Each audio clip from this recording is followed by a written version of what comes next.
Best.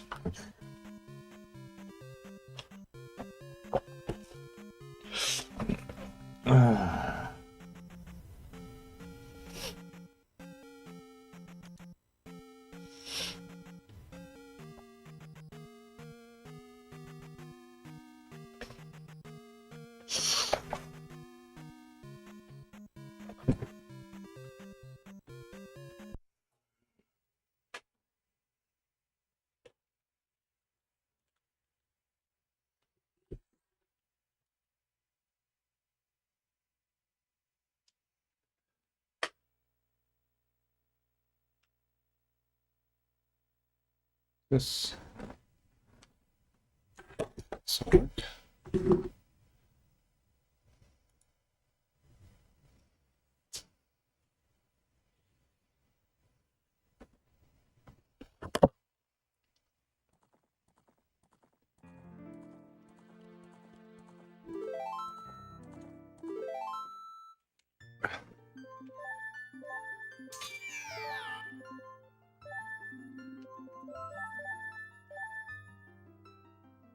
Wait.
Oops.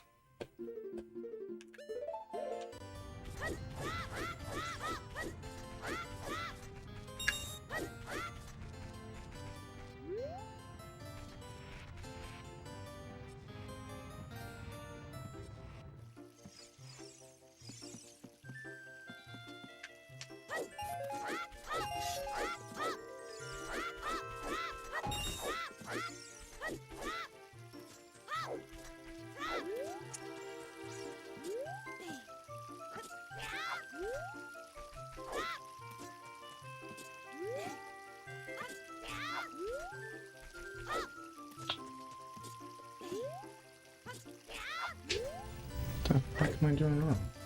Is that early? Is that early or late? That was late. Didn't feel late.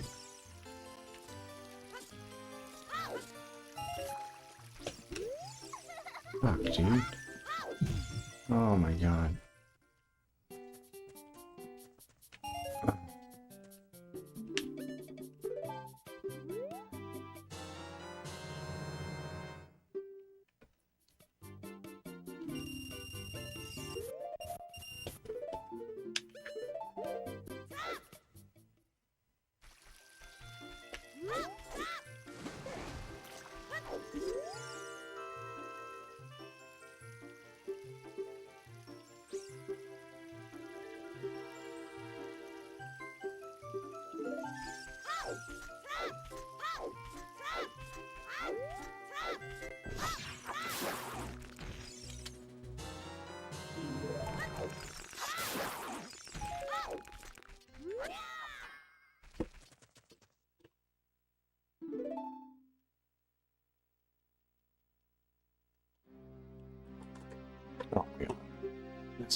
Hello.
Messed that up.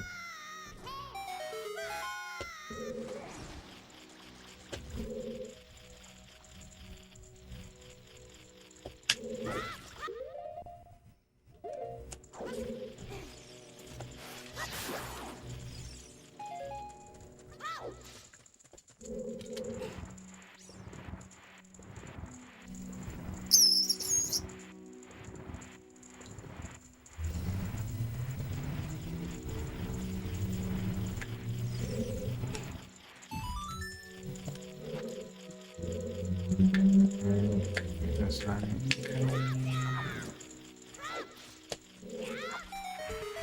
No, I didn't. I have enough contact lenses to last another couple months. So I'm just gonna wear those whenever I need to have sunglasses on.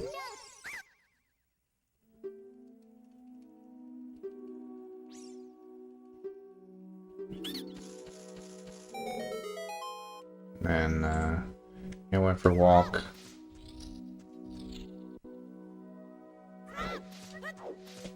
I got a couple drinks. I drank one of them and decided I don't want any more.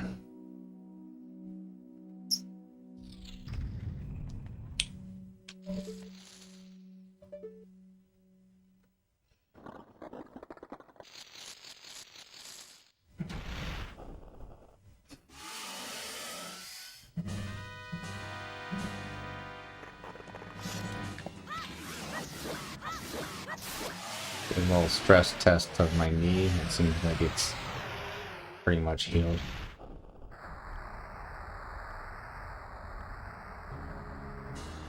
I'll be starting lifting again soon. I want to start now, but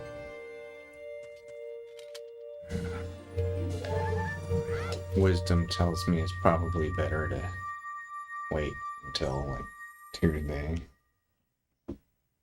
So that like so recovered that I can go for months and months. Actually, I only can go for 2 months before the next forced lifting break.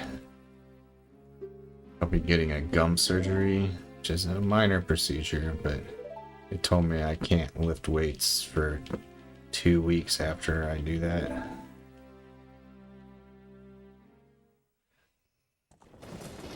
Probably not gonna listen to them and lift like 1 week later. 2 weeks sounds a little too much.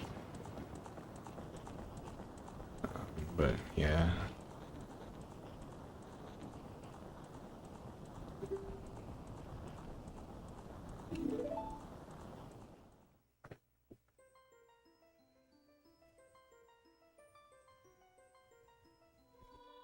Good boy, Bruce. Hi, buddy. Hi.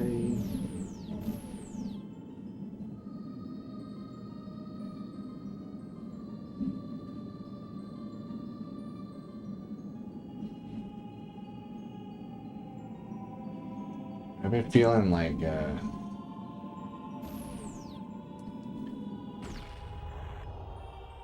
groggy and like just borderline slightly depressed. So that's not good. Been thinking a lot about things I used to enjoy doing. I miss those things. It makes me sad.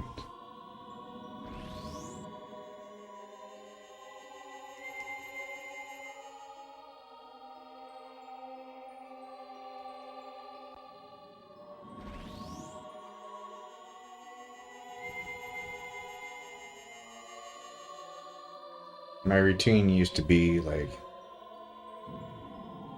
every day go outside with a 40-ounce beer and grill 2 cheeseburgers and like come inside after eating that and play guitar for like 3 hours.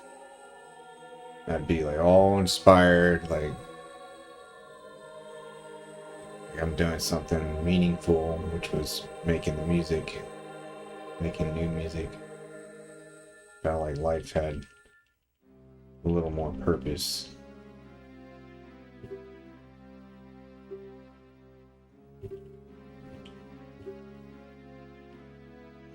But I'm looking back on it with rose-tinted glasses. You see, yeah.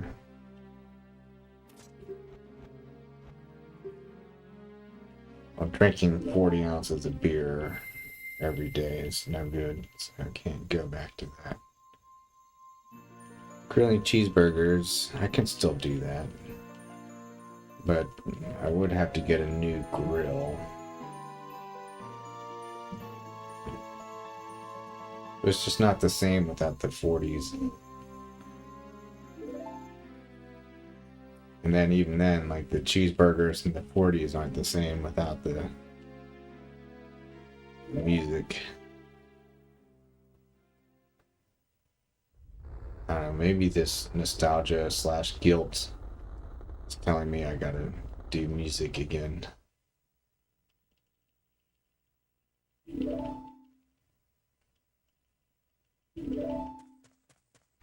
But I feel like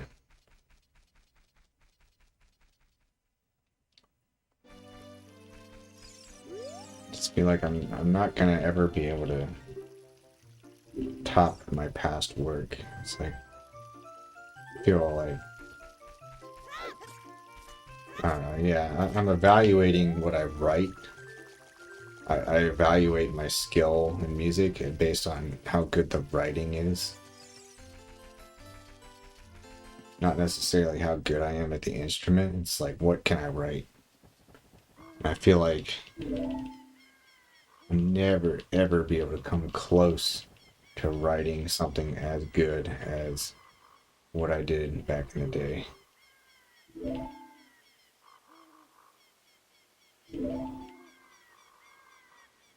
It's like a sort of a writer's block kind of thing going on. Like,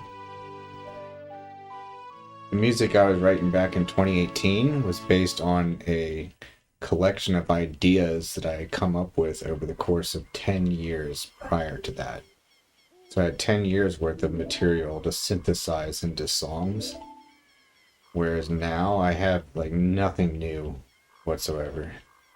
I don't have that collection to fall back on. And it's very hard to just come up with something new that doesn't just sound exactly like shit I've already written. So, feels like I can't do it. But I'm not really trying, so it's like it's definitely never gonna happen if I don't try. So yeah. Unfortunately, alcohol and weed were like a big part of the process. Like I would drink alcohol and that would make me want to play guitar a lot more. And then I would smoke weed and that would make me feel a lot more creative. So now that I like pretty much am straight edge about that kind of shit, like I feel like I'm lacking the juice that fueled me, you know.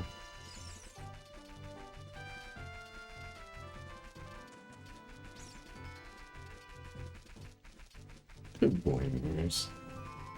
Good boy.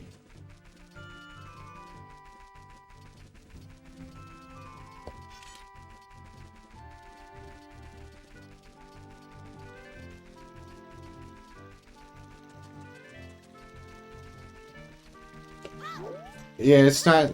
I know I don't need it to be creative. Like logically, I understand that. But I do feel like it's a requirement in order for it to feel fun to do that process. I feel like I'm not going to actually enjoy writing and producing new music without the weed.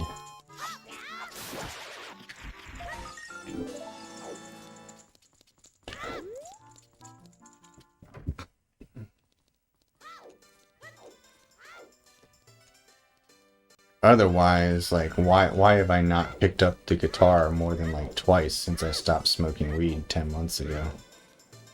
As soon as I stopped smoking, like, I had no interest in playing guitar at all. Yeah, you're right. You don't know till you try. It's just like we're looking at like at least a month of like D-rust just to be able to play guitars as well as I used to. And that's going to be a frustrating process, but a month goes by pretty fast. Just excuse after excuse for me, right? Just nothing but excuses.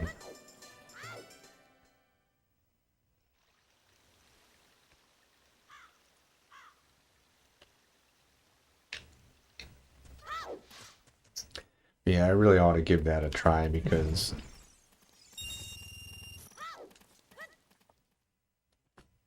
I've had this sense for a long time now that I don't have enough hobbies. And that there's not enough stuff to fill up my free time. It's like the only thing I know how to do with my free time these days is play video games or watch videos. And that's like all I do. And it's like there's gotta be more to life than just those two things.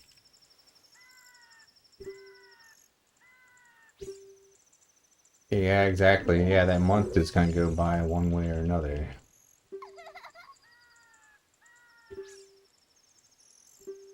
Yeah, very good point. That's pretty wise. And I think there's a... You know, as I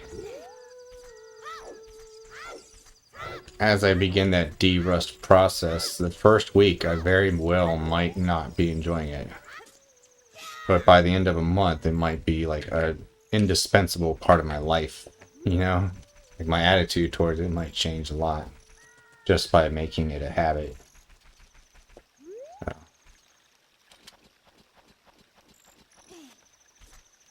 it kind of sucks. Like it will be physically uncomfortable. My wrist will want to lock up, and it'll feel like a lot of tension in my wrist and fingers at first, but that'll go away eventually. Shit.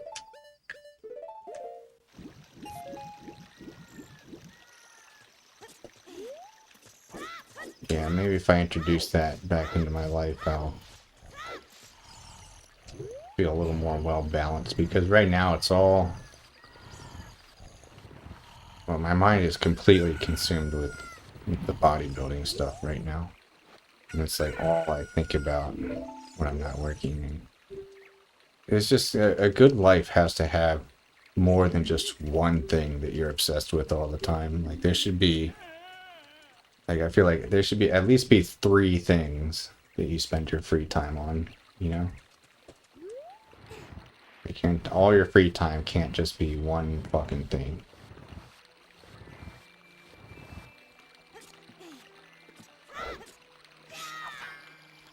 Yeah, no, I'll give it a try, maybe. Maybe tomorrow I'll give it a try.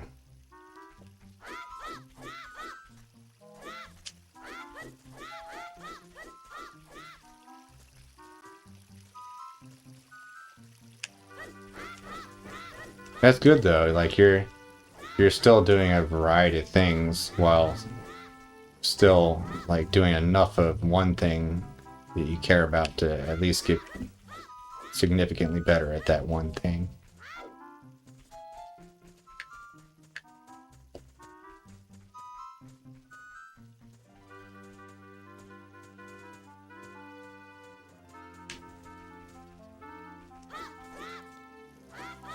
Writing? What kind of writing?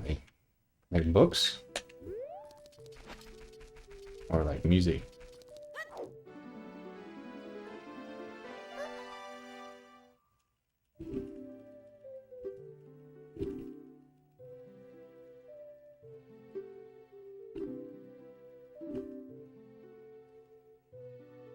Or is it like the plot for your video game?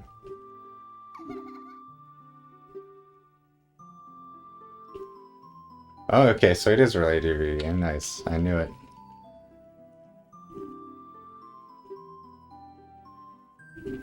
Yeah. I definitely know that feel. And, you know, the female character in my video game is very much my imaginary wife from like when I was 10 years old. Yeah. I mean, that's a large part of what writing is kind of like wish fulfillment. But the problem is, in order to have a good story, you got to have some drama in there. So you can't just 100% get along with your female character 100% of the time. You know.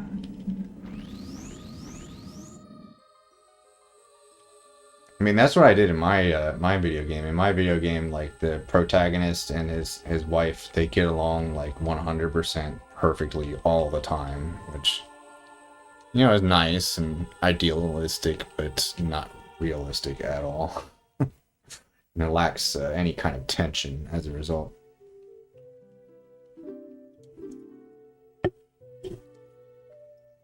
What do you do to get better at writing craft? I like to listen to lectures by my favorite authors. Jim Butcher has a really good series of lectures, as well as he had like a WordPress blog or something from like early 2000s that has a lot of good information on writing.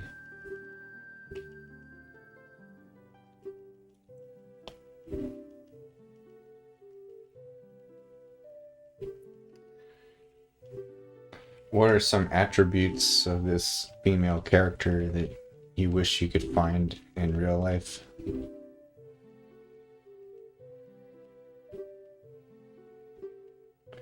I guess, yeah, what I'm asking, what's missing from your life right now that you're trying to get? Might be too personal or too deep of a question to answer, but curious.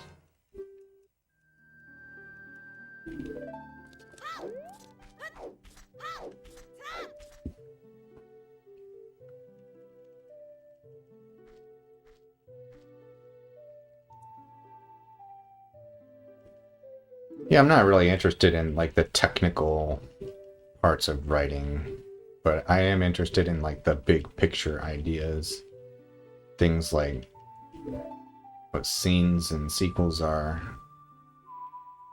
how you establish tension, and how you pace things towards a climax, and how you make believable and interesting characters, stuff like that.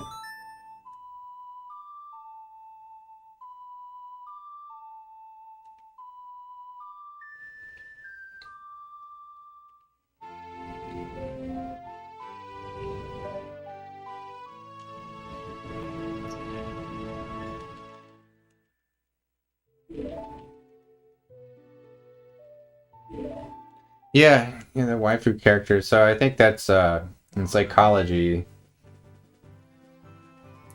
That's the concept of the anima. Anima. Uh, I'm not sure how to say it. It's like the female archetype that lives within a male psyche.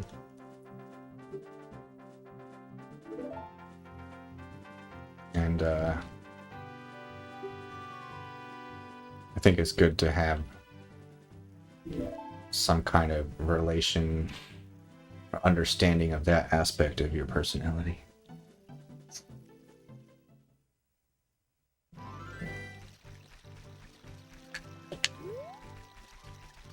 For me, like the female represents hope, inspiration, warmth, growth, love, all those things that I really wish I had more of in my life.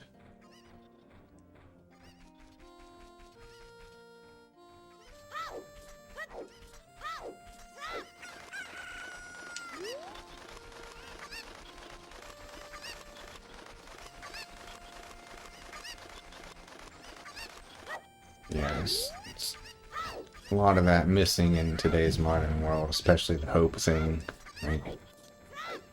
Feels like times are getting worse instead of better.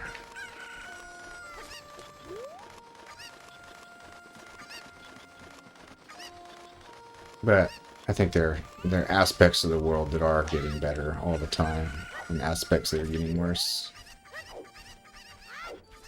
It's good to be aware of both of those going on at once. It's easy to just focus on like certain things, like say the amount of like drama in like the political sphere of the modern world. You like focus on that, and then it just feels like the world is ending. Or you can also focus on health trends, advances in technology.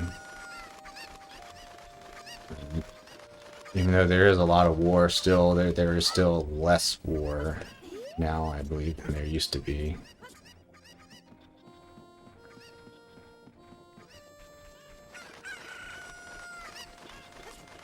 Yeah, exactly. You can't bury your head in the sand about parts of the world that aren't going well, or else they'll never improve.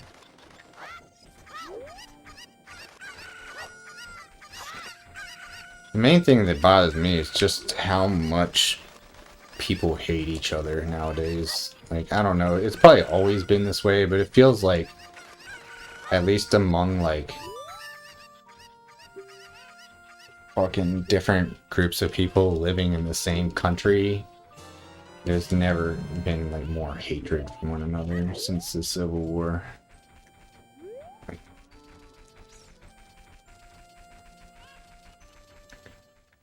And it feels like the two political extremes at this point would be, like, perfectly content with seeing the other side die.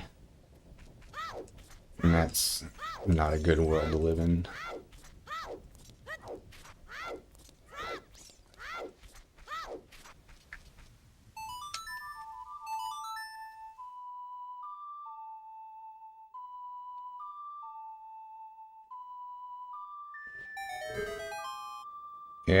Yeah, I think it's just always been that way.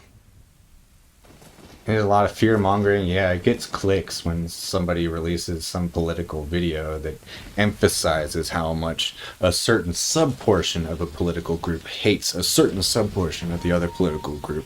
And they like to make it seem as though the entire political group hates the entire other political group, and that all of them have an equally vicious amount of hatred towards one another.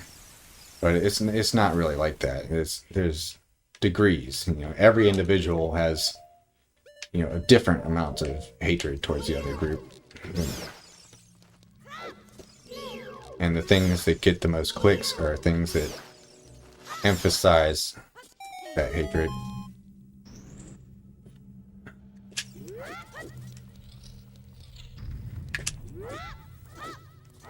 Yeah, being told bad things about the other party and the dehumanization is a big part of it.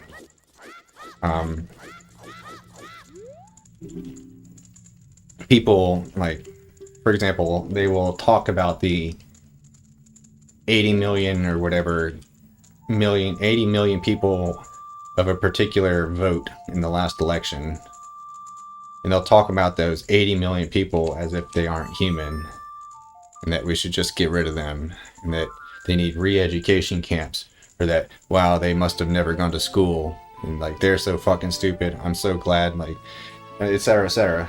But meanwhile, like, if they actually knew somebody personally who voted that way, then they would start to defend that person. Be like, well, I mean, yeah, he voted that way, but he's got this positive attribute. He's got that positive attribute.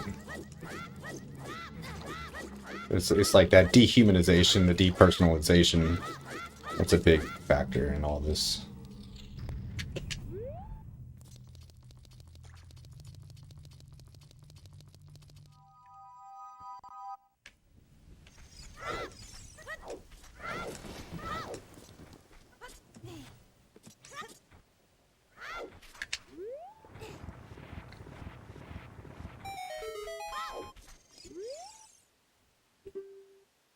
Yeah, exactly. I mean, most people personally know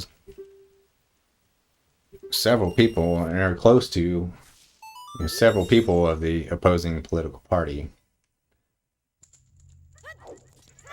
But that's not what's emphasized in the media content that they're consuming. The media content doesn't point to a single person. It treats the entire voting bloc as a single group,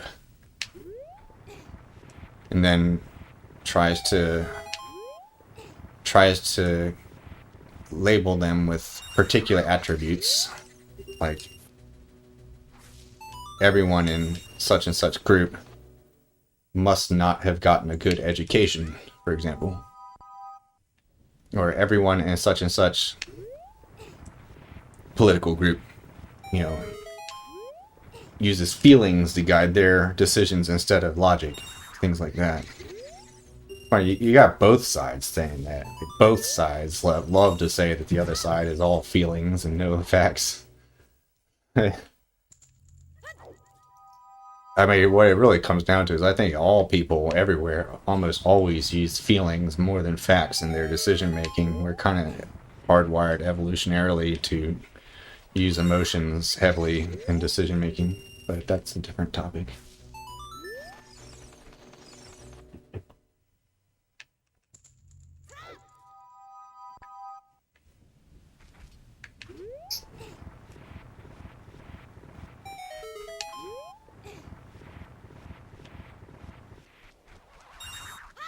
Ah. Anyway, yeah, that's just one reason why I feel like we need more hope in the world, and I feel like a nice feminine woman in my life would make the world feel less harsh and gray.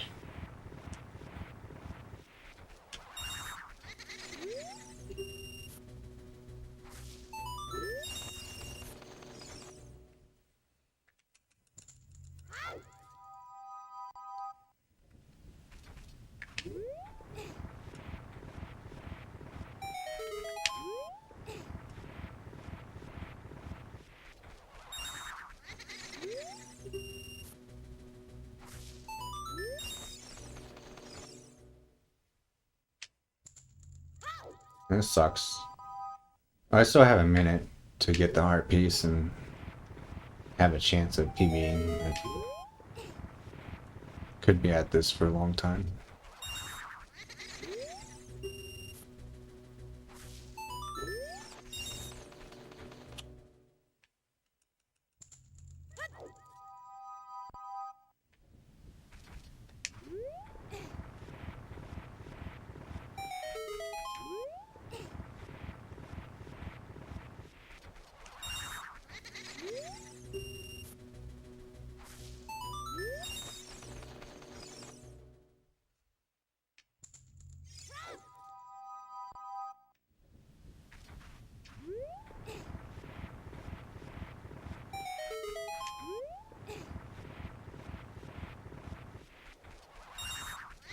Yeah, I feel like adding back some solid music writing might be good for me. The other thing I miss, well, there's a couple things I miss. I already mentioned the 40s and cheeseburgers diet. That's not an option anymore, unfortunately. But the other thing I miss that I might be able to get away with is the spaghetti diet. Last summer I was having spaghetti for dinner almost every night, and I would love that shit. It was so good. Now that I'm not trying to lose weight anymore, might be able to make spaghetti work with my nutrition plan.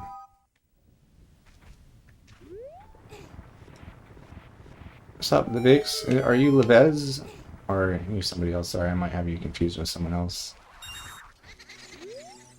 Levix Studio. Welcome, either way.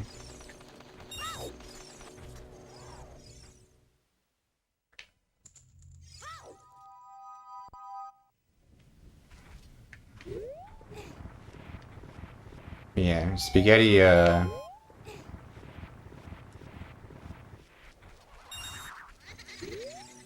when I was doing the spaghetti diet, I was gaining weight really quickly.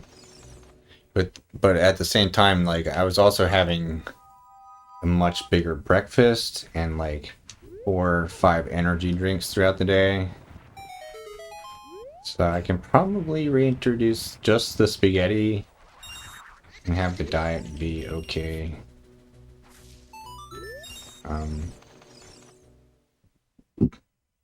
I need to be able to feel satisfied with only 800 calories worth of noodles.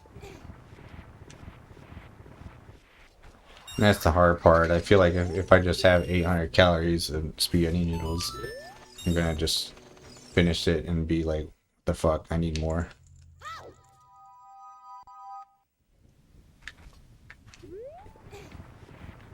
Oh, nice. You should check out the newest DKC2 world record. If you haven't seen it in a while, there's one about a month ago that introduces 2 new wrong warps I've never seen done by humans before, and it is incredibly impressive.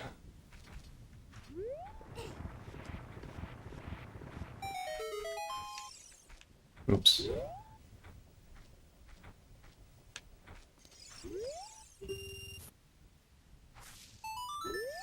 Yeah, I remember that story, Chutney. Everybody was like outraged that how could you talk to this person? This person is subhuman. She's below us.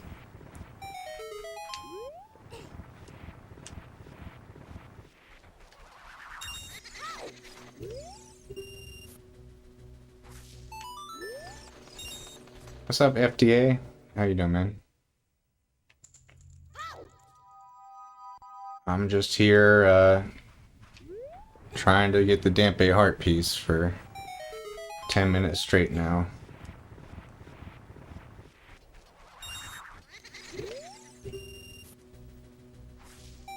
There we go. Just had to complain about it. Ooh, that's close. I'm probably done, yeah, with DKC2 for good. pretty much stopped playing that game seriously back in around 2018, 2019. And last time I tried to play it, you know, very casually, I couldn't remember how to do one of the wrong warps, and I got mad and I smashed my cartridge. So I don't have a DKC2 cartridge anymore, unfortunately, but I can still play it on EverDrive if I really wanted to. But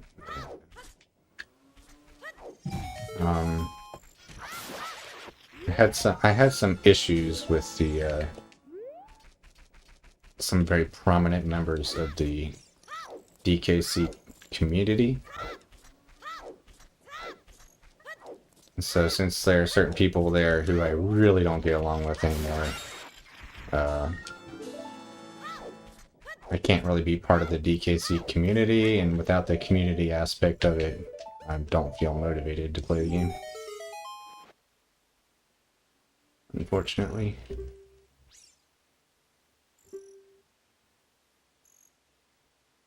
I still like the game a lot, but like every time I play it, I just think of like these people that I don't get along with, and it makes me mad.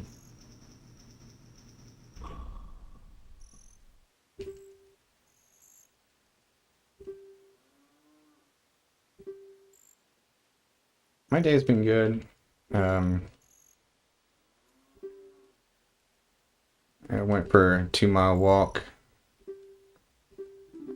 and otherwise I just spent the entire day playing Zelda games. I did a stream this morning that was for Zelda 1 and 2. Did my walk, and now I'm back with 3D Zeldas. Hope your day's going well.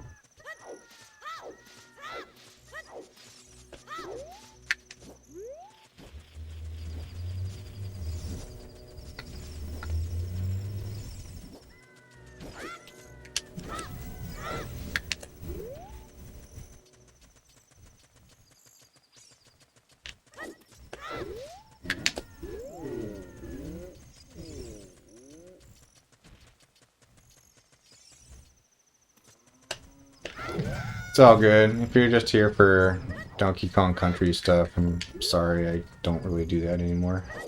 I understand if you gotta go.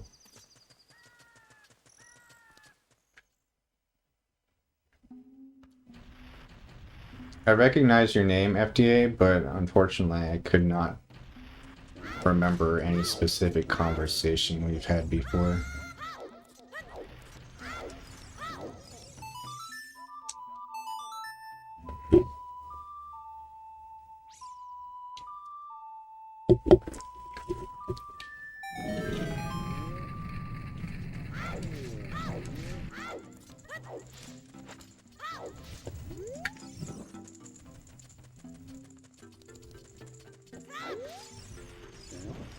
Yeah, Chutney, that exactly what you're saying is one of many reasons why I think even atheists could learn a thing or two.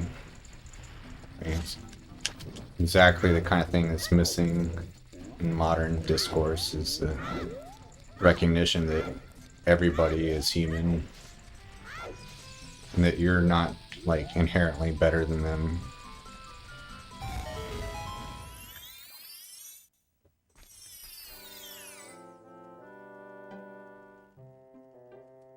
Oh, you're that guy. Okay, I remember you. Yeah, I remember. Yeah, there's only one person who ever said that.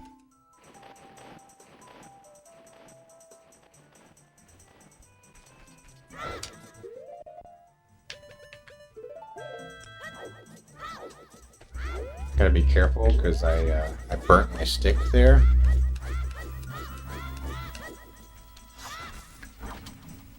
Which wrong warp? It was Castle Crush. It makes sense that I would forget that one because it was the one that was most recently discovered when I stopped playing the game regularly. So I never developed any kind of long-term muscle memory for it. Yeah, I was having a bad day, so I reacted. I pulled the cartridge out, and then I stomped on it.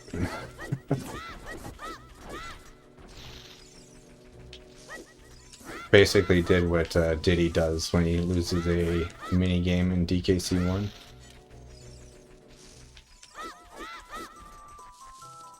Not my proudest moment.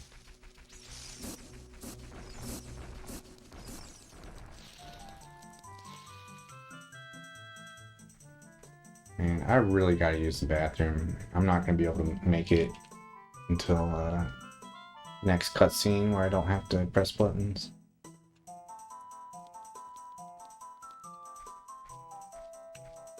Yeah, check out the new world records by some Japanese guy. He now does a wrong warp in Ramby Rumble, which is pretty impressive. But then even more impressive is he does the wrong warp in Web Woods, which was considered TAS only for forever. I have no idea how he's able to pull it off, but it looks insanely hard, insanely complicated. And yeah, he wrong warps through. He skips the entire section of Web Woods where you play as the spider, which is awesome, but also kind of sucks because I feel like being good with the spider should be like a required skill to have world record in that game, but I'm sure the guy is good at using the spider anyway.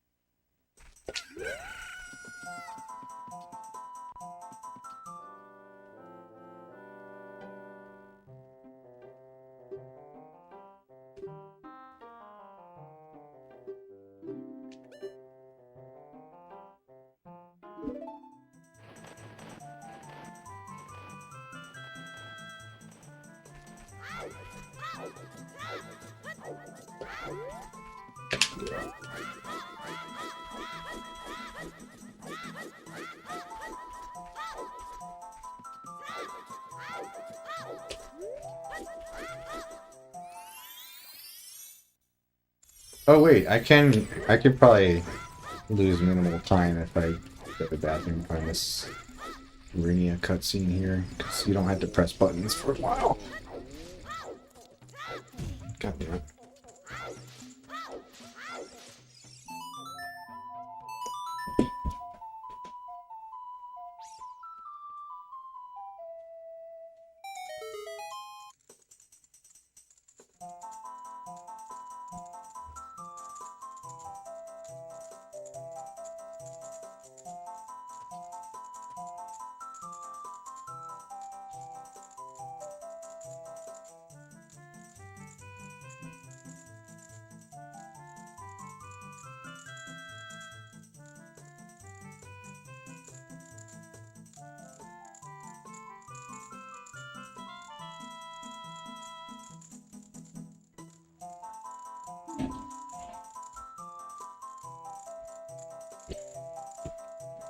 Looks like that was not too much time lost.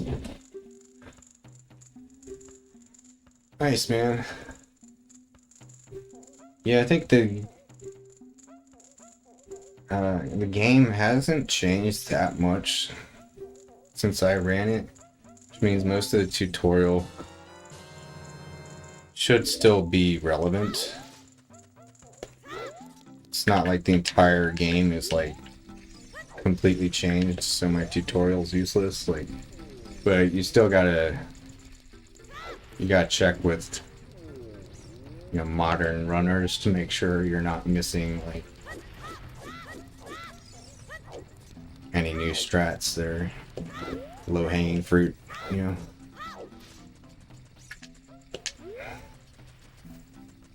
Yeah, I remember not being super satisfied with how I explained the double jumps with Radley. It's difficult to explain.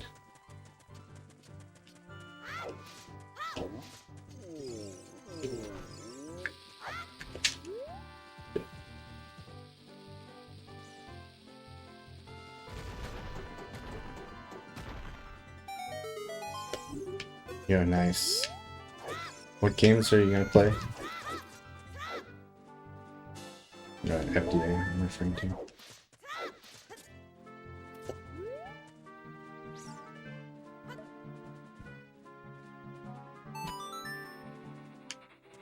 Yeah, I'm curious what the community has to say about the Web Woods wrong warp. Like, is anybody else able to do that wrong warp?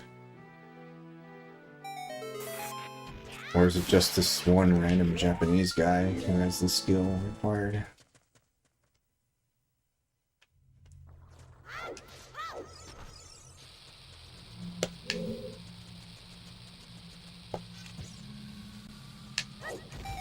Damn it.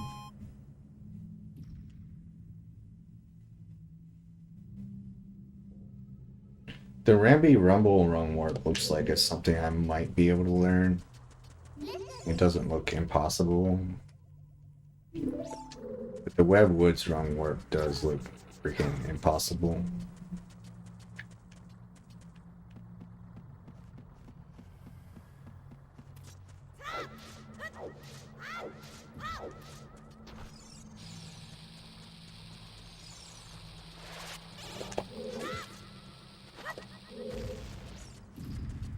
Yeah, I agree.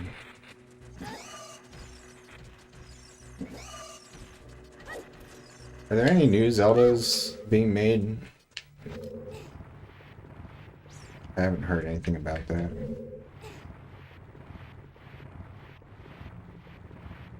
I want to see them make a game a little more traditional in terms of the game mechanics.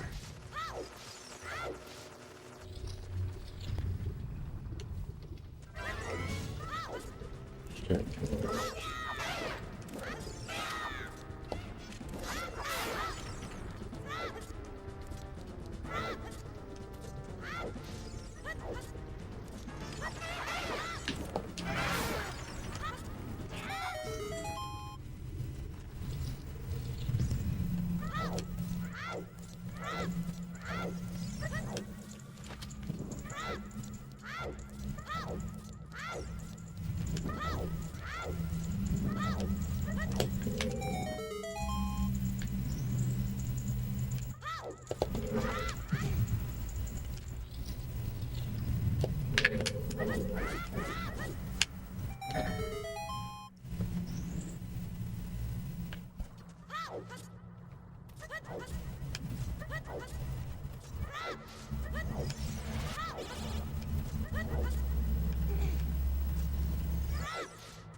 Cool, all good, man. Like, you stayed longer than I expected you to once you found out I don't play Donkey Kong Country anymore.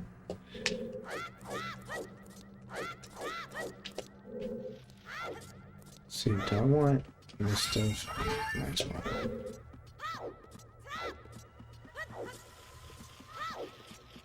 Yeah, I wish that there were more I had to say about Donkey Kong Country.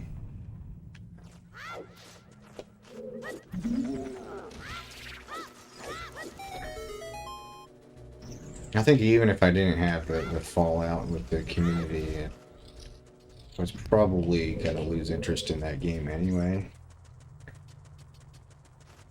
It's like, I definitely don't have what it takes to keep trying to drive my time down in that game without going insane. Yeah, this is a speedrun. I'm trying to collect all the items in the game. It's 100%. So, like, I need all the heart containers, I need best version of every weapon, best shield, etc., etc. Oh, you did, Chutney? That sucks. My fallout, actually, is right on topic with what we were talking about before, Chutney. It was over political shit. Right during 2020, it was, 2020 was the most dramatic year in American politics I'm aware of in recent times.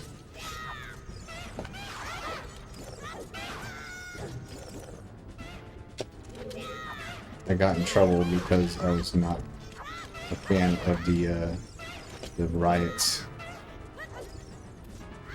which we weren't allowed to call riots, or peaceful protests.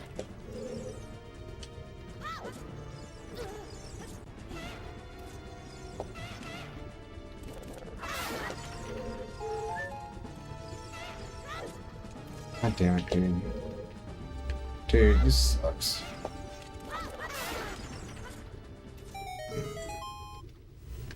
Yeah, it's, like your right to protest does not include destruction of innocent people's property.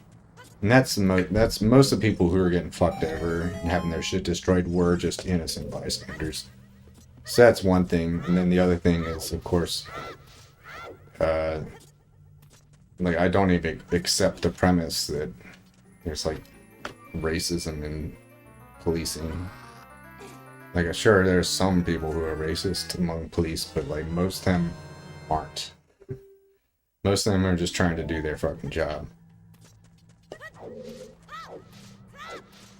It's a touchy subject.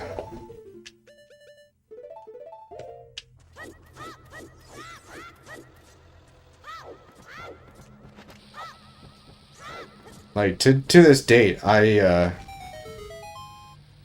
don't see any evidence to make me think that George Floyd was killed because the cop was racist. Like, I don't see how people are putting those two things together. Like, yeah, the guy shouldn't have fucking killed him and kneeled on his neck. But I don't think it has anything to do with the guy's race, personally. Like, I don't see why people drew that conclusion. I think they just saw what they were programmed to think about police. And so there's just a big old confirmation bias going on there.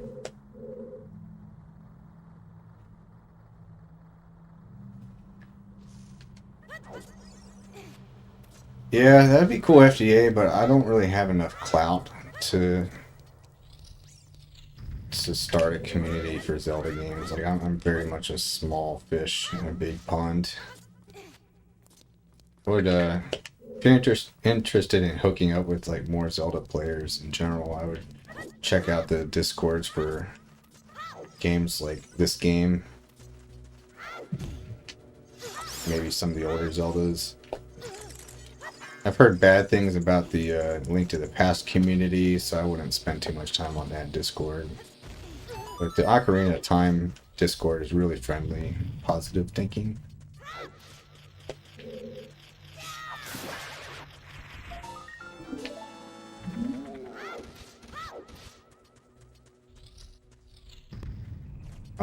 Yeah, somebody's shutting down the internet because they don't like what I'm saying.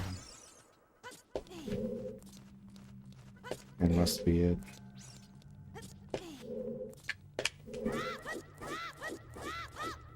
Yeah, I just think it's ridiculous. Like, there's no reason to assume that this guy was doing it over race. But that's what everybody was rioting over, because they thought it was a race thing.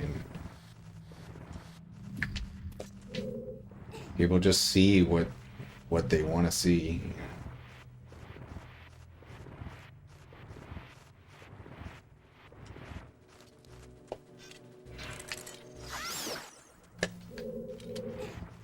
Yeah, I mean, I'm much more likely to believe the explanation that the guy was like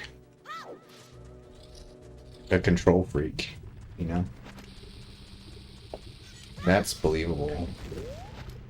Not the fact that he's like incredibly racist and just became a cop so that he could kill people with a certain skin color. Like, that doesn't make any sense. Like, he was patrolling an area with a lot of ethnic minorities, and like, he probably got that job because like he wanted to help those communities, not because he wanted to fucking kill people. This is such old news at this point that there's no point in really talking.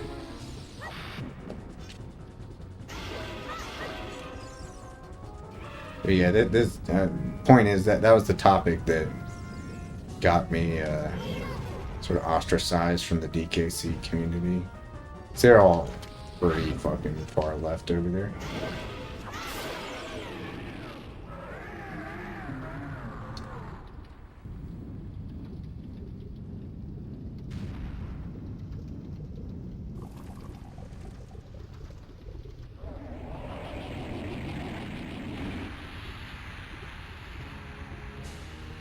I lost a lot of time here. This run, there's no way this run is going to PB at this point. I'm not really playing the PB, I'm just trying to enjoy myself.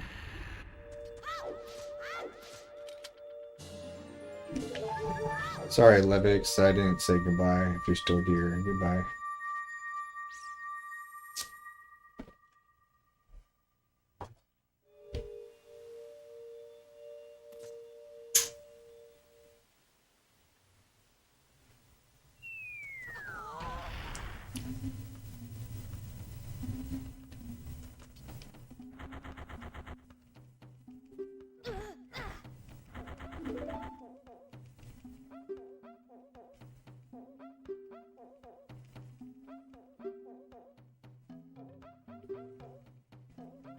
Oh yeah. Yeah, my stance on that's pretty simple. I will call you whatever you want to be called if I respect you personally. But if you gave me a lie detector test and you wanted me to say, you know, what gender I really think you are, I'm gonna go with the gender you were born as. That's just the truth.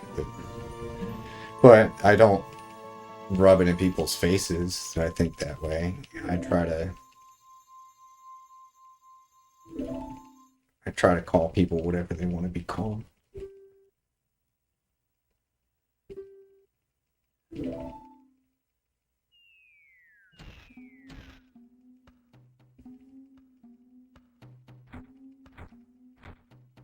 I definitely don't like it when they think that because I'm a cis white male that I'm now like beneath them, or that like I'm inherently evil. That's something I have a big problem with, and it's the reason I stopped talking to the last girl I was interested in. She believed that, she basically admitted that because I'm a white male, like I'm a lesser being, basically. Just unacceptable. It's an unacceptable way to think.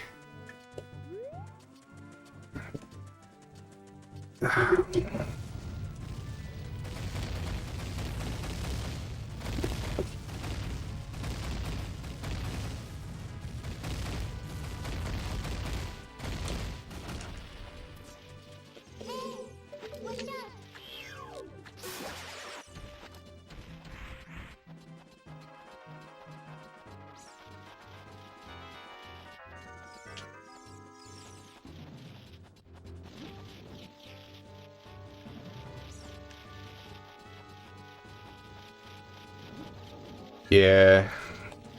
Yeah, I mean, it's one thing when you have, like, adults going through that kind of process, chutney. But I definitely draw the line at kids. Like, adults shouldn't be encouraging kids to make those kinds of changes. I don't think, but... Of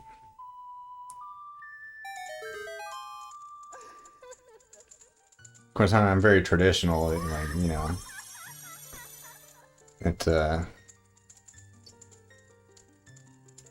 like, if you're feeling isolated and low confidence and have addictions, you know, you start with good diet and exercise and socialization, you know, mainly those things. Maybe even develop a spiritual life. You know, the classic tools for getting your life together. How am I evil because of that? Yeah, I don't know, man. That's like...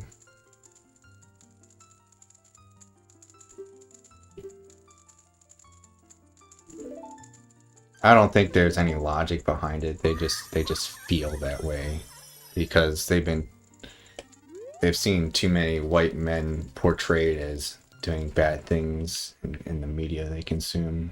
So it makes them think that we disproportionately do bad things, I guess.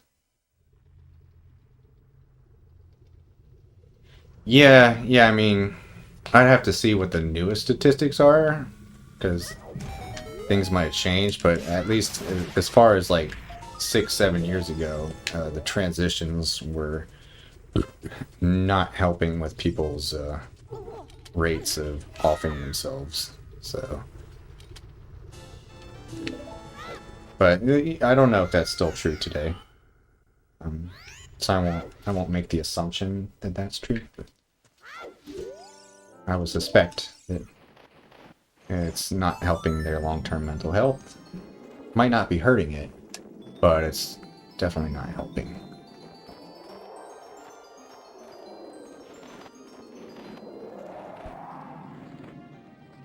Yeah, exactly. I mean, it's just as racist as, yeah, thinking all black people are like gonna shank you and fucking steal your wallet. It's just as bad to say that, a white person is gonna be like racist and like take advantage of you and be authoritarian. Like you know, it's all stereotyping, and I thought we learned to not stereotype in the mid 20th century, but people are still stereotyping the shit out of each other.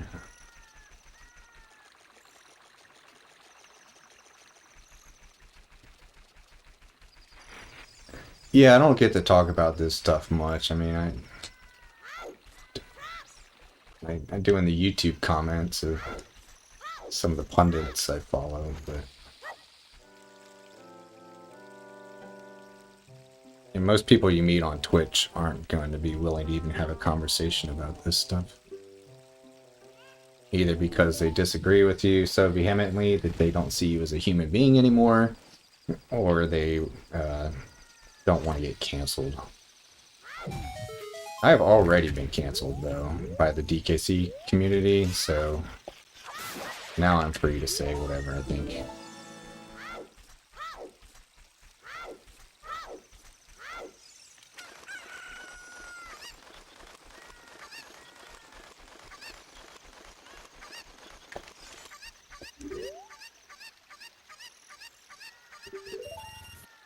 Um, I don't know how to do that on YouTube. I would.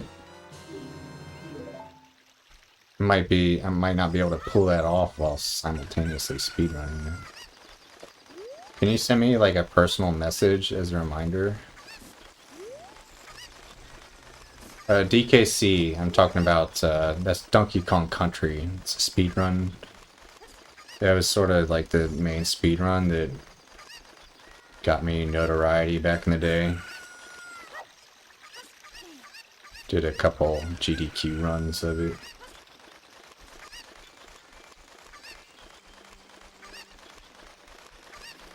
Yeah, the art community is disproportionately in that demographic. I'm not sure why.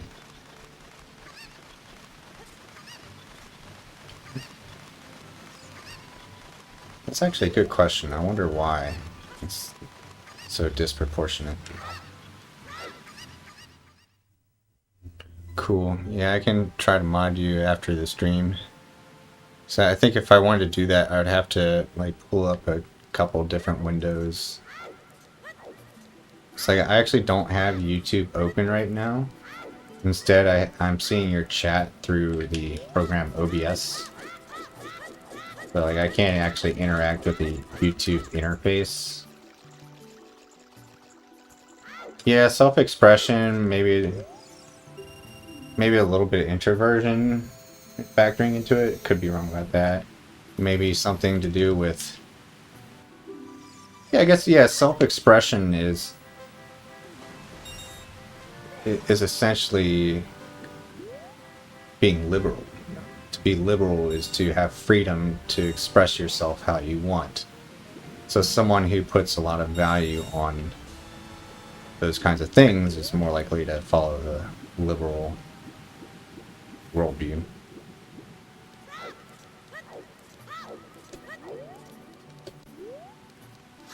Similar to somebody who just wants to shoot guns at the gun range all the time is much more likely to have a very rules and technical based view of society.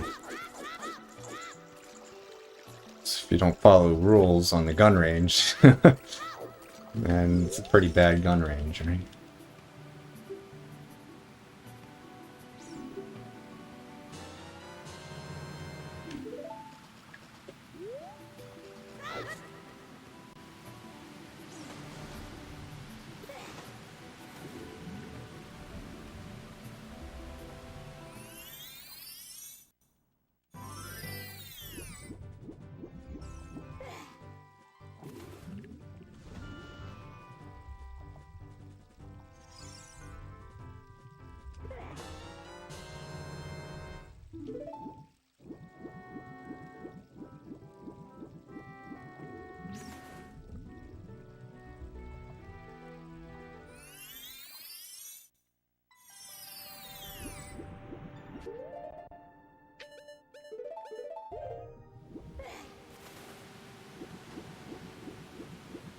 Yeah, it's kind of nice to, like, by now anybody who's going to be offended by the kind of views I have has already realized that my Twitch channel is not the place for them to hang out.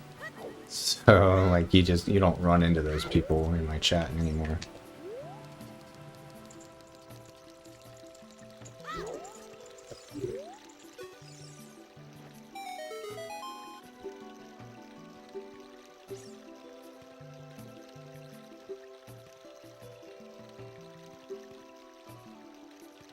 No, that's a very good point. I'm very much in the same camp. I'm a Christian. I mean, at least in tradition and in terms of worldview overall, I'm still kind of agnostic about whether or not literally God exists and literally Jesus is the Son of God. But the teachings of Christianity have way, way more benefit than drawbacks. And I would like to see more people act like Christians in the world, because Christians tend to be very kind, not so selfish people. But as far as, you know, treating LGBT like it's sinful,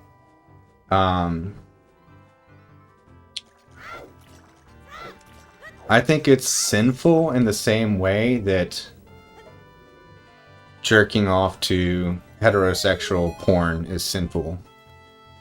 You know, it's the same sin, really. It's lust, and I don't think being gay and lustful is any worse than being straight and lustful.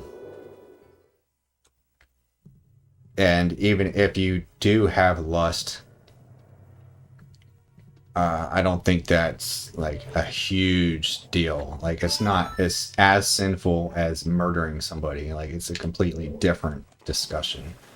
So that's where I think a lot of people don't really have the amount of nuance required to see how a lot of things are considered sinful, but they don't mean that you're forever a bad person. Being sinful, what Christianity teaches, in fact, is that everybody is sinful. Everybody sins a lot.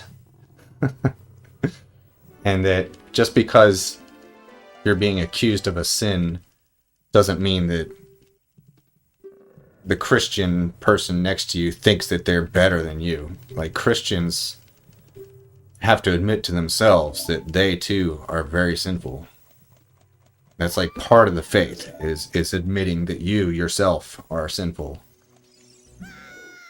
And a lot of people don't seem to get that.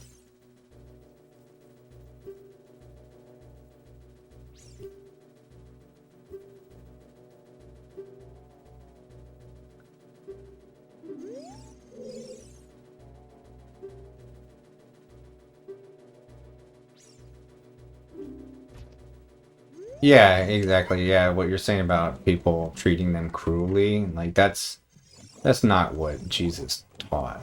That's directly contradictory towards the religious teaching. So, yeah.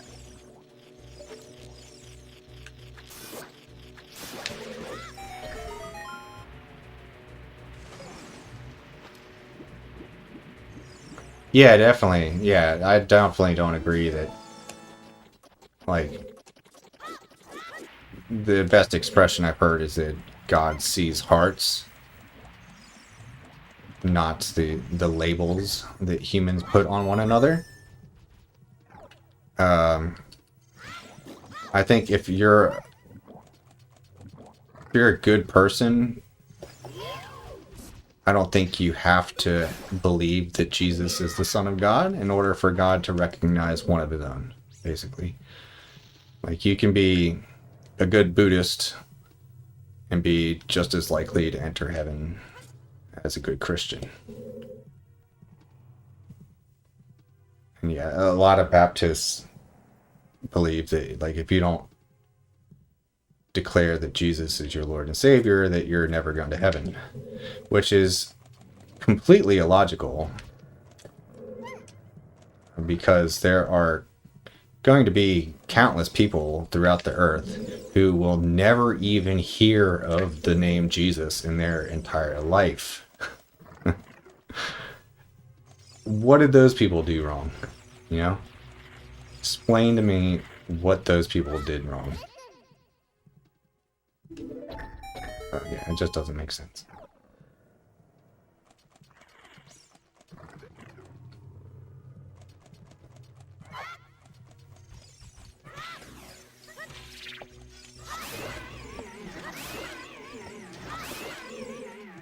I think it's kind of interesting. There's been kind of a revival in society over religion recently. Like mainstream figures like Joe Rogan are all of a sudden like saying good things about Christians, and like I think that's really interesting because for the longest time it was impossible to be considered cool if you weren't an atheist. But now it's like you can be religious and still be cool again, you know? The three-headed dog? You talking about Cerberus? No. It'd be cool though.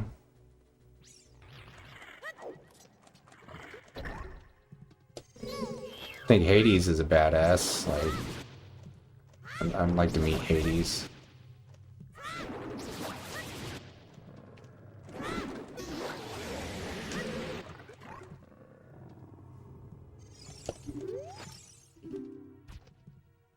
Yeah, like I don't really currently believe in any supernatural kind of entity that's God or anything else, you know. But what I will say is that I am constantly looking for evidence of those things, and I haven't ruled them out completely yet.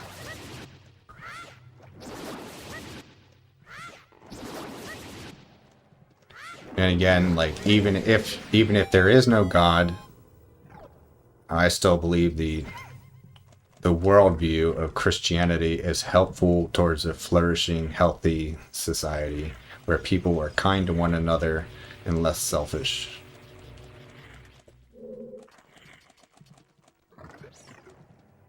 That's mainly where I'm coming from. But you know, I'm always looking for evidence of God. I was talking about this the other day, though. That like, I don't really care so much about God as I do in basically the afterlife. I want to find evidence that I will reunite with my dead cat someday. And that's the part I actually care about. And when I lose my parents, you know, I want to know that I can reunite with them someday.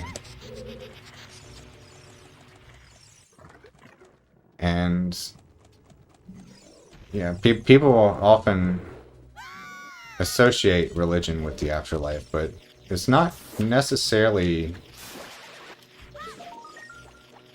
It's not true that necessarily there cannot be some kind of afterlife without God. And there can also be God without an afterlife.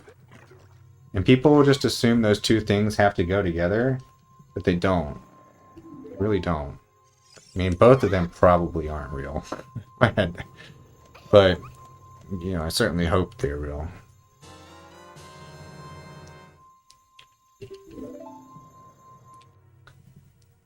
I do feel like there's pretty good evidence about, I don't want to say the afterlife, but evidence of consciousness without brains.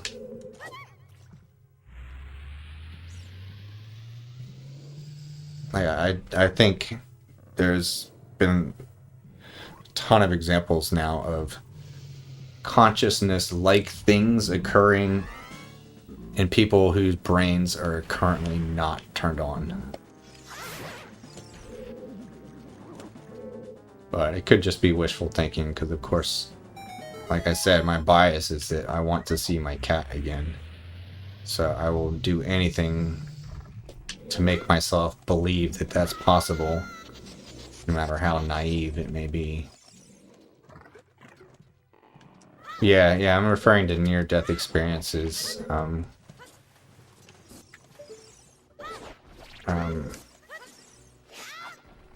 I used to not take them very seriously, but the more research I did on near-death experiences, the more I was like, whoa, I can't just dismiss these out of hand. Like, there's way too many examples of people experiencing the same phenomenon over and over again. It's too common for it to just be a coincidence. And you know, I used to be like, I used to be like, well, I bet people don't have near-death experiences if they're under anesthesia, because anesthesia turns consciousness off. So if your brain's turned off, you can't have a near-death experience. Then nope, that's not true.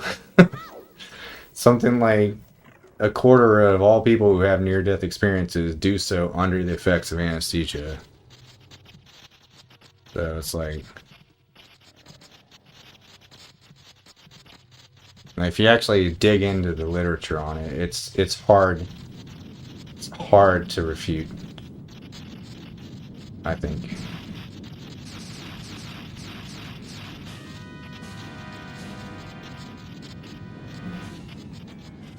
What happened to your dog? Your dog ran away and now you think he's feral and angry?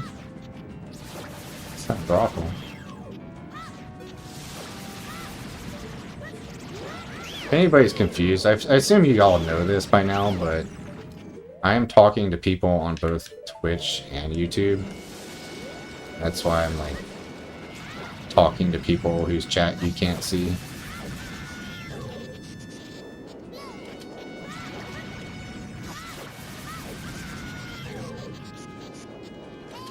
So did your dad have a near-death experience? Or is it just a blank spot in his memory? It's not everybody has them. It's not guaranteed to happen. But the number of testimonials is in like the tens or even hundreds of thousands at this point. Like if just 1,000 people said they had a near-death experience, I'd probably just dismiss that and be like, it's not a big deal. But by the time you've had like 100,000 people all say they've had this same fucking experience during conditions in which the brain should not be capable of experiencing consciousness, then you gotta start to take it seriously, I think. But you'll never have the answer, or at least not in this lifetime, because you can't do ethical experimentation on this kind of thing. Like, there's no ethical way to test someone's near-death experience, obviously. So, yeah. Oh, the three-headed dog. Yeah, Cerberus is pretty vicious, I hear, unless you're Hades.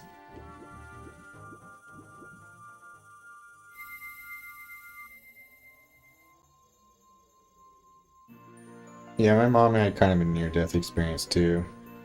My mom has also had some really weird, like, premonitions before. Like, she's, on multiple occasions, she's, like, dreamt things that, like, came true, like, the next day. Shit that, like, there's no way she should have been able to know. So, like, there's some weird stuff going on, for sure, either way. Again, it doesn't necessarily point towards any kind of traditional religion, but it does point to the fact that there's more to reality than just particles and fields, you know, and forces. Like it's more than just physical stuff out there. I'm very confident in it.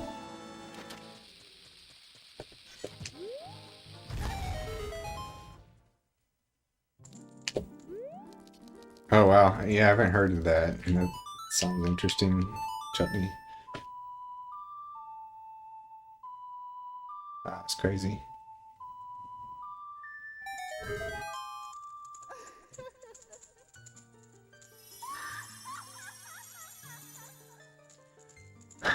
Yeah, there's a lot of strong evidence that consciousness is completely dependent on brain states, though, too. Like, the best example I can think of is Phineas Gage.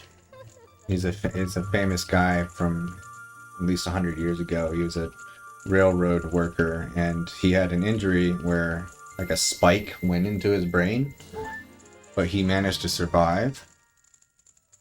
And this guy had a dramatic change in personality. Like he stopped being a nice person, basically. Like he became an asshole. So like it seems to point pretty strongly towards, you know, less free will, and that like your behavior and thoughts are purely just brain states. But then, you know, later I learned that Phineas Gage's personality change was in fact only temporary. Like his personality actually eventually went back to the way it was before, which is really interesting because he no longer had the same brain structure.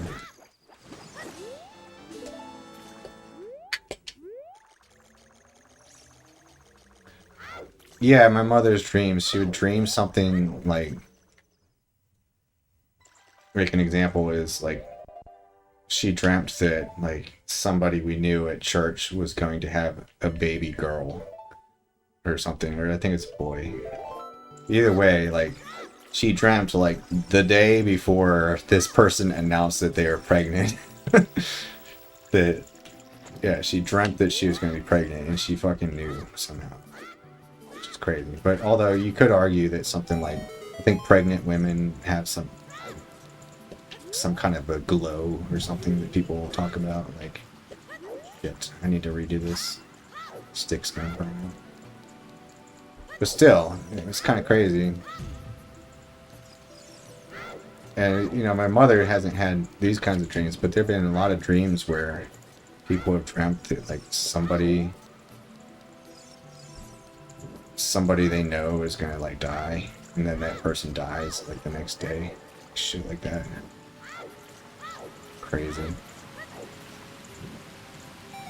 One of my favorite things I like to point out about near-death experiences is just the fact that people are only seeing deceased relatives and pets during near-death experiences,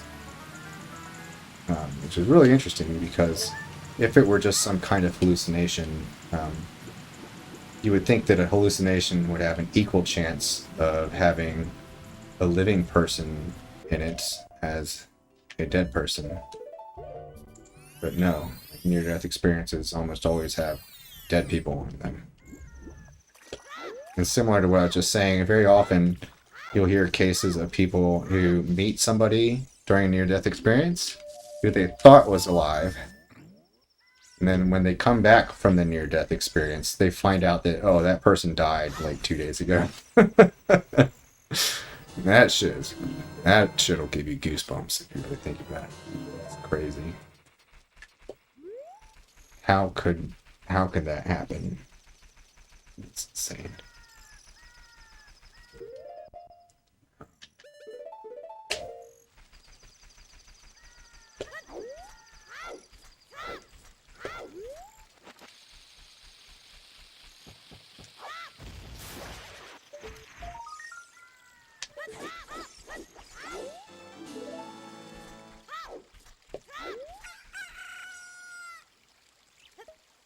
Hope I'm not forgetting anything because I'm just focusing more on talking than playing the game.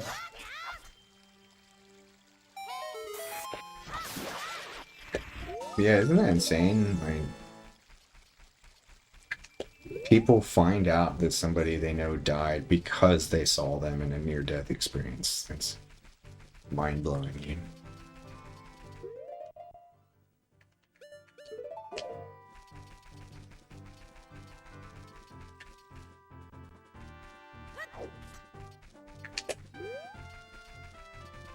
Alright, this stuff gives me a little bit of hope. A little bit of hope. Because again, my agenda is just to reunite with lost loved ones. Because that's the only thing about life that is just really, really a drag. You know, like saying goodbye to people forever.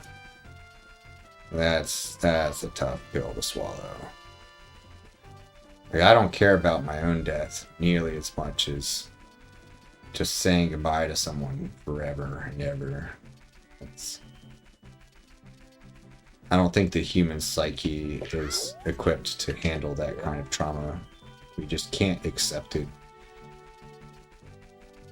Which is why a lot of this religion and afterlife stuff might just be sort of a evolutionary trick of the mind to try to prevent people from offing themselves because they have no hope.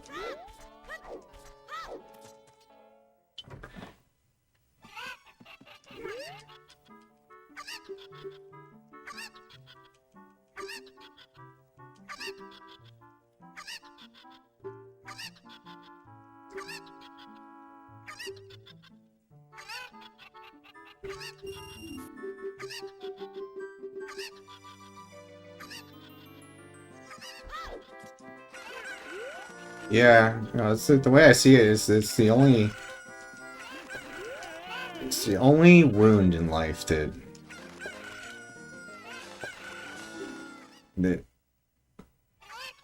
well, how do I want to say this? Basically, all other pain you feel in life, in a way, like, it doesn't really matter because it's just a feeling. But permanent departure from a loved one is so much more than just a feeling. I guess it is still just a feeling. You know what I mean? Like, it's...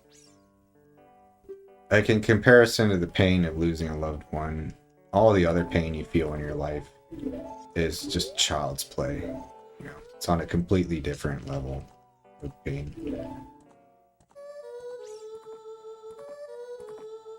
Anyway.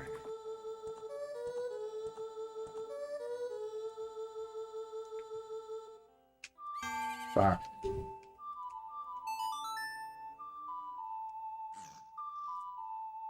So again, like, you gotta wonder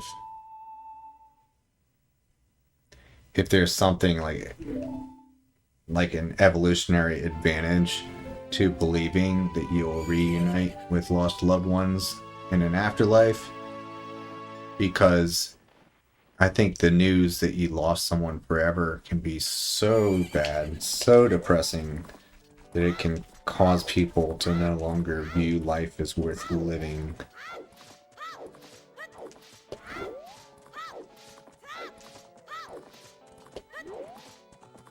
Which is obviously detrimental to our survival as a species.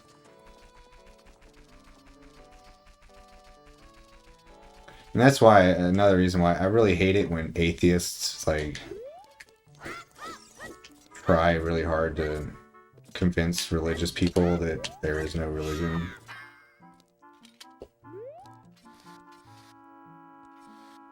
It's like people's psychology and like stability of mind depend on their religion. Like their ability to cope with the pain of this world is based in religion. When an atheist comes along and tries to be like, well, in fact, I think you're wrong.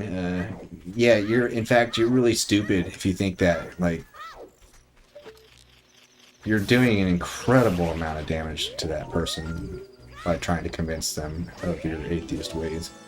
Which is why, even if atheism is true, I still hate atheists who try to convince other people that there is no God. Like, you're doing a disservice to humanity, I believe. But I guess that is a bit of an ethical conundrum, because you have to weigh people's sanity and comfort versus the truth. And for a lot of people, the truth is the biggest virtue. Like, nothing is more important than speaking the truth. So to them, to these people, they can, pretty logically conclude that, even if you ruin someone's life by convincing them that God isn't real, you still made the world a better place because you've spread the truth. So I think an argument can be made that, like, you can be justified in trying to talk people out of religion if it really is the truth. But I don't hold the truth as the highest virtue, personally. I think peace of mind is more important than truth. I think if people want to take the blue pill and live in the Matrix and have peaceful, happy lives, then it is wrong to try to take that away from them, in my opinion. It is wrong to try to take that away from them. But, again, you can make a damn good argument that, well, truth is the highest virtue, therefore truth needs to be told no matter how much it hurts. Yeah, Chutney, I think a lot of people who want to talk religious people out of being religious are doing it for ego reasons, primarily. Like, they can try to claim that they're doing it because truth is the greatest virtue and that they have to spread the truth. But ultimately, what both religious and non-religious people are doing, trying to convert people to their worldview, is to try to get a sense of basically consensus on their worldview, because that reduces their internal cognitive dissonance for the parts of themselves that don't really believe what they think they believe. Basically, I'm saying, I think every atheist inside, wonders, what if God were real? And every religious person wonders, well, what if God weren't real? And there's a collision of those two forces in the mind causes a great amount of stress. So people want to convince others of their worldview because that helps them feed the side they want to feed to win that argument in the cognitive dissonance, essentially. Which kind of relates to terror management theory, if you've ever heard of that. Terror management theory explains what I'm trying to explain a lot better than I just explained it, but it's basically a lot of the evil and suffering in the world can be traced back to people's denial of mortality. People psychologically cannot cope with the fact that we are mortal. And anything that other people do to try to talk them out of these stories they use to cope with mortality causes intense psychological distress, which leads to violence in some cases. That's why when, ancient Christians go into a Muslim country and, the Muslim starts telling the Christians, oh, what you believe is not true, what they're really saying is that your source of internal stability and sanity, essentially, is not true. And that distresses them so much that they then have to kill that person, basically, is how the theory goes, because they just cannot cope with that kind of resistance to something so fundamentally important to their psychological stability. Which unfortunately is a good argument against religious thought. Yeah, it's very scary because, yeah, it's... First of all, nobody likes to think about mortality, and terror management theory forces you to think about it. But it also... It makes religion seem a lot like it's a lie that is used to psychologically stabilize ourselves. But again, you know, based on what I was saying before, I think even if it is a lie, it is better to have that lie in your head than to have absolute chaos in your head, you know?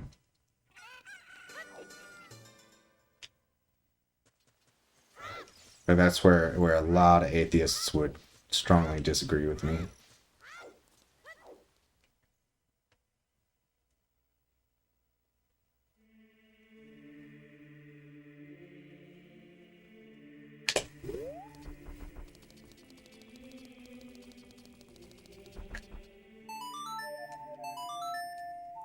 I kind of gotta pee.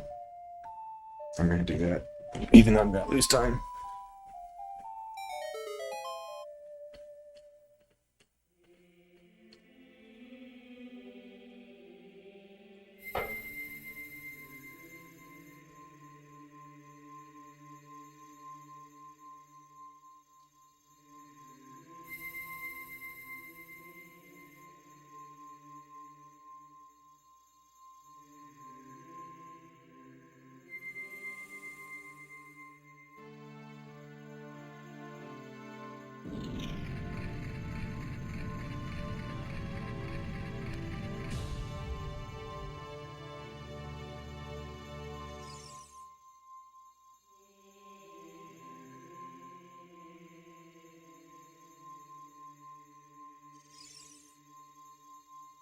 I hope I haven't freaked anybody out. Like, I know there are people out there who just thinking about these topics will like give them an anxiety attack. So I really hope I didn't cause that. Apologies if I did.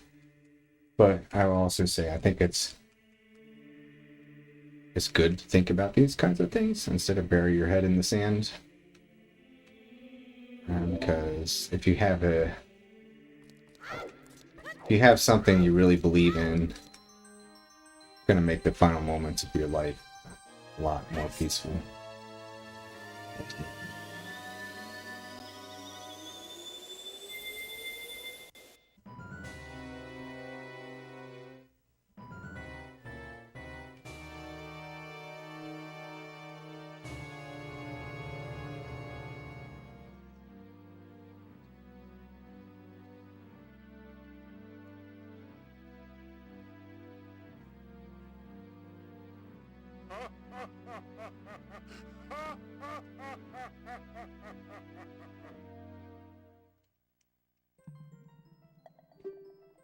Oh, you asked if I'm gonna beat this game today. Sorry I didn't respond. Yeah, that's the plan.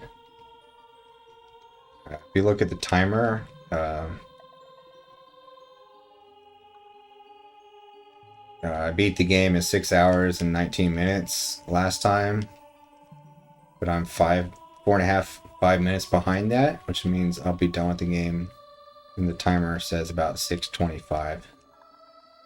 So, still like almost 5 hours left in the run. It's 100%, so I have to collect everything in the game. It's more than just beating the game. Get everything.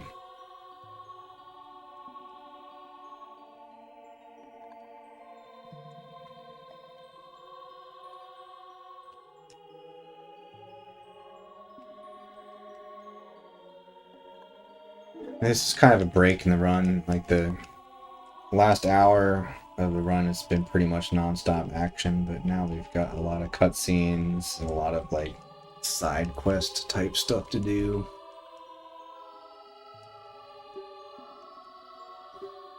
Not that much of it actually. Pretty soon I'm going to be doing Forest, Water, and Fire Temple almost back to back. So. But this is a little interlude of cutscenes here.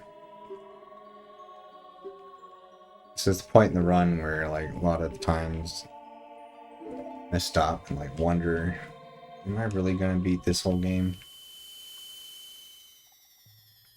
It's really just the boredom of the cutscene that's making me think that once a game actually starts again, it gets fun. But when you're just sitting in a fucking 7-minute cutscene, it's real easy to be like, why am I doing this?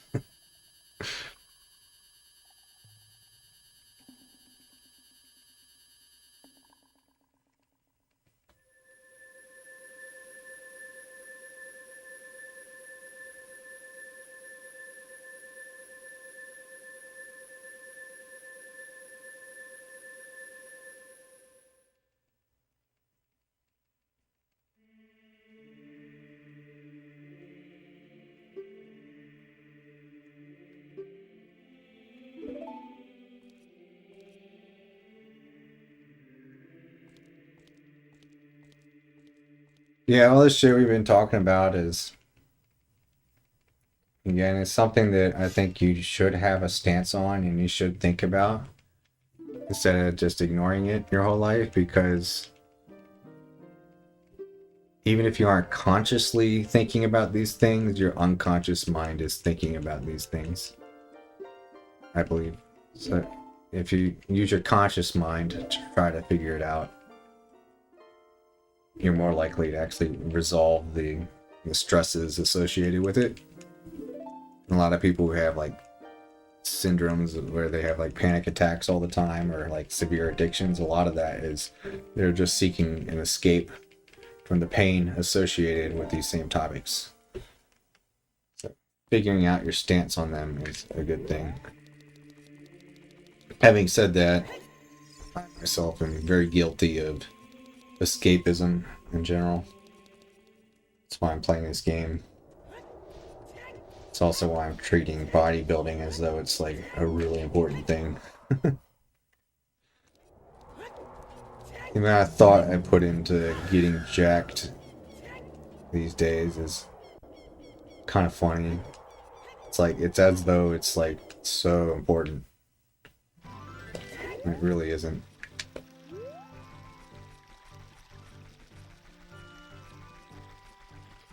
But it's how I keep engaged with life in the present moment, I guess. It's something to look forward to. I can look forward to being in better shape a year from now than I am now. And if I weren't exercising and eating right, I could pretty reliably expect to be in worse shape next year than I am now, so...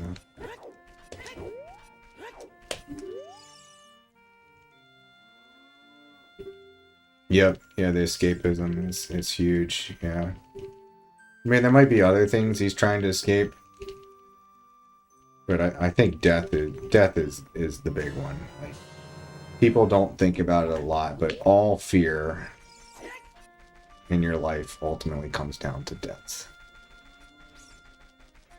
That's why fear exists. It's trying to prevent you from dying.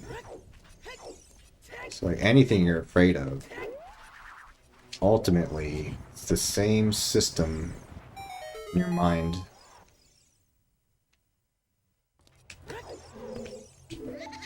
So you should have a stance on what happens when you die.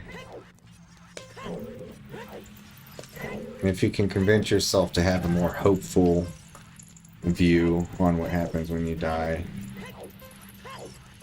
I would try to convince yourself of that. Just for the sake of your overall happiness. If death really is the end, then you want to maximize your happiness throughout life. You're going to be happier throughout your life if you believe there is an afterlife. could be wrong about that, actually. So a lot of people think that it is the finite nature of life that makes life more enjoyable. I kind of disagree. I think an infinite life could be pretty damn enjoyable. Expressed an interest in learning how to draw, so you can draw mecha. Also going again. Yeah.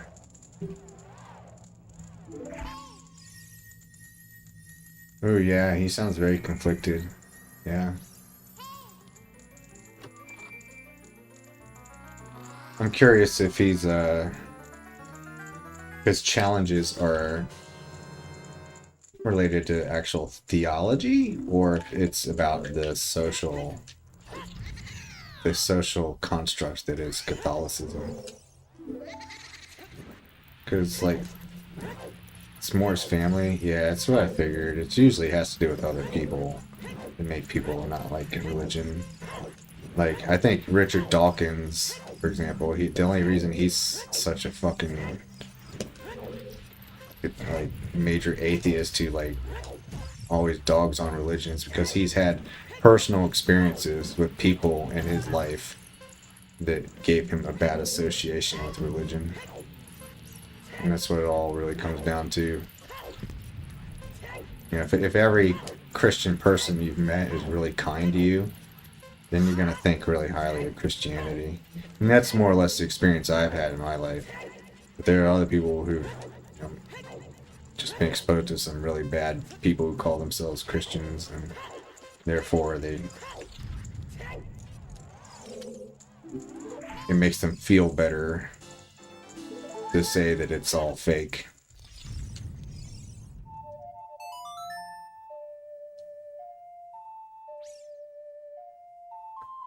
Yeah, mixed experience. Yeah, you already mentioned how you met sounds like you met sort of the more fundamentalist Baptist types, which they can be a little too rigid, I think, in how they see things, and less forgiving of certain types of people. But that's not what I experienced growing up. You know, I grew up Catholic, and the message I got hammered into my head every single weekend. In fact, I went to a Catholic school, so every day in my life, pretty much, the message I got over and over and over again is love each other, don't be selfish, love each other, you know?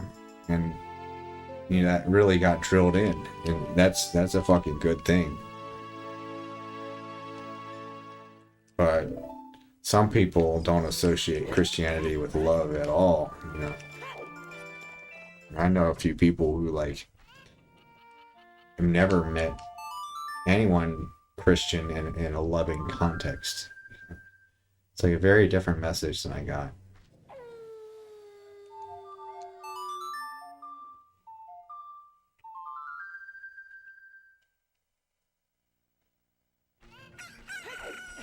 Whoa.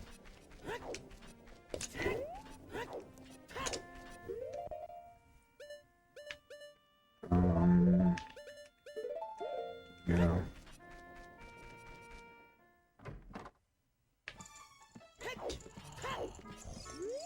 I haven't actually been to church in a very, very long time.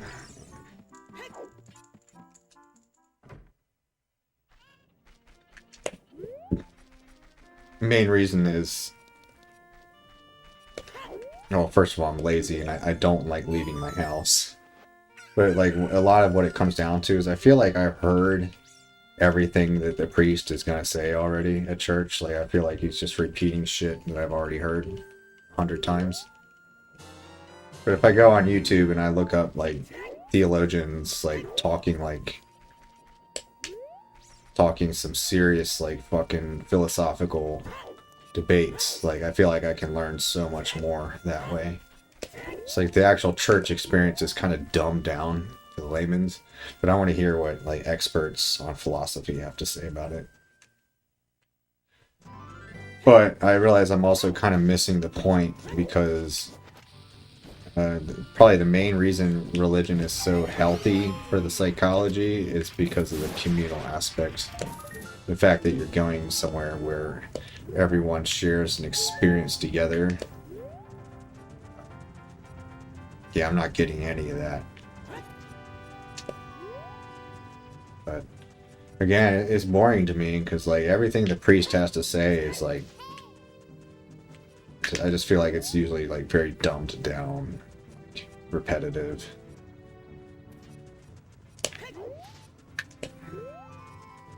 Like I want to hear the priest talk about the problem of evil. You know, not explain for like the 50th time how like Jesus like fucking had someone pick up his cross for him or something. You know, like I already know that. Stop repeating yourself.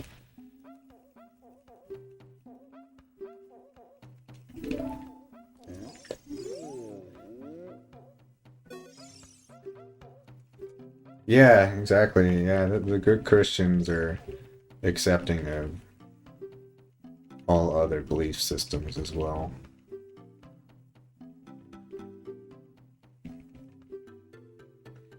Yeah, they don't have to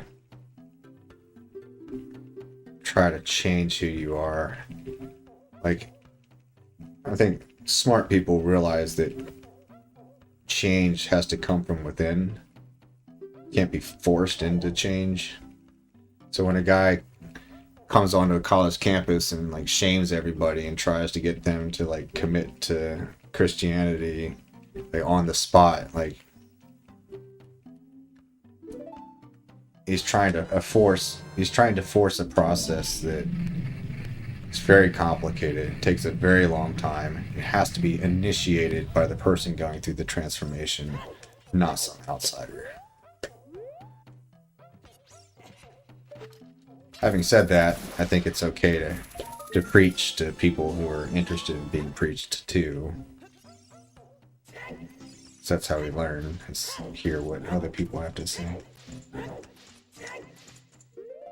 Let's see, we're gonna go that.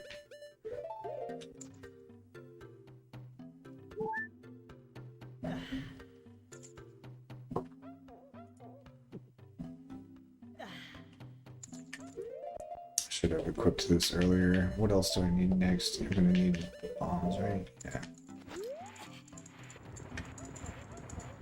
Wait, what? Oh, I already have magic. Duh.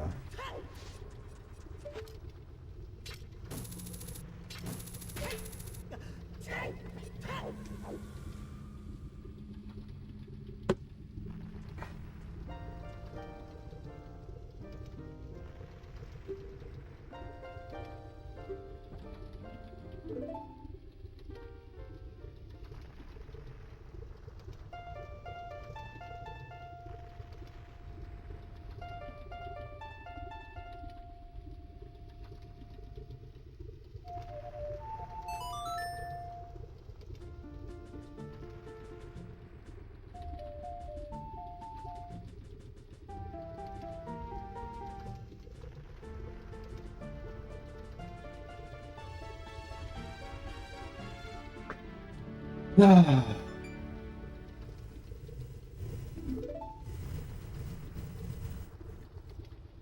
like this not wearing glasses thing. Whenever I look at my stream and I see I'm not wearing glasses, I feel like I look 10 times better.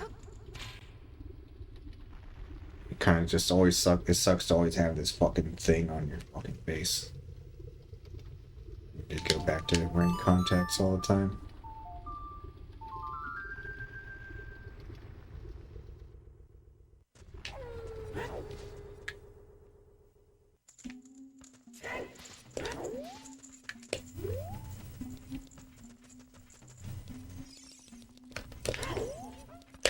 Especially since I'm trying to be like trying to look more like a bodybuilder, sporty kind of guy. Like, it helps to not have glasses.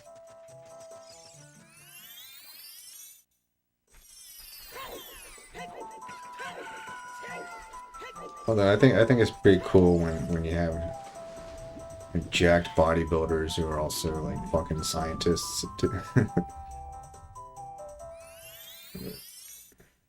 I'm definitely no scientist.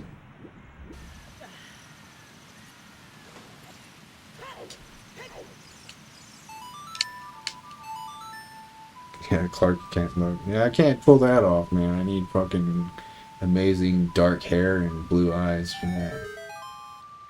Oh, and to be jacked, like legit jacked, not halfway jacked.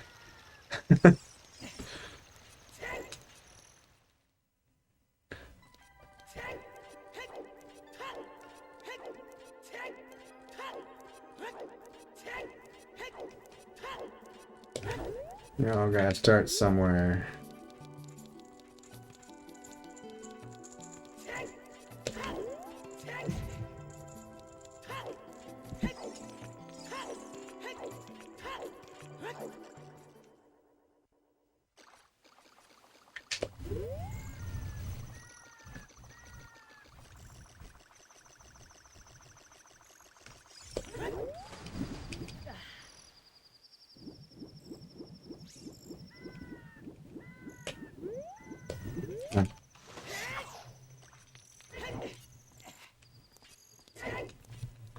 Alright, Ice Cavern. I could live the rest of my life without doing another one of these. Be perfectly happy. Never a fan of Ice Cavern. Definitely one of the worst parts of the game, in my opinion. It's mostly the blue fire. Like, I don't like having to catch and drop things in bottles in general. Like, animation is slow, and I'm just sitting there waiting for him to put the thing in his bottle for so long, it feels like.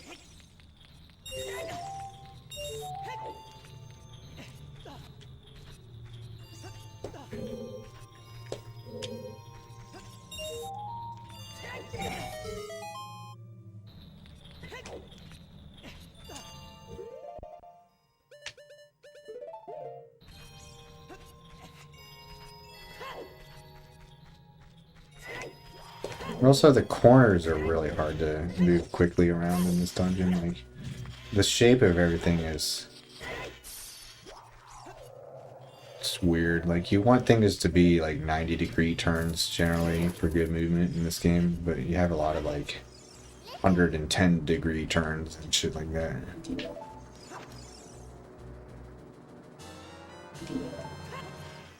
Uh-oh.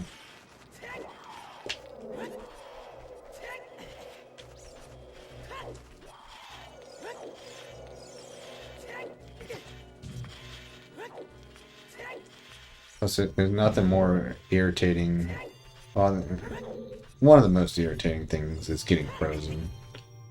I'd say, like, getting grabbed by a wall master is the worst, but getting frozen in this dungeon is one of the more annoying things that happens in the run.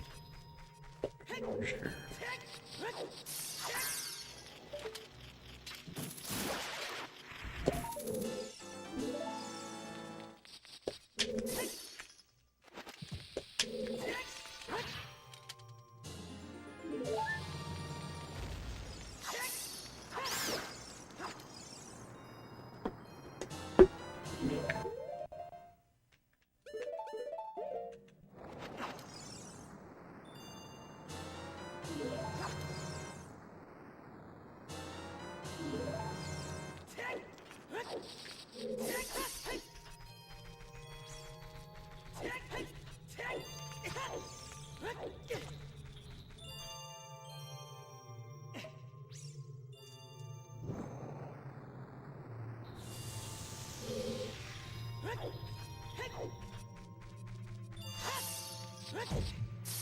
Gosh darn it.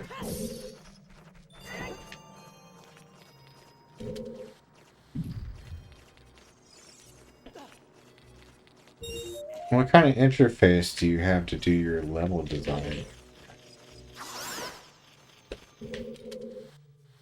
Because, like, with the game I made, I had, you know, a UI that's just like you just paint the environment you want. You know, you pick your tile set and you just click on things. It's not really like programming at all. So I'm not sure what quote unquote real game design is like.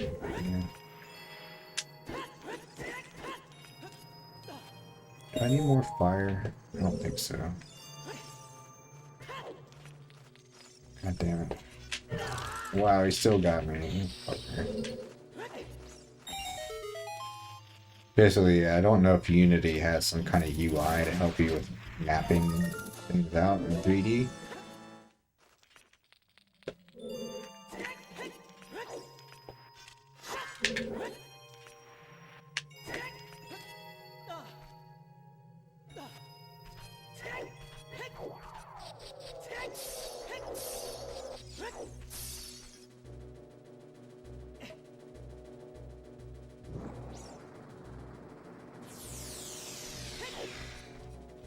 Oh, I'm gonna get.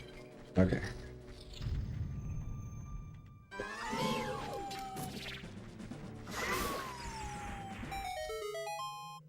Okay, so you do have a UI that allows you to sort of have a hands-on feel for the design.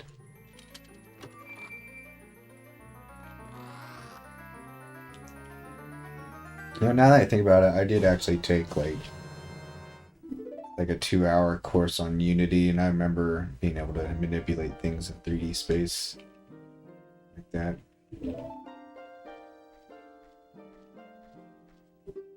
But I would figure it would get difficult to like render everything though, because you know, often like the game itself requires, like, just to run the game, it requires, you know, all the resources of your computer. So if you have like the whole game rendered plus your UI and like system for coding, like that's more memory than the computer can handle, I feel like.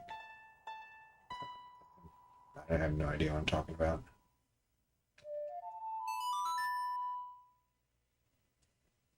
Compressed so like you're not seeing like the full resolution of all the objects that you're dealing with. That makes sense.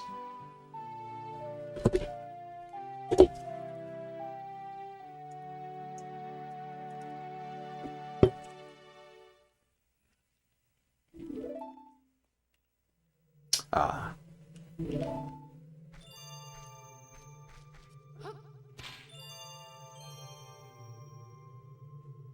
Gotcha, gotcha.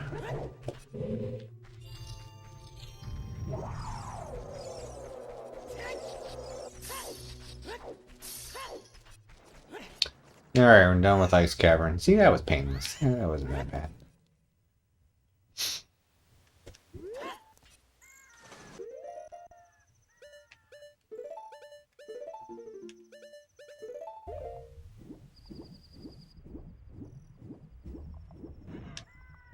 Stop writing.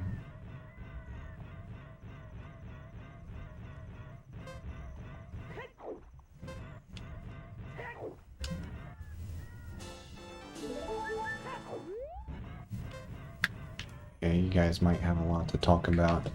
I don't understand half the shit y'all are saying, but maybe you'll understand each other.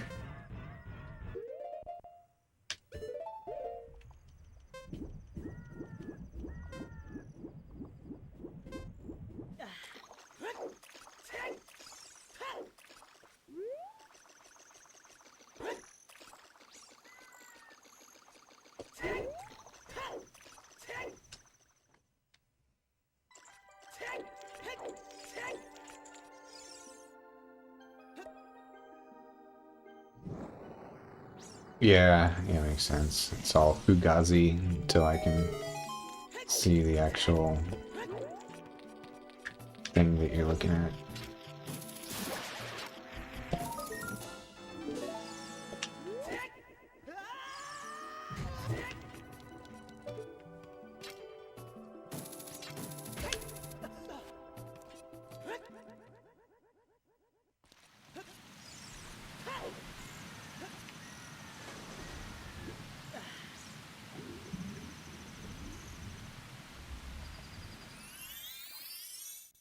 Nice. I'm working on a rigid body.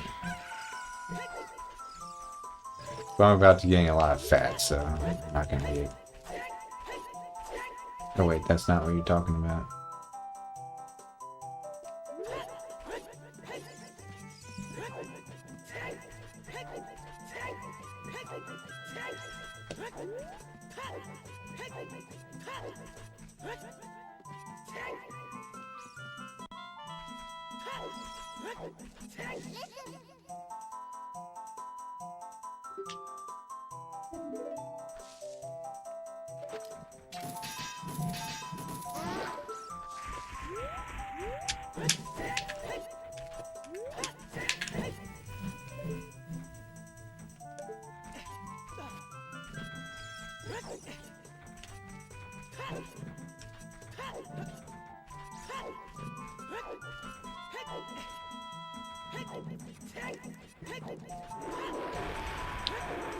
Okay. Yeah, you need that differentiation because in programming, object means something pretty different.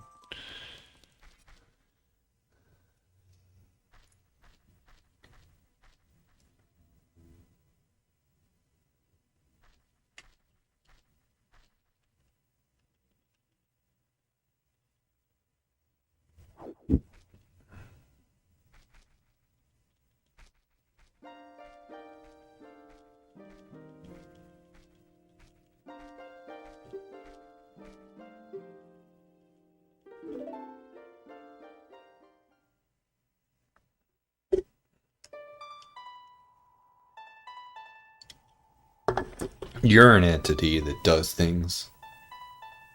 Take that.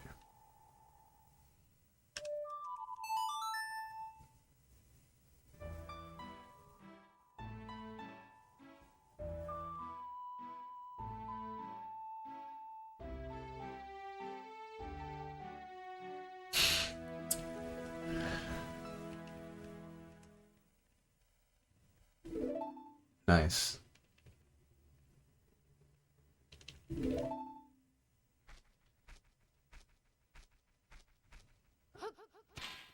Dude, I love eating food again. Like, I actually have to remind myself to eat. Because I'm not, like, fucking hungry all the time anymore. It's great.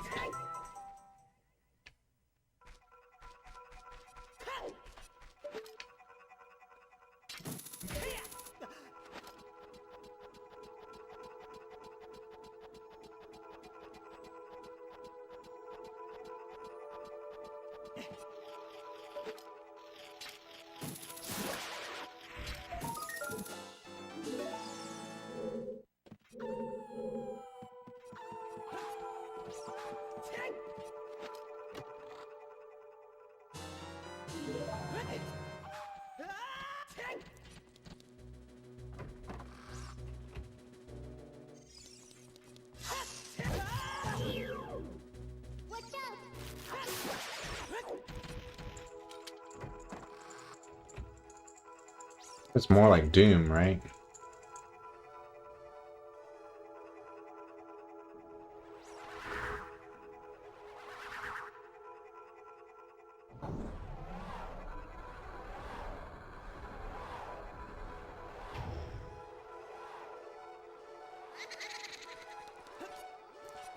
Ah.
Starting to feel really energized all of a sudden. Maybe that testosterone's starting to kick in.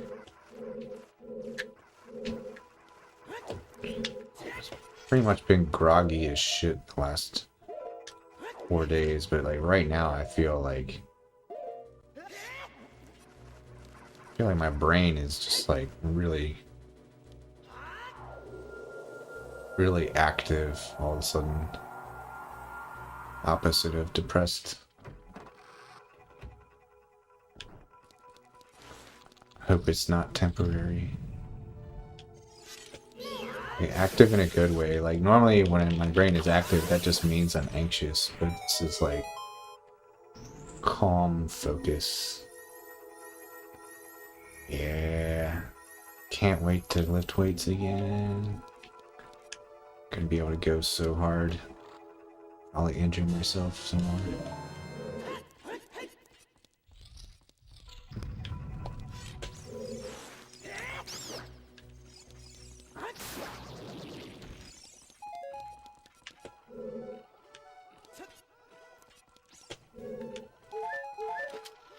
Helps having you guys to talk to. I think on my philosophical tirade, I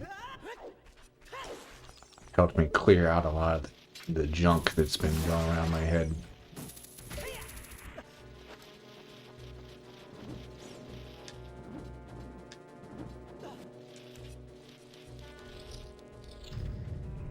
And I feel more at peace now because, like, I'm explaining everything I've been thinking. It's like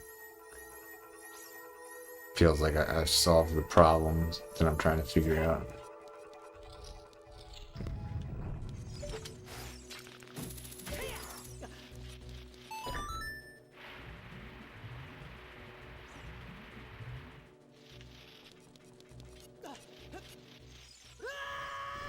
Wait.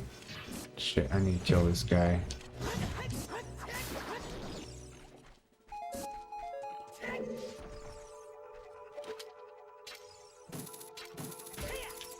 Where's Hobox, man? Gotta ask him about the book he's reading.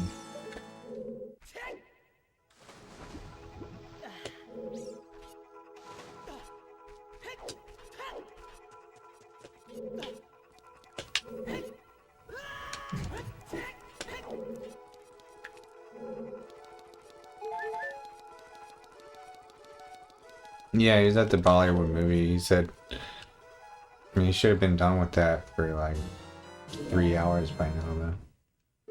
He said he'd be online later. But I stopped streaming. Maybe you saw I stopped streaming and then didn't realize I was coming back.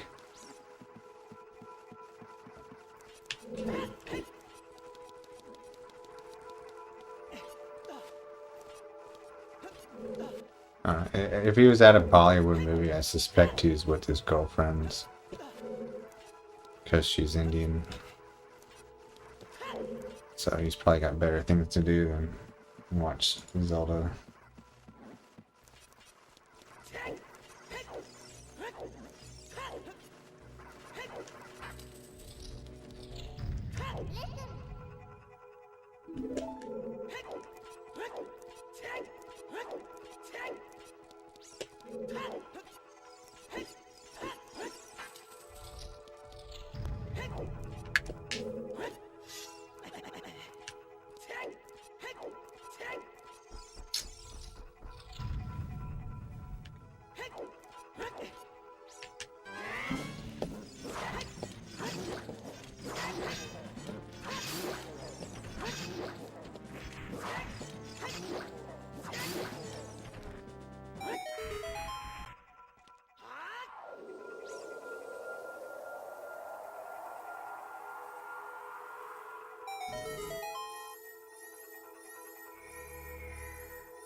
God damn it, dude. I missed so many opportunities to hit them just...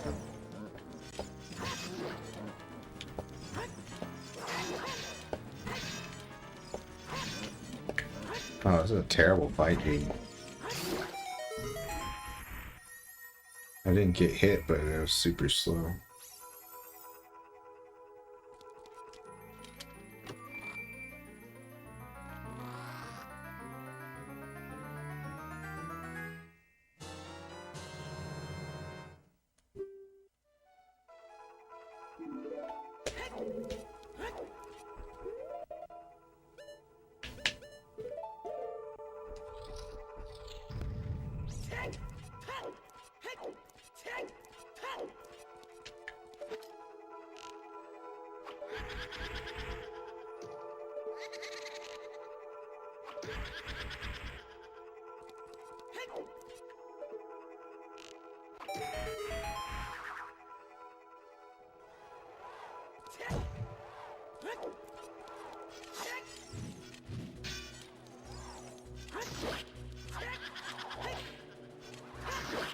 Damn it.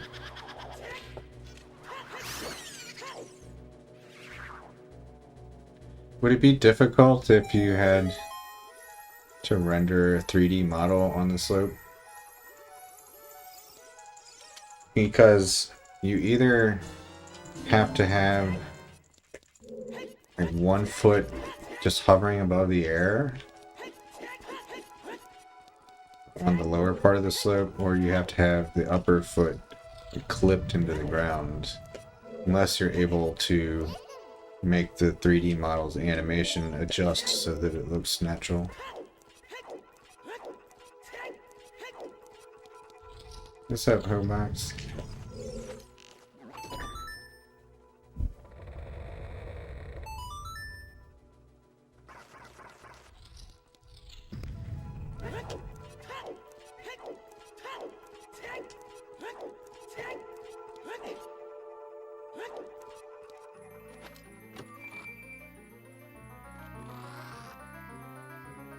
I feel like the old N64 games were always doing one of the things I mentioned. Like, if Link is standing on a staircase, but he's like sideways, he's gonna...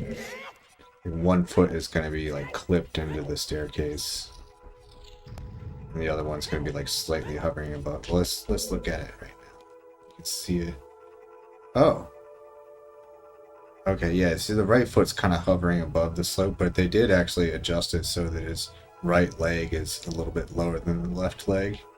So they're adjusting the model to make it look a little more realistic.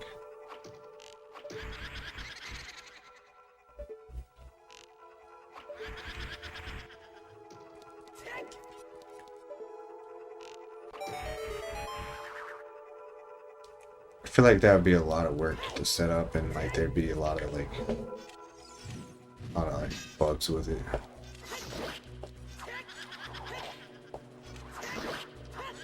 Like, for example, like it might look natural on a 45-degree slope, but what about a 60-degree slope?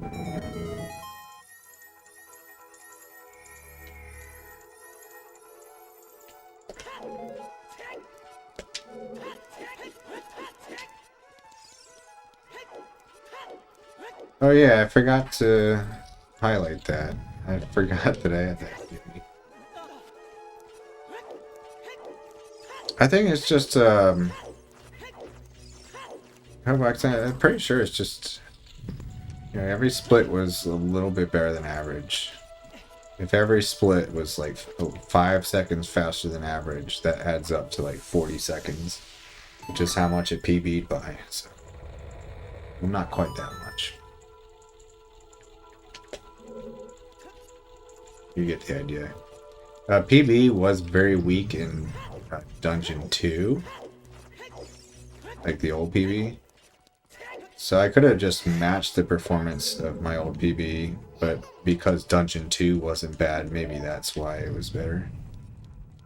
The thing is, the old PB's level 9 was so good that like I didn't think I would ever be able to match that. And it definitely, the new PB definitely had some problems in level 9, but it also had some phenomenal rooms in level 9. What's it up? Yeah, I don't remember anything going well, or any rooms like being significantly faster than normal.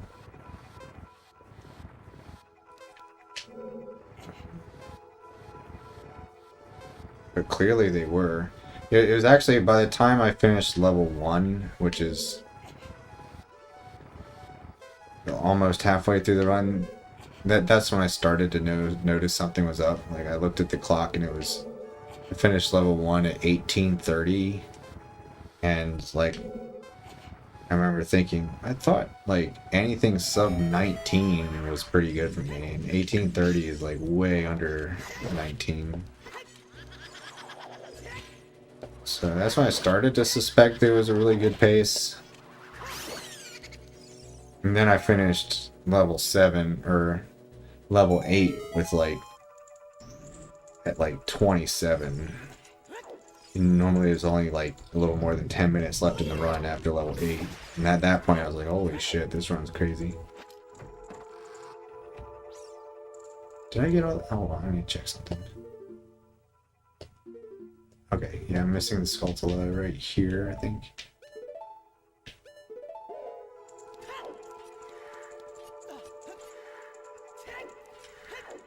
Oh yeah, I'm actually missing 2 Skulltulas.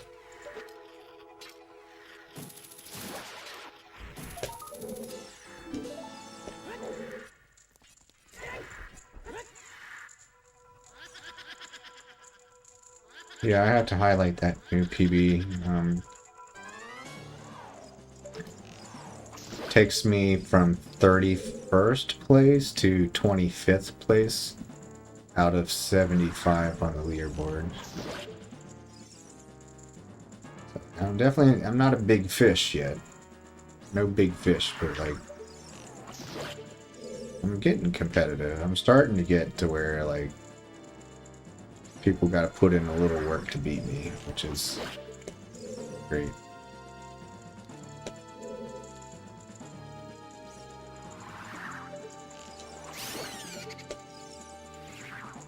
It's no longer a time where like somebody could beat it in like a week. Like, people will actually have to play the game for like a couple months to beat that time now. So it's somewhat respectable, I'd say.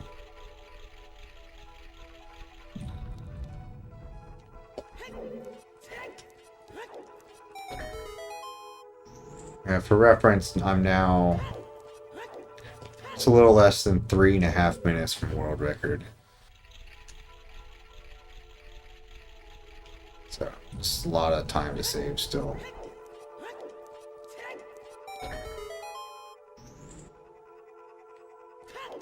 It's pretty good because my best any percent time... No, I haven't grinded any percent in a very long time.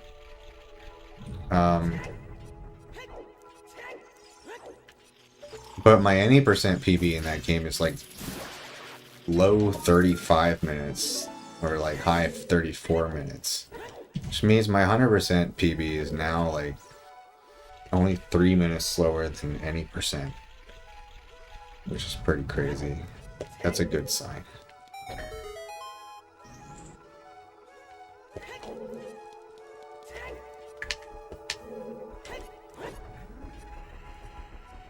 Well, I'm being guarded about how much credit I give myself, Hobox, because there's always a prodigy out there.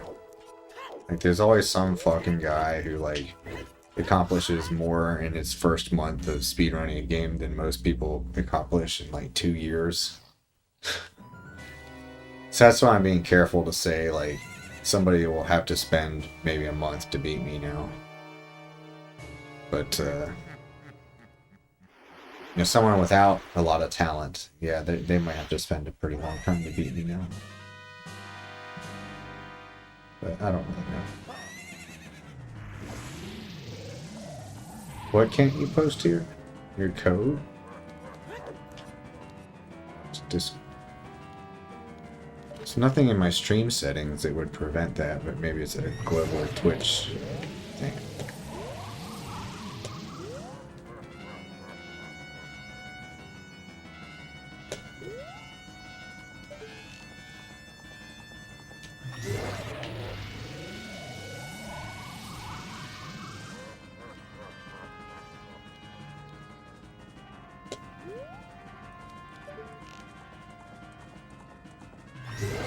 How was your movie, Hobox?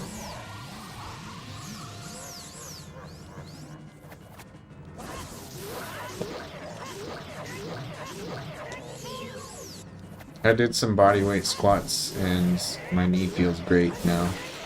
I think that's probably not going to be a problem going forward. So I'm pretty happy about that. Even the old shoulder is starting to feel a little less creaky. So it'd be great if I could completely fix the shoulder. Like, I don't think my shoulder is ever going to be perfect again. Should be a lot better. Oh, that's some real shit. That's some real shit. I'm sure it's not biased in any way. Right.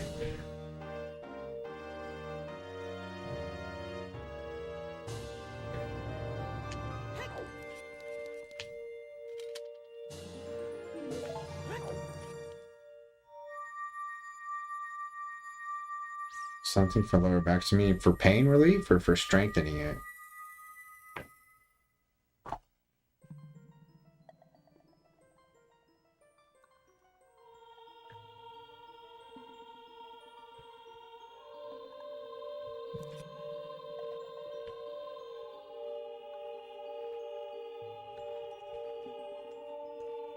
You get pain when you're standing?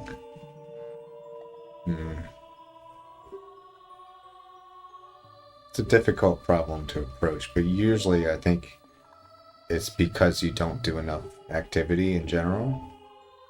My back starts to get really sore if I just don't move all day. But if I go for if I just go for a walk every day, like I pretty much never get back pain anymore. So a lot of it's just like kind of like very gentle movement that'll help loosen it up a lot. And then of course it's going to help if you strengthen your entire core, which means, you know, your back muscles themselves, as well as like your glutes, you know, that's your butt, and your abs.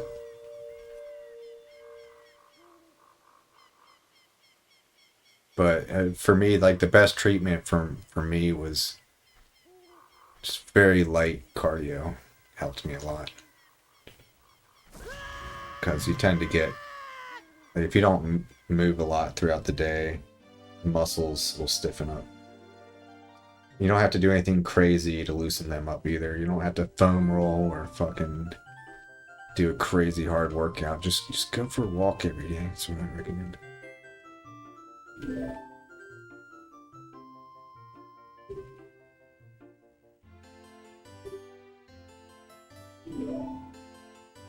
Yeah, walks are great for psychology too. Like, I know I was talking shit on like primal like training and like doing functional stuff that's like evolution like patterns, but like there is a part of your brain that reacts to basically seeing the environment go by in your peripheries. Going for a walk relaxes the brain essentially because it's seeing the environment change.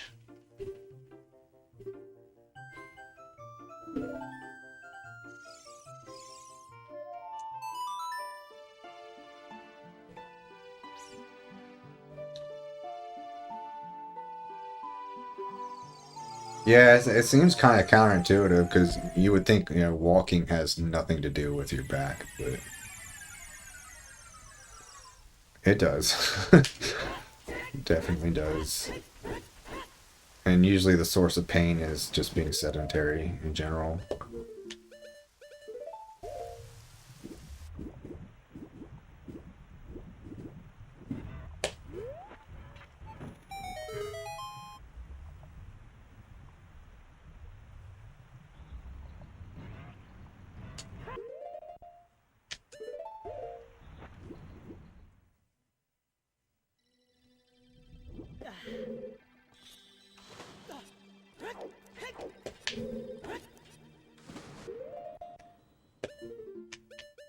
Yeah.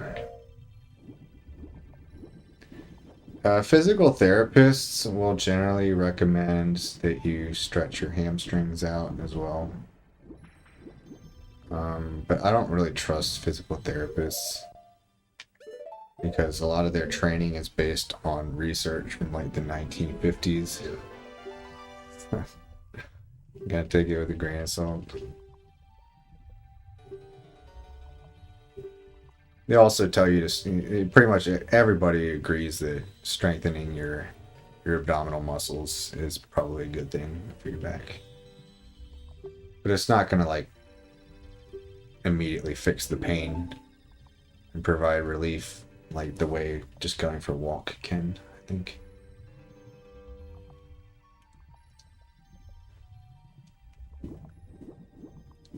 Let's see.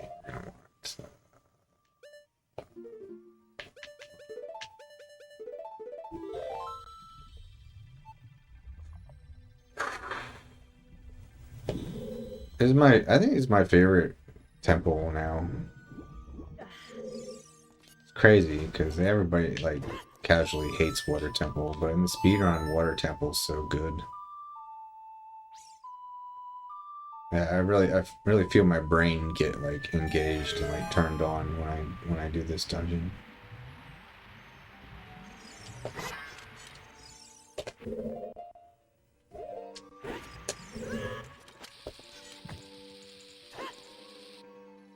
Yeah, exactly. Yeah, treadmills aren't so good.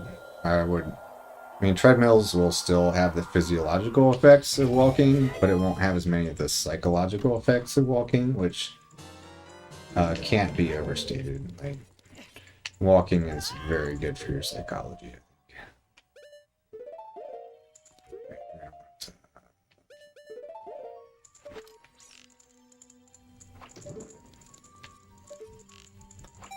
And then there's added bonus that you know, walking does burn like 200 calories per half hour, so it won't like single-handedly make you like lose a lot of fat, but like combined with a decent diet, like walking will definitely help you lose fat as well.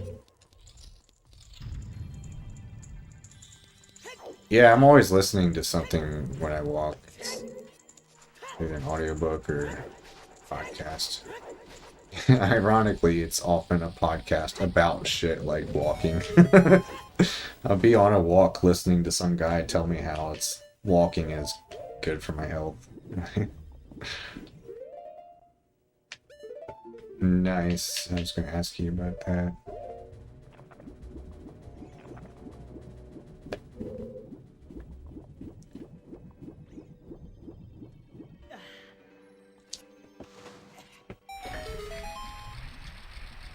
Yeah, I assume you read the part now where Virus is like using Caldera as a tank. Part cracks me up for some reason. Okay. It keeps like walking behind her so the other guys will shoot her.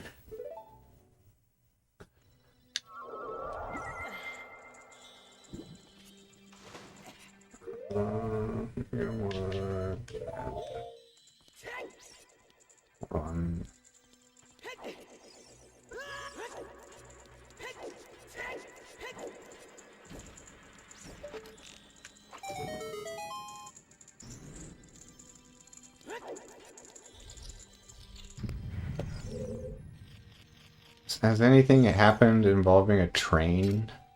Wait, what am I doing? I can't do this yet.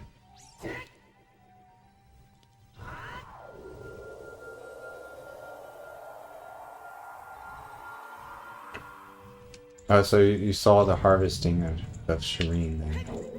Yeah, that's why Rachel's so fucked up. She's got Shireen's soul living inside her mind, as well as that weird thing, that spindly looking thing. You'll find out more about that eventually.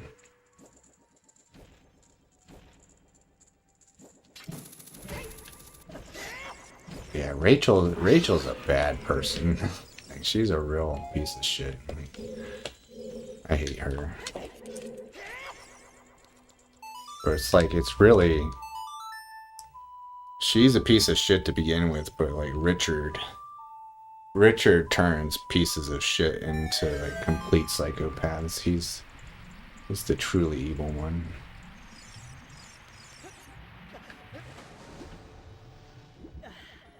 Okay, so yeah, you saw the train scene. I thought that was a pretty good action sequence.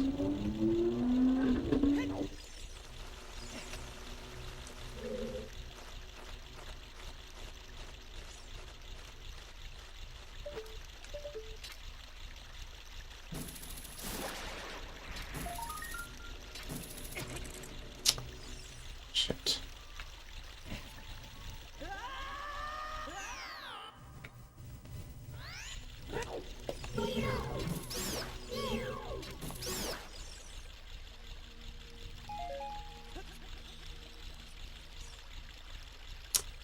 I think you might have a good guess, but you don't want to believe it.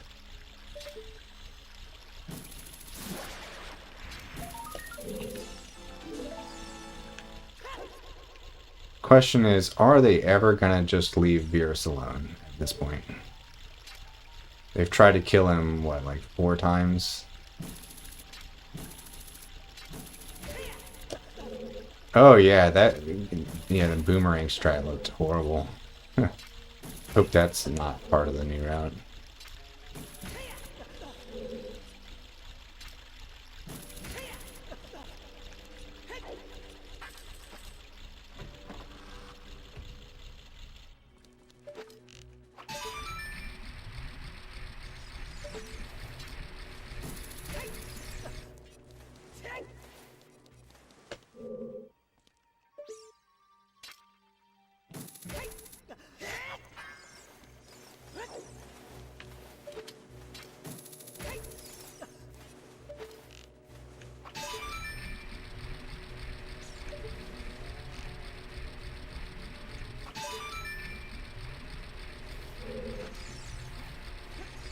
I find it hard to believe almost that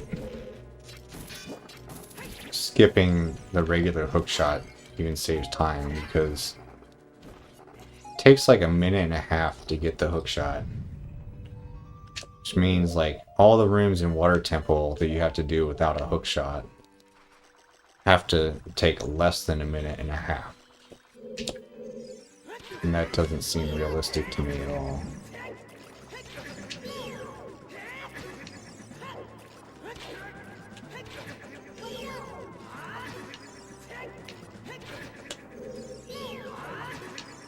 What's up, Rashad? That's great, man. I'll put you right to sleep.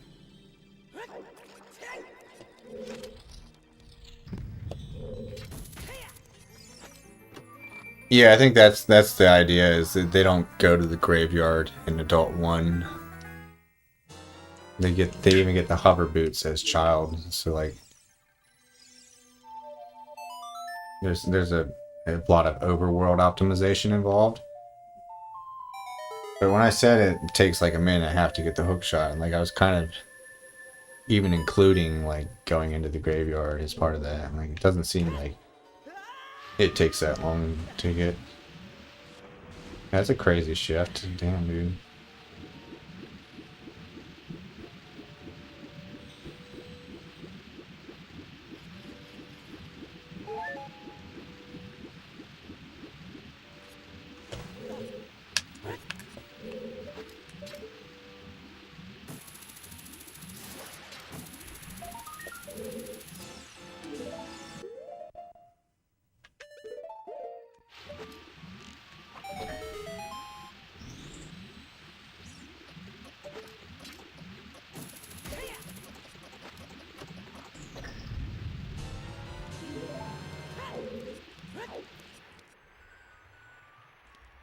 Just got a major headache for some reason.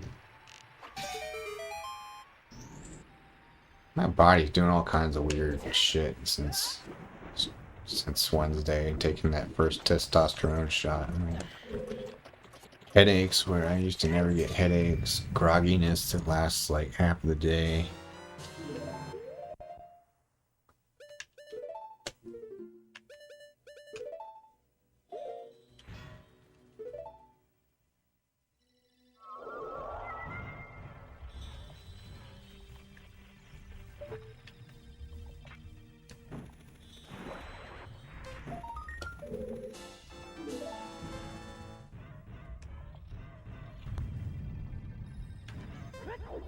4-day fast? It's awesome, man. I didn't think you were gonna do more than like 2 days or a day and a half even.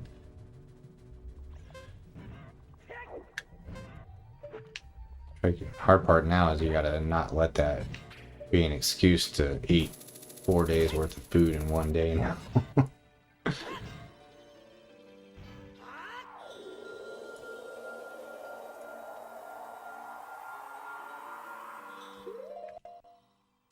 I think I told you I'm gonna bulk now. Pretty dramatic change.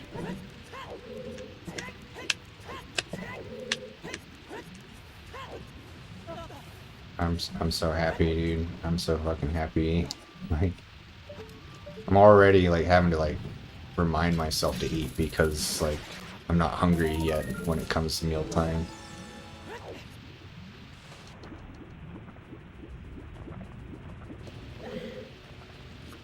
Yeah, at first I figured, oh, I can't bulk now because, you know, I'll be so fat. You know, if I gain 20 pounds, I'm gonna be so much fatter. But I did the math and I can pretty much stay the exact same body fat percentage while I gain 20 pounds. So that's gonna be awesome, dude. I'm fucking.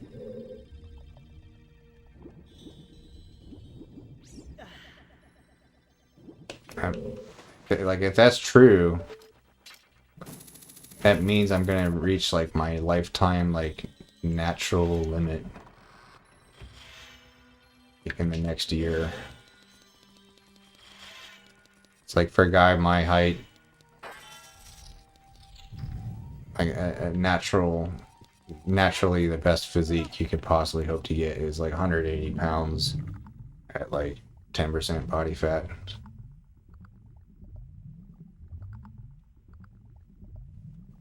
Right now I'm 180 pounds, about 20% body fat. But if I gain like 15 pounds of muscle, then 180 pounds will be like 12% body fat.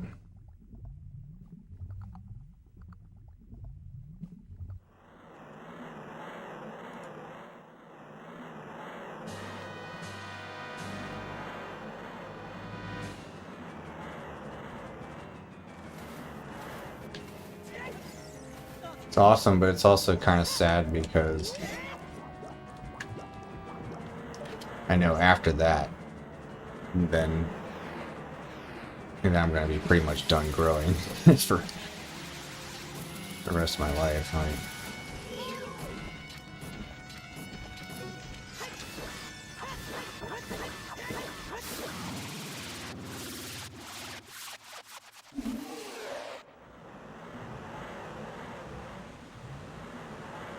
but who knows where things could end up? Like, I'm technically like really no longer natural at all because the doctor pretty much explained to me like what he wants to do is have my testosterone at the very end of the week, like right before I take my next shot. At that point in time, he wants my testosterone to be 800, which is like the upper end of like natural levels. Which means that the whole rest of the week, you know, before it starts to dip down, it's going to be at like 1200 and like 1000. Just definitely like enough to make a huge difference on your muscle gains. It does. It does count as not natural because, yeah, if I'm spiking up to 1200, nobody has 1200 testosterone naturally. The average throughout the week is going to be like 1000. Like that's not natural.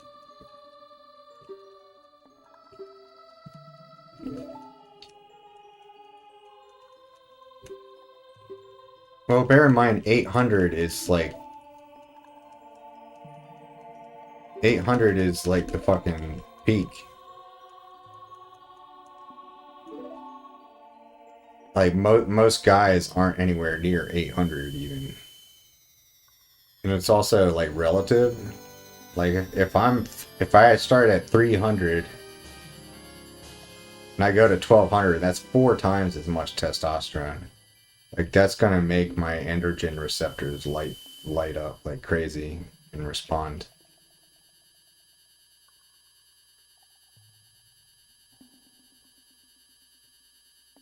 You got 169 for total testosterone? That's severe deficiency. That's not acceptable. You gotta do something about that.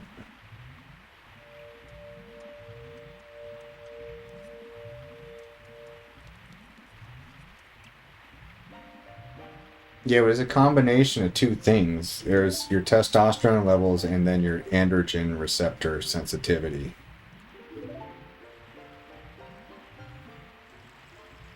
So like if your androgen receptors are tuned towards 300 total testosterone being normal,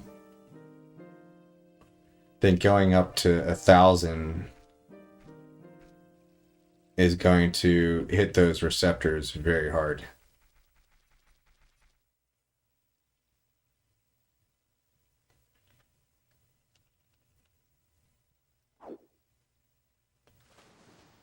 Either way, I think even if I were taking like a mild TRT that got my levels up to like 600, I don't think that would allow you to call yourself natural anymore either.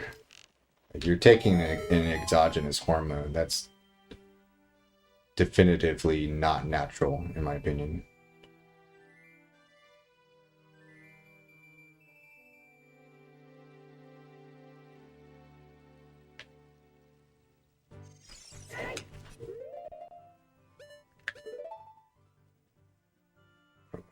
Next.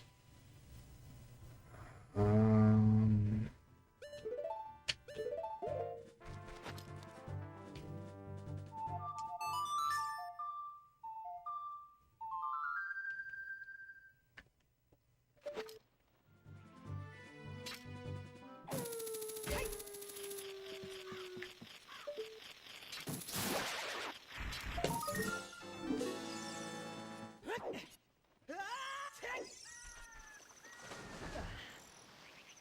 what I'm saying is that if normally your testosterone floats at around 700 and then you go up to 1,000, that's not going to have nearly as much of an impact on your androgen receptors themselves as going from 300 to 1,000.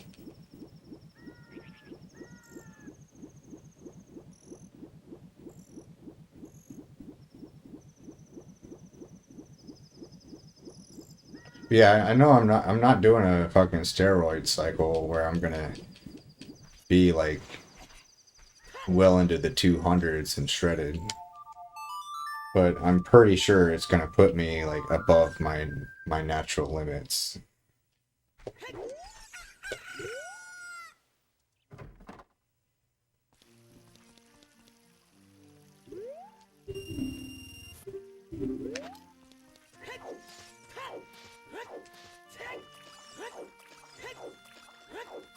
I've never seen my testosterone levels above like 480, even back in the day. So we'll see what happens. You know, the research says that people starting TRT gain a lot of muscle usually, even if they've formerly been resistance training. So hopefully that's what happens.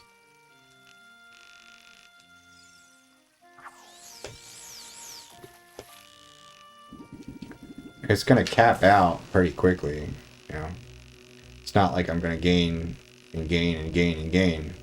But I think for like the next 6 months to a year, I could put on like 15 pounds of muscle.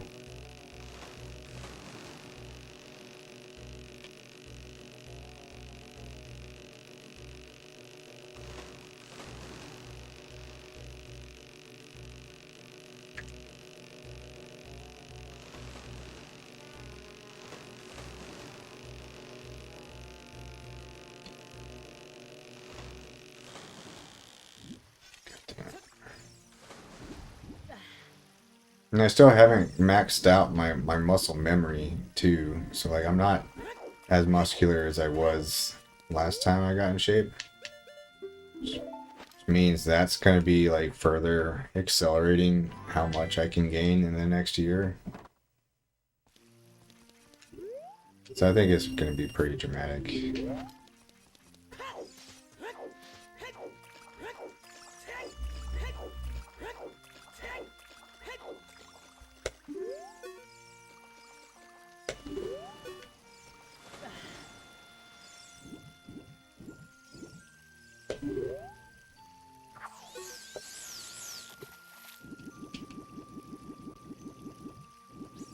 Sounds good, Chutney.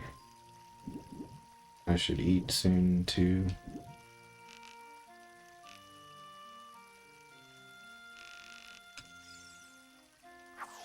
One of the best benefits that I didn't realize is that TRT can actually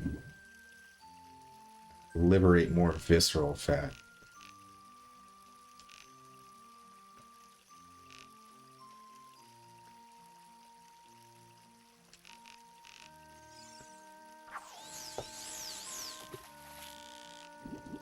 Yeah, I hope that's true. 'Cause that shit's really unhealthy. Like that's the fat that like actually like really hurts your health. Having fat on your arms and legs. Yeah, that's not good for you, but like having stomach fat is like really bad for you.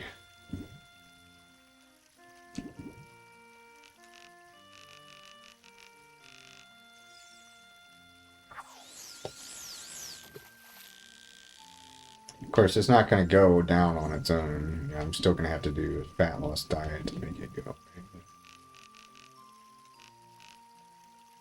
away. My rationale is that if I gain a lot of muscle and also simultaneously relieve myself from the diet fatigue of the 7 months of dieting that I just did, I'm going to be in a position to lose the rest of my fat on much higher calories.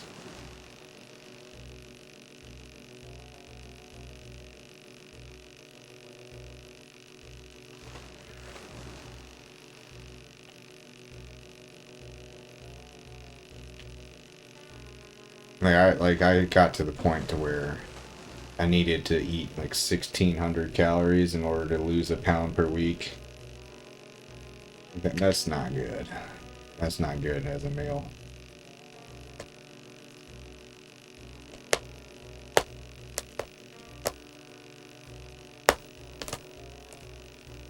It's like eventually it gets to a point to where your calorie consumption is so low that you can no longer get enough like protein and enough micronutrients in your diet, and it starts to impact your health.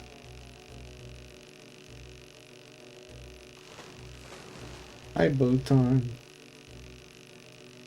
What are you doing, kitty?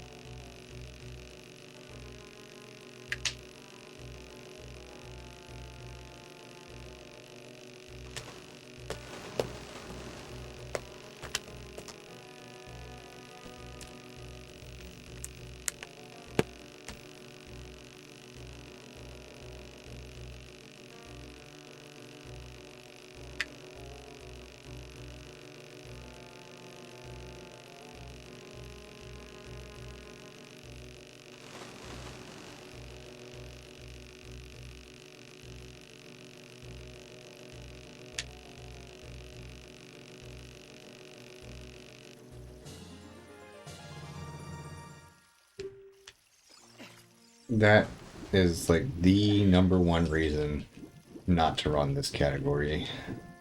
If anyone's thinking about doing a speed run of this category yourself, don't do it.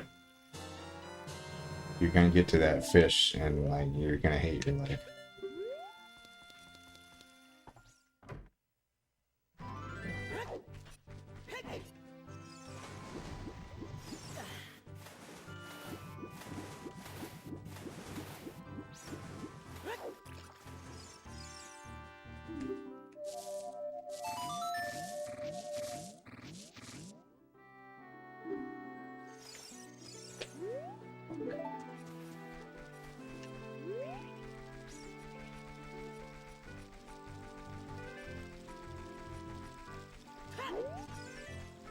BRB. I should go do some shit too.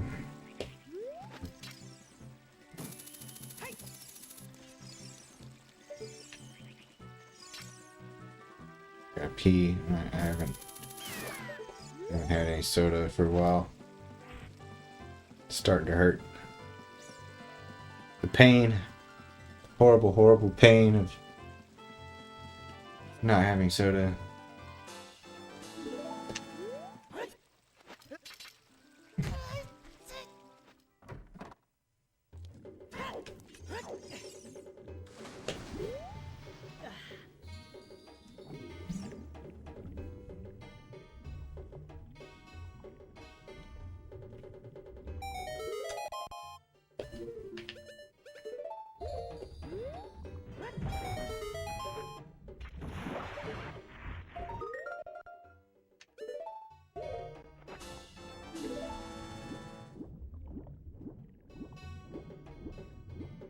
I should have grabbed that red rupee right there.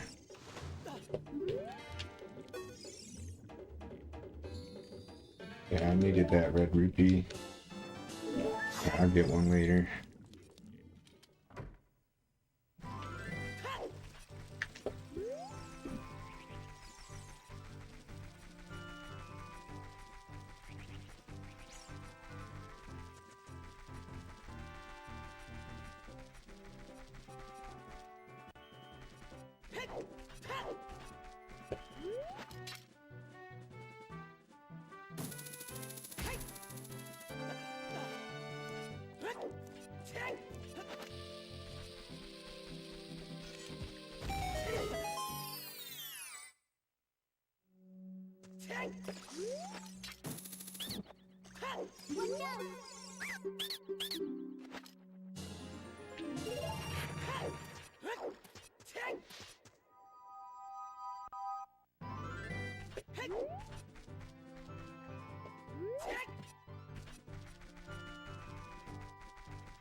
Welcome back. How's your chili?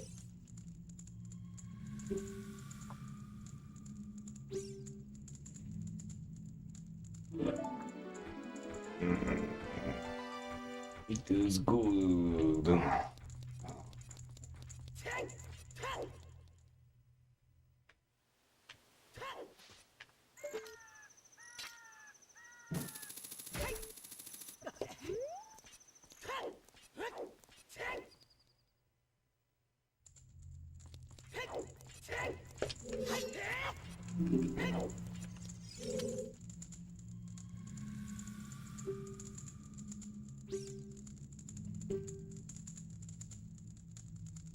Oh yeah. Never thought about that.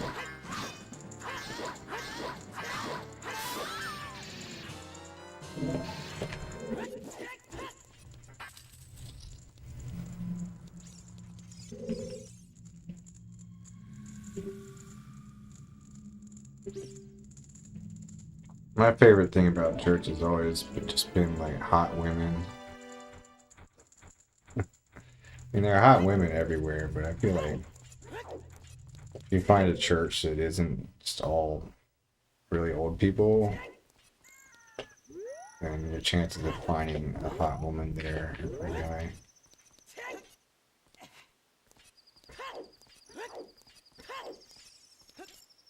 But I don't think the Lord likes that very much. That's not why he wants me to go to church.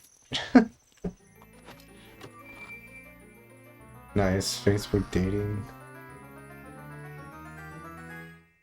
Had any matches lately? Any good dates?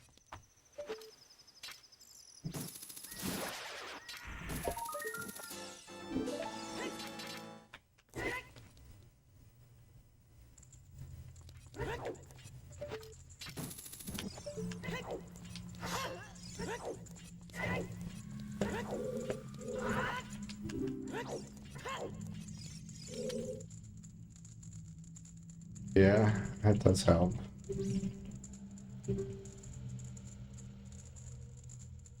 In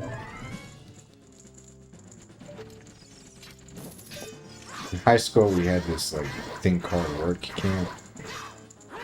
It's like a summer camp where you go like build houses for poor people. I used to love that shit because like there were so many girls I had crushes on back then. They were at that camp.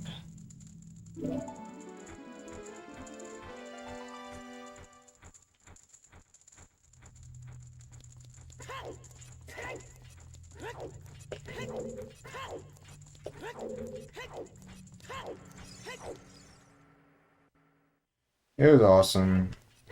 I never got anywhere with it. Well, I mean, one girl was definitely. Well, there were a couple girls who were interested in me that I was interested in, but it never actually went anywhere other than acknowledging that we found each other attractive, and that was about it.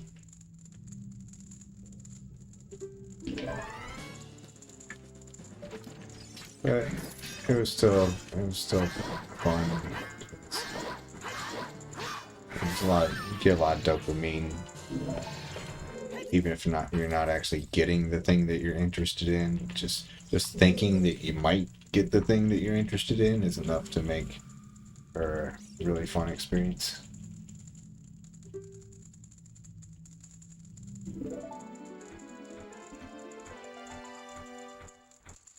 Yeah, my parents have been telling me for years and years to go to church to meet a lady.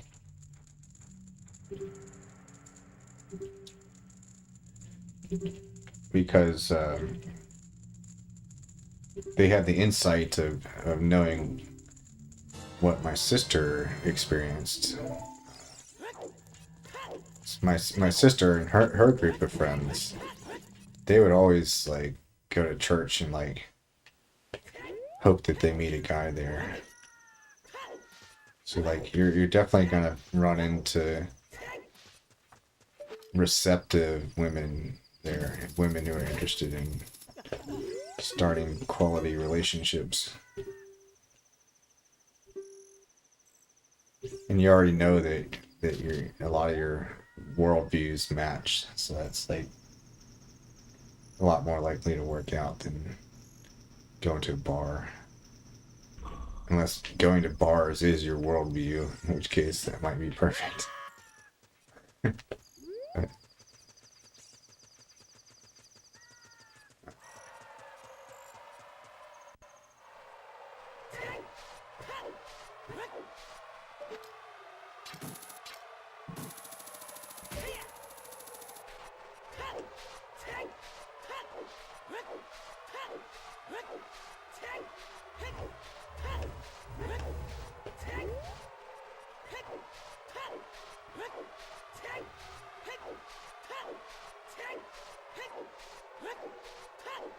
Yeah, I always thought that was kind of ironic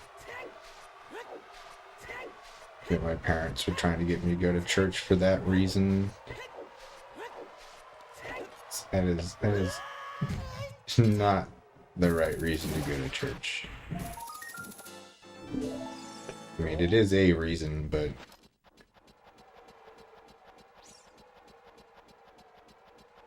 it's not a very selfless motivation.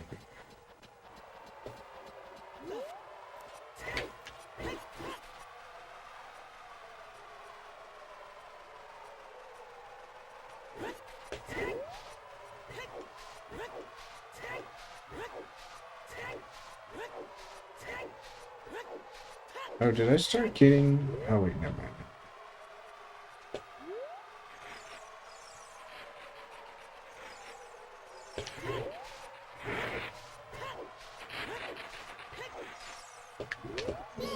Fuck you.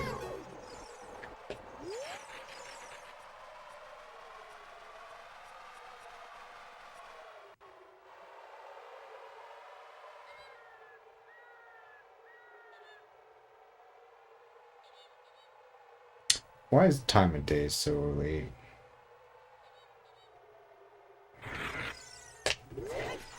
Definitely gonna have to play Sun Song here.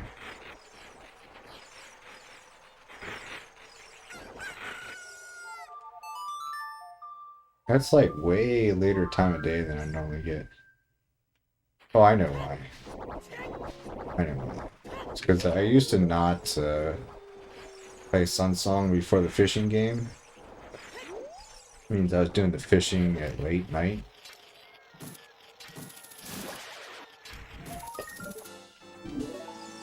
And this time I played Sun Song so that I'd be doing fishing early morning, which I think is slightly better. Hey, Leo.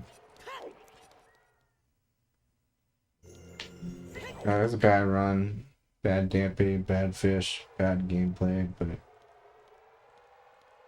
it's been an enlightening experience. We've talked about a lot of important topics. I actually have to stop for a second. Once I play the song, I'm gonna step away for a minute and lose time.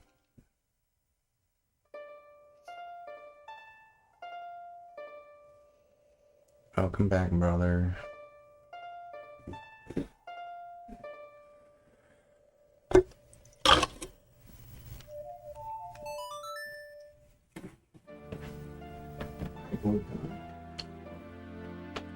Hey, little girl.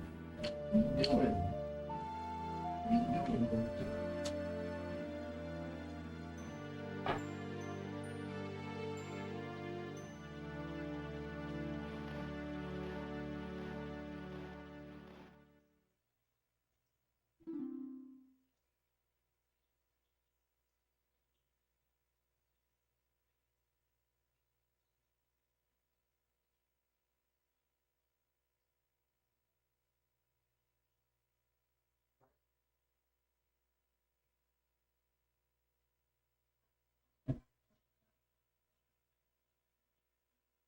Hey, little girl. Hey, little girl. Hey, little girl. 28.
Probably looking at like a 635 here.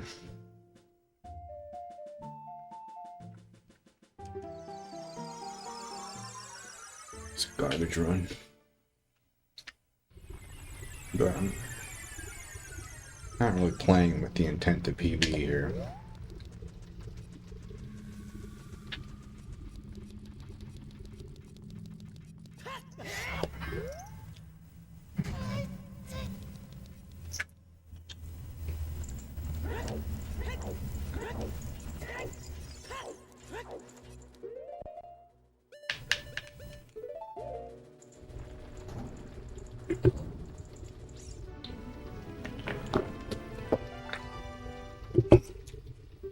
It's a chill night. It's one of the lower stressed speed runs that I can possibly do.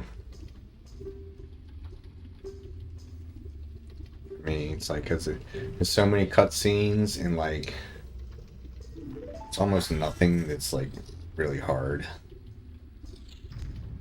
It's like slightly challenging stuff, but nothing that I consider hard throughout the entire run. Relaxing.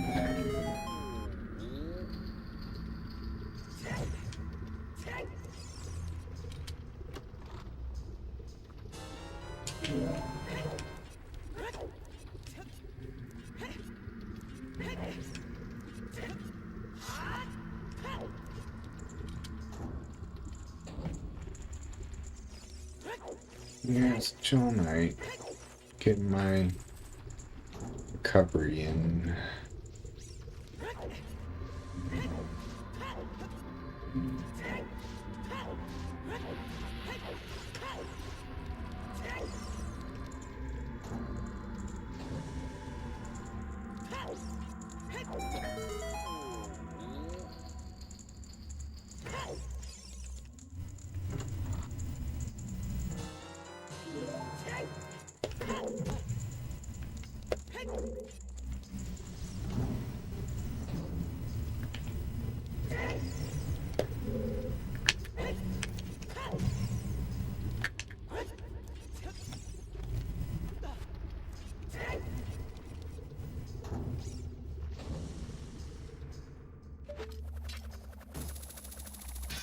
God damn it.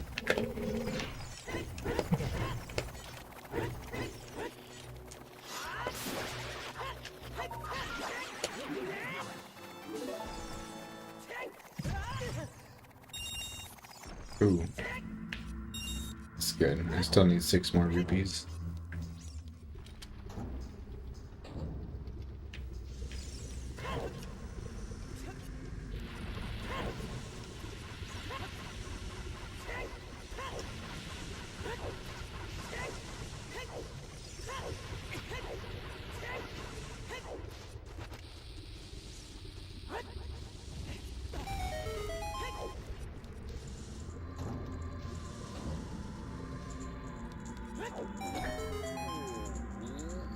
This song is so bad.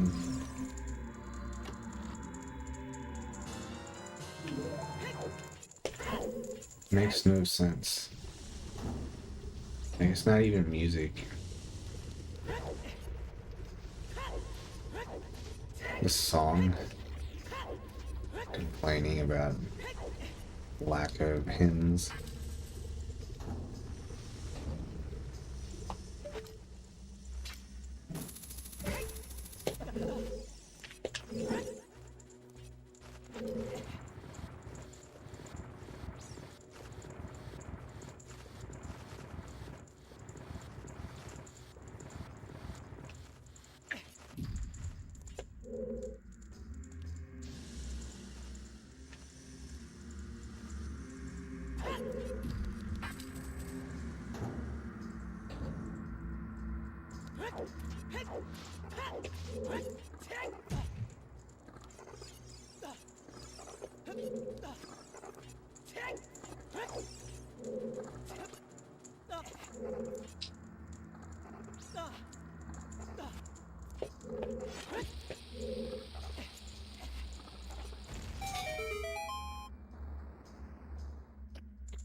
Remember which direction to go this time?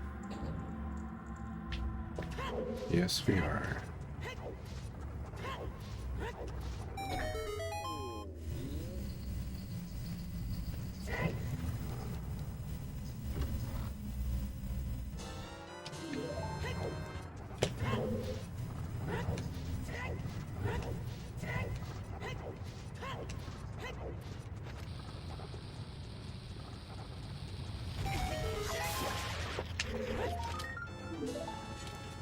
I don't know why I quit to draw my hook shot there.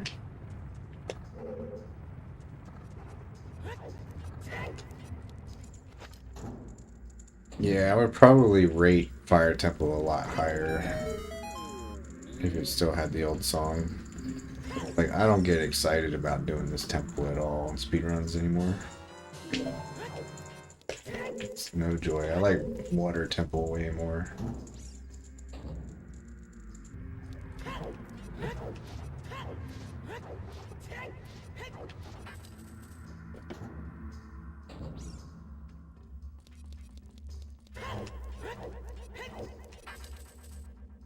Mm.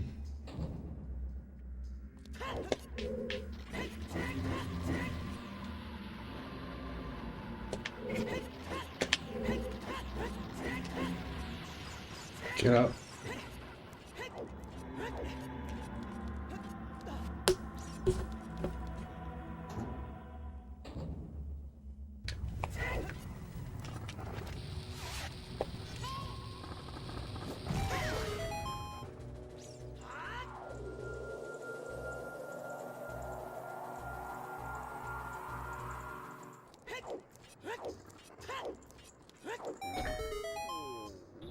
Wonder why I got such a good camera angle there.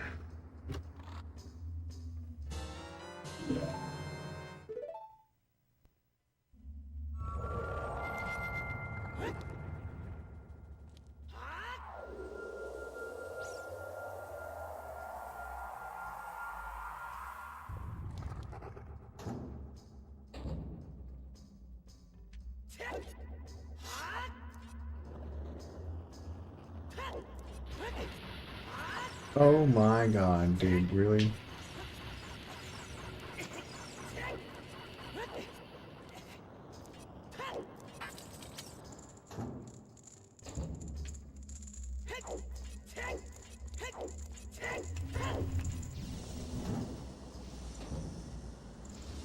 Gotcha, no, sure.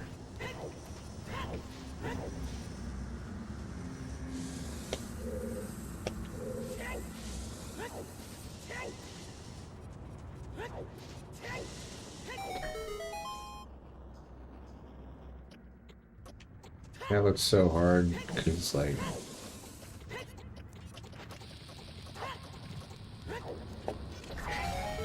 Main reason it's so hard, I would say, is that you have to do all the setup before the bomb chute gets to you.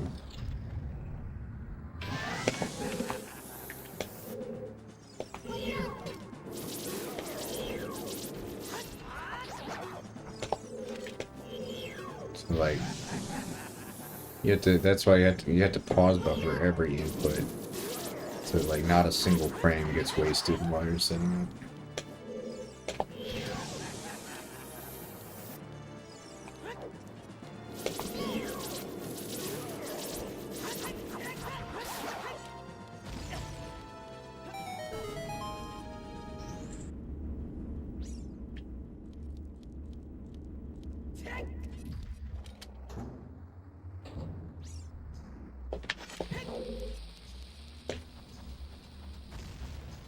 What? That's never happened to me before. You know, you can normally just drop the bomb the instant you can. I guess you have to move a little bit to the right first.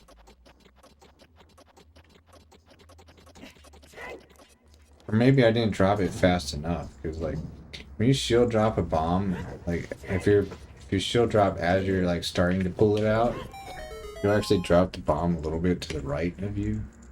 Whereas you wait for the bomb to be like fully pulled out and above your head, it'll fall like center on your. your center mass.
God damn it, dude. Why is that so hard?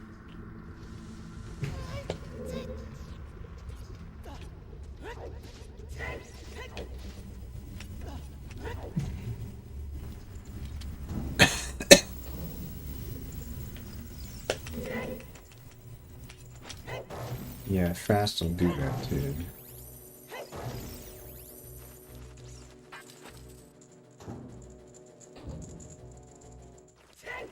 Yeah, going to a movie can be tiring. I find that after movies, I feel very sleepy.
About time to order dinner.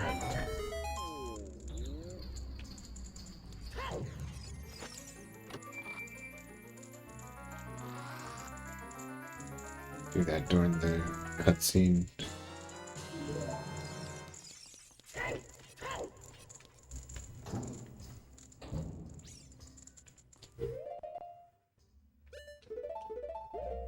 You know, officially, as soon as I do my first workout, I already consider myself in the bulk, but like you only want to do a calorie surplus like when you're actually lifting. Since I'm taking a week off lifting, any surplus will be more fat gain. Although that's not really true. Like I'm in a pretty anabolic environment anyway, so like I probably am actually eating a small surplus already. Do I have a day in mind? Probably Tuesday. That would be 6 days no lifting. But more importantly, that would be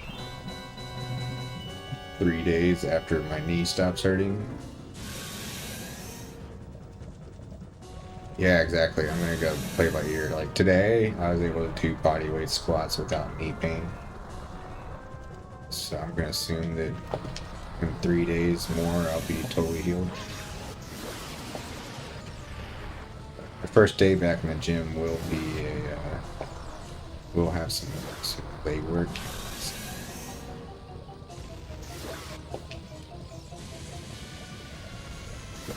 I don't know what to do in this situation. Yeah. Wait, what? Surprise. Well, that's all I can do. I should have stunned him a few more times. I think it's going to be possibly 2 more cycles still.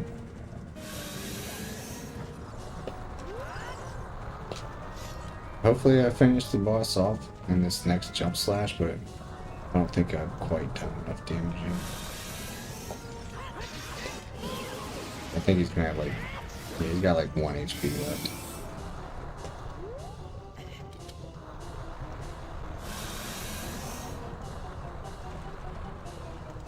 I think it's literally 1 HP.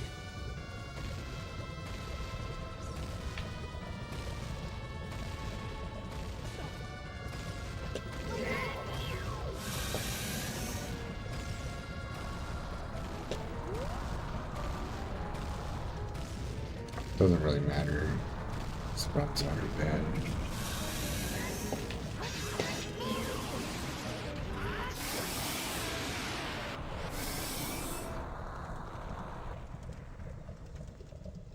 Okay, food time. I feel like I'm not even hungry. But eat.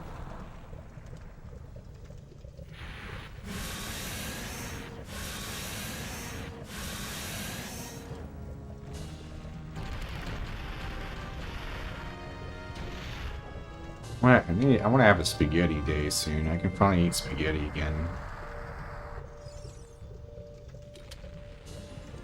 But I'm gonna like actually measure out my noodles though this time and make sure it's only 800 calories worth of noodles. No hot dogs. Hot dogs don't taste good enough to justify the calories. Well, I mean, actually, if I had 2 hot dogs, that'd be okay. 3 hot dogs, that's pushing it. That's 900 calories.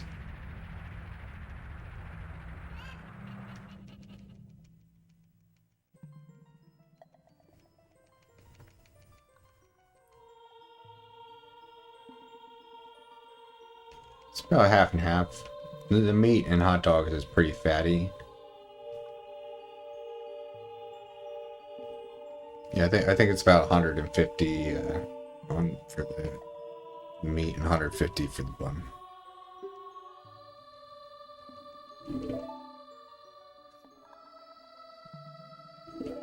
I could, but then that defeats the purpose of eating hot dogs.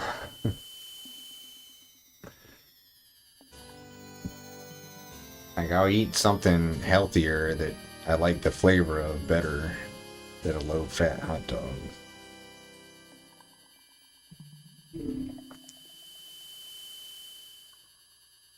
Yeah, I don't really miss the hot dogs. I miss the spaghetti. I kind of miss my cheeseburgers that I used to grill. But I don't want to get into making those again because I'd have to buy a new grill. I'm lazy.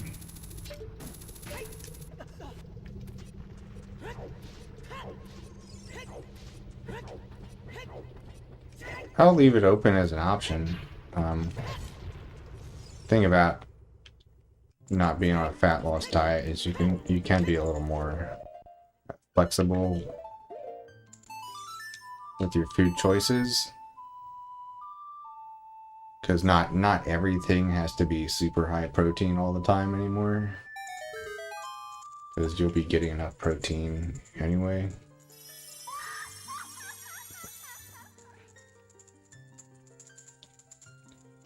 Yeah, I'll probably throw in a few grilled cheeseburgers, a few spaghetti dinners, maybe even a pizza. We were talking about that last stream. But It's still gonna. I'm gonna mostly stick to that Indian food restaurant because I think it's pretty low calories for how filling it is. It takes me like 20 minutes to eat it, and yet it's still like not that high calorie. It's got a lot of potato, which is pretty good bulking food, and a shitload of chicken. No, I don't know how many calories they are, but I've done enough like monitoring what happens when I eat it by now to know that it's definitely not more than like 1,000 calories.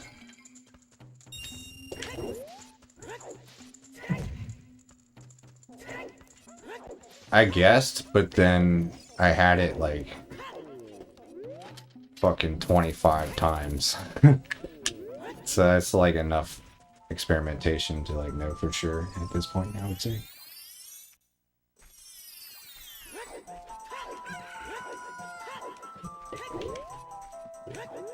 It's definitely not 2,000 because like for example, there was a week recently where I ate butter chicken 3 times that week, and I still lost weight. No, I don't eat any rice with it. I don't really like Indian rice, so it's easy for me to skip.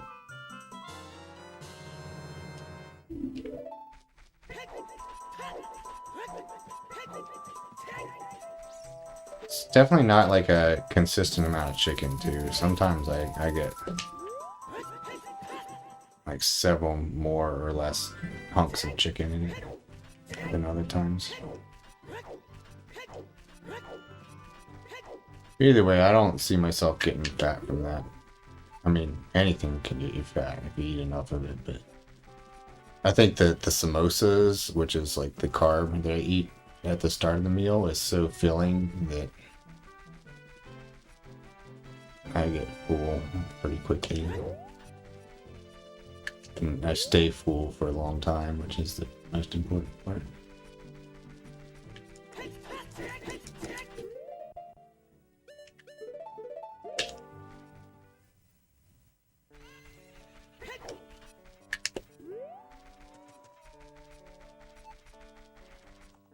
I mean, it is just plain white rice, but it's not sticky white rice. Like, it's got a little bit of spice in it, so it doesn't taste like the Chinese food restaurant's rice at all. Chinese food restaurant, nah, that I can put down some serious rice.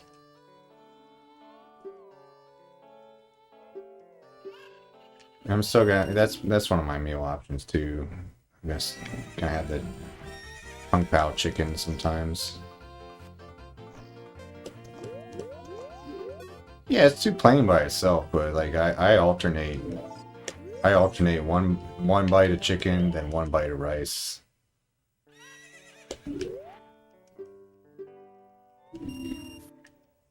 And that alternating makes the rice taste like the sauce, which is really good. Yeah, I'm very different in that regard. Yeah, I don't like that shit very much.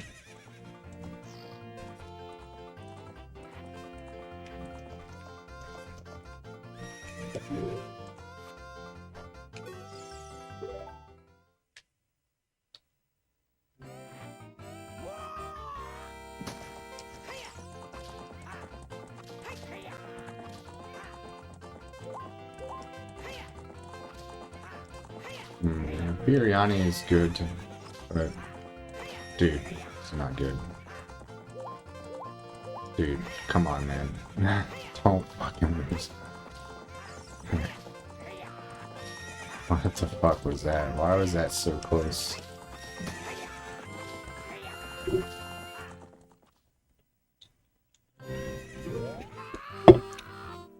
Biryani tastes good, but you're getting a lot more carbs and a lot less protein for the same amount of calories. It's definitely not good for a bodybuilder type diet. I mean, it's not bad for you. You still got a good deal of protein. And of course you do need quite a bit of carbs on the bulk, but Like, if it doesn't taste a lot better than the butter chicken, then it's not worth switching to. And it doesn't taste, like, way better or anything.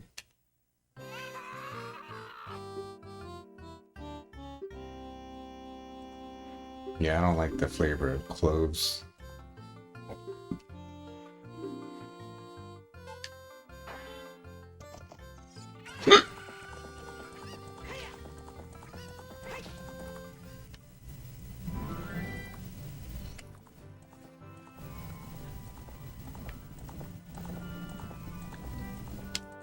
Yeah, the Chinese food meal is probably my favorite right now, but I do notice some weight gain when I eat that shit. Not just like next day weight gain, I mean like weight gain that lasts like 3 days. So I gotta be careful with that.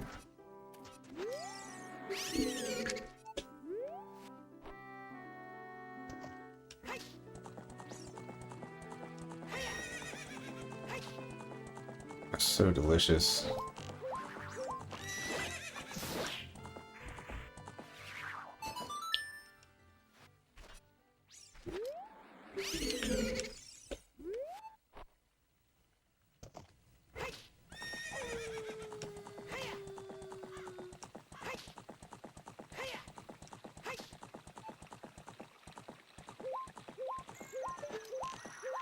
What are you doing over there? Alright, that was weird that he was over there, but that's actually more optimal. He's like right by the stairs. That's way more optimal, but that made aiming at him much more likely to fail.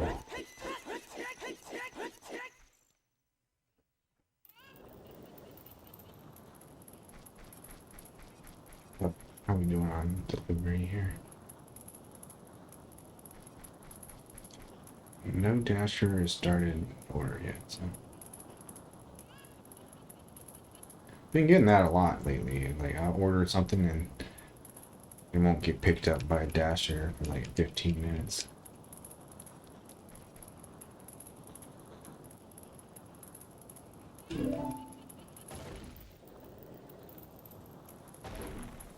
You got somebody now, and somebody just picked it up.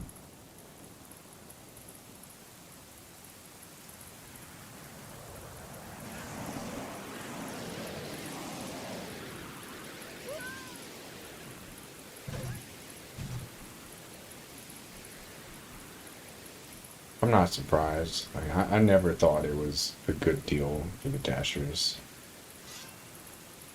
And the demand is going to go up as more and more people realize they can be lazy.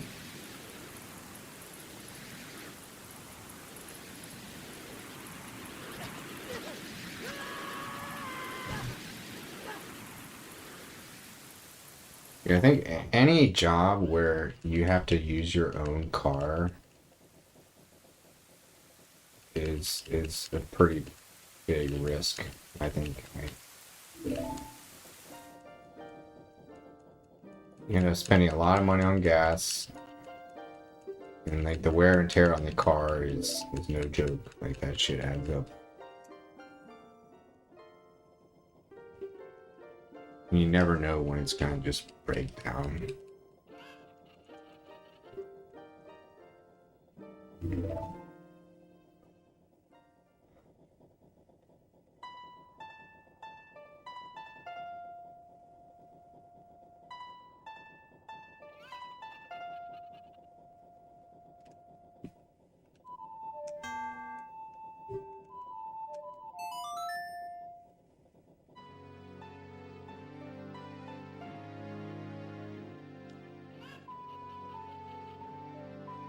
I don't understand what's going on in Iran, dude. Supposedly, like, there's this like island that it's like fucking like 400 miles from the choke point of the Strait of Hormuz, and we're like sending troops into that island to secure the Strait of Hormuz. Like, I'm sure that like military people have put a lot more thought into this than I have, but I'm failing to see how securing an island 400 miles away from like the area that really matters is going to help secure that. area that's 400 miles away. I don't know. Shit.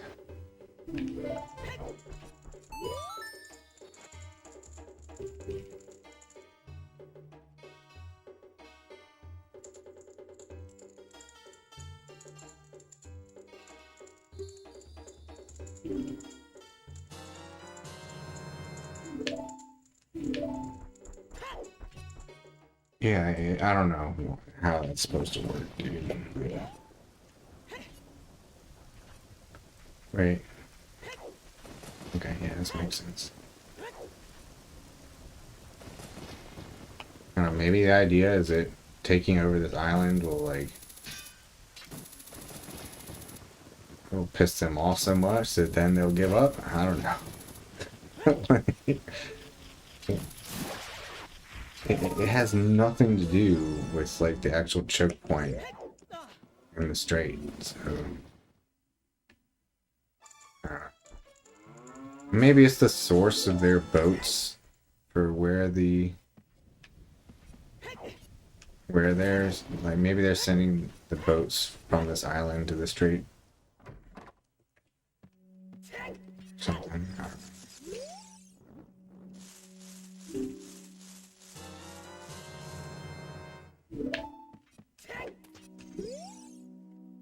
Either way, it's giving anti-Trumpers a lot of ammo. They're like, yeah, I told you it's a bad idea. It's fucking sending troops. You're saying your legs are sore because you fasted? That doesn't make any sense.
Isn't that dangerous though? Like, wouldn't you notice warning signs like long before something serious happened?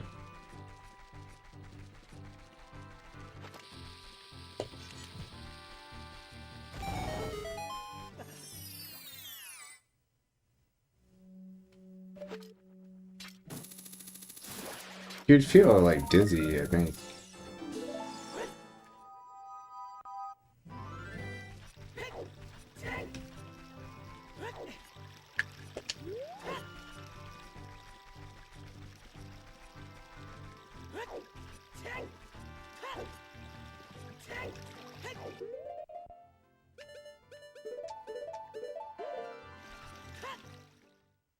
Low energy is expected though.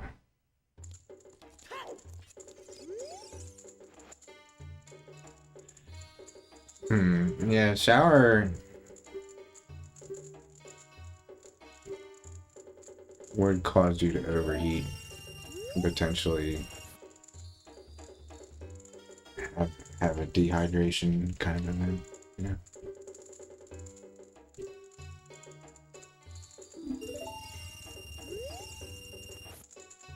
Yeah, I don't know. It's hard to determine what's like normal and expected versus not when you're on a fast.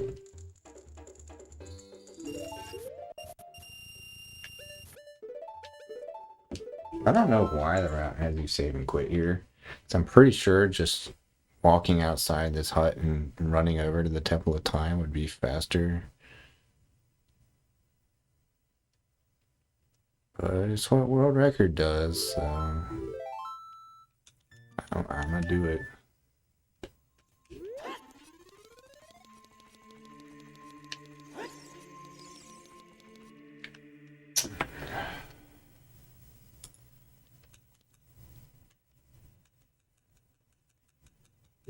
There's the food now. Food's gonna be here in 4 minutes.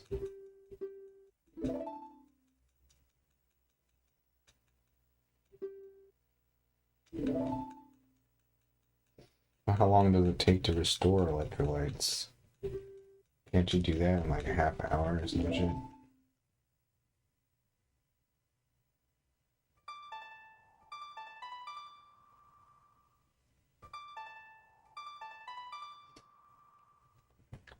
Man, maybe have a Pedialyte.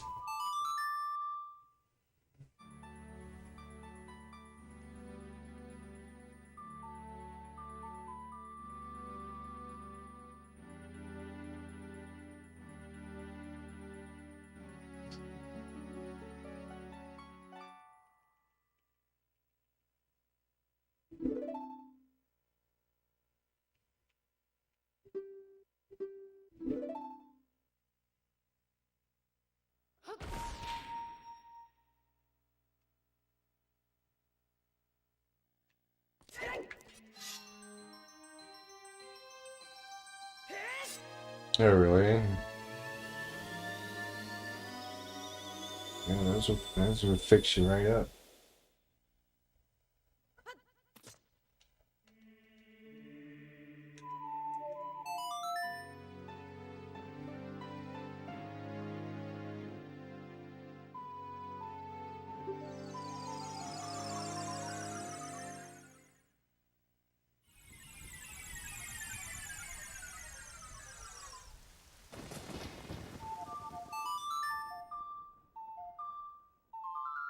I never understand why the route doesn't get the Sun Song heart piece right now. So it's like, it's literally right there, like right in my path. We get it later for some reason. Actually, no, I understand why. Later, if you get it later, you can warp song out of the grave instead of exiting the grave normally.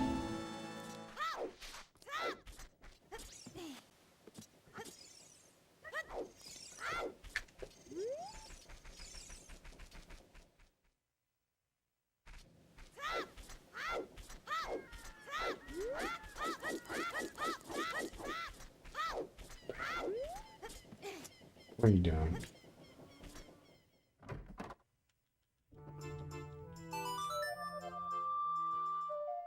Bird here yet?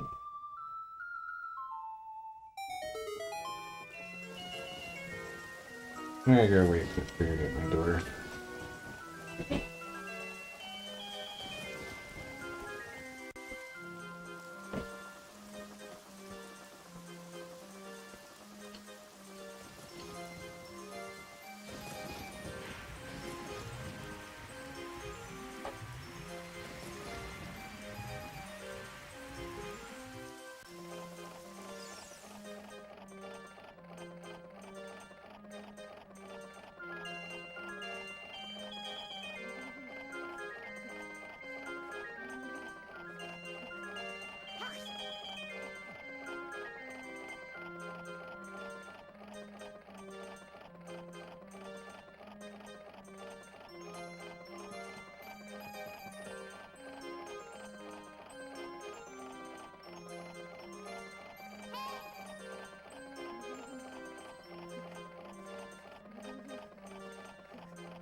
Sorry. Not the best song to leave on repeat.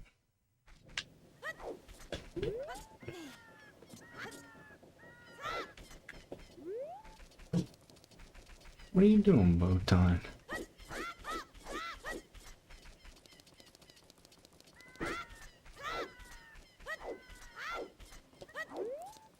It's a good song, but it was playing like too fast.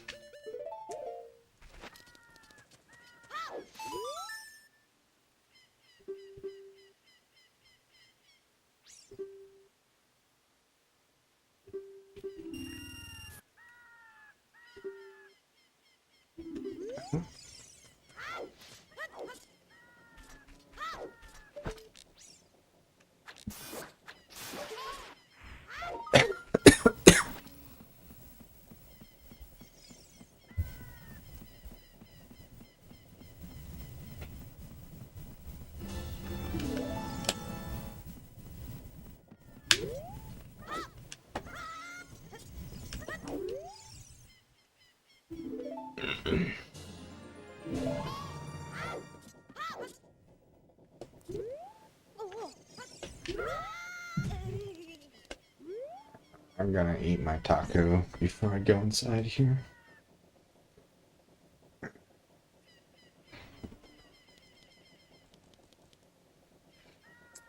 Botan. Hey, Botan.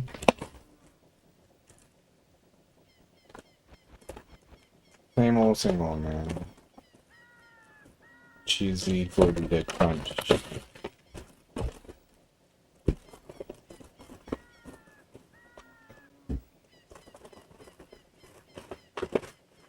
Botan loves this shit.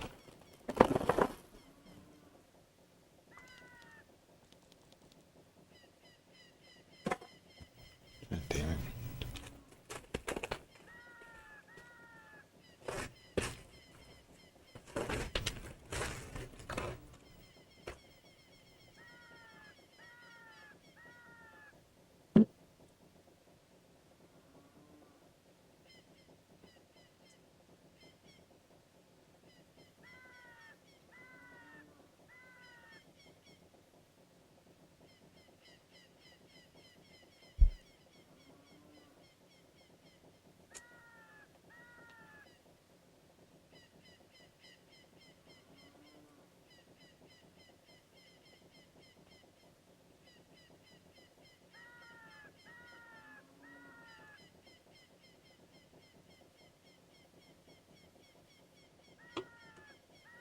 See what Google AI has to say about something real quick.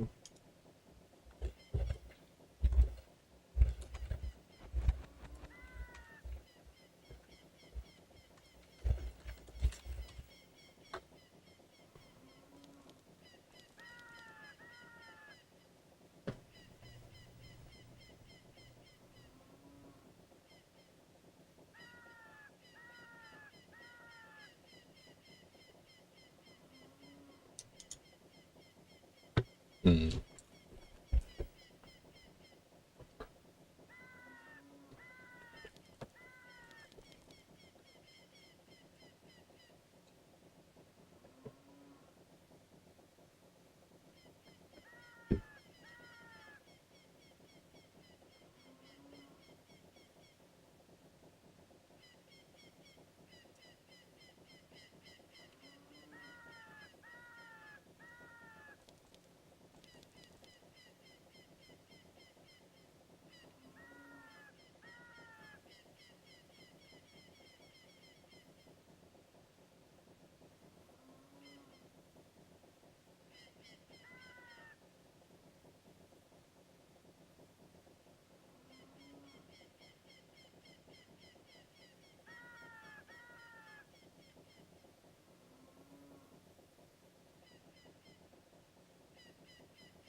Yeah, I'm getting mixed results, man.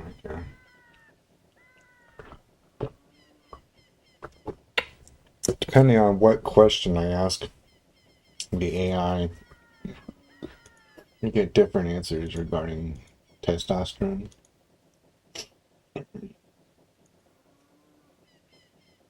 If I just ask the AI what the difference is between 300 and 1,000 total testosterone, it suggests the difference is less than people tend to expect. But then if I ask the AI, what is the impact on muscle gain by starting TRT, then it says like muscle gain is totally different.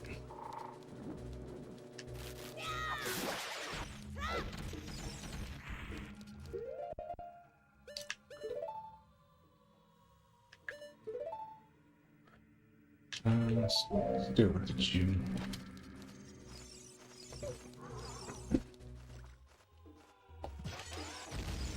Wait, I don't actually need this. Doesn't hurt though.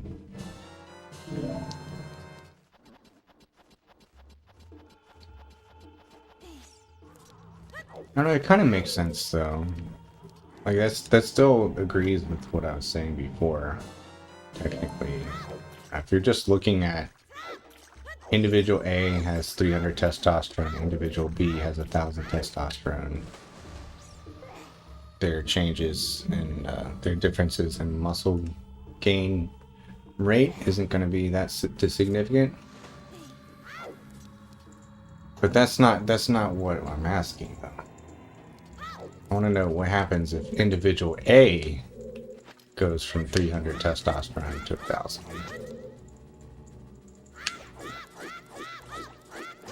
That net increase could be different.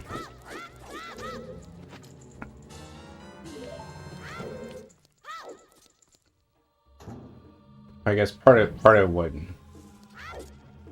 why the answer about TRT is the TRT is very significantly going to affect things is because with TRT you are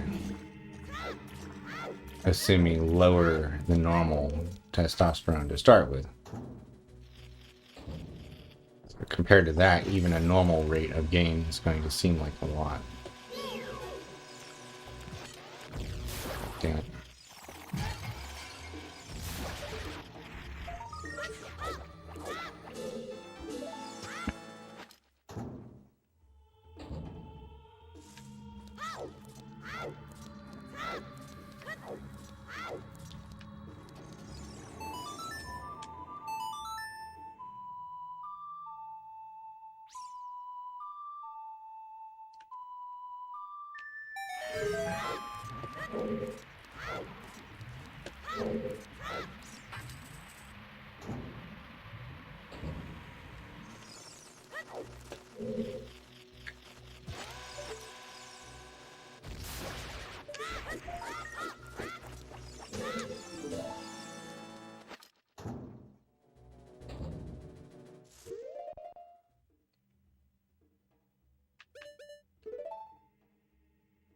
What else am I going to need here?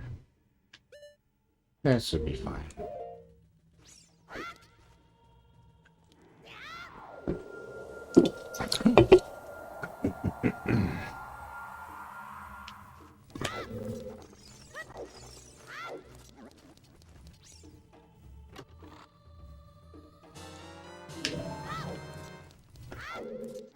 Yeah, I don't know, man. I'm getting mixed results from the AI. Like, it very clearly said to yesterday that when starting TRT, you can expect a muscle to fat gain ratio that is very favorable for the first 6 months.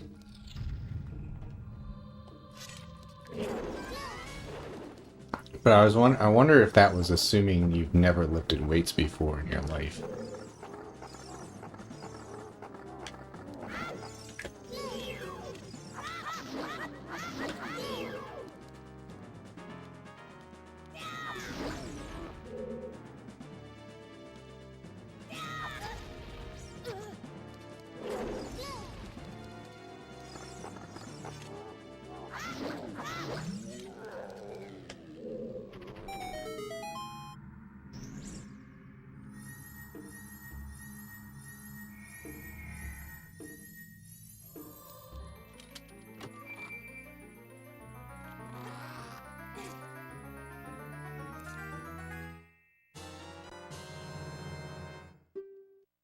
Which way do you think it's being suggested?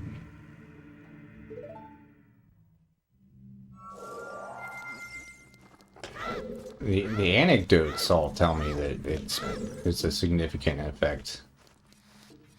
Okay, everybody I've talked to who's actually started TRT says that they gained a lot of muscle. Wait.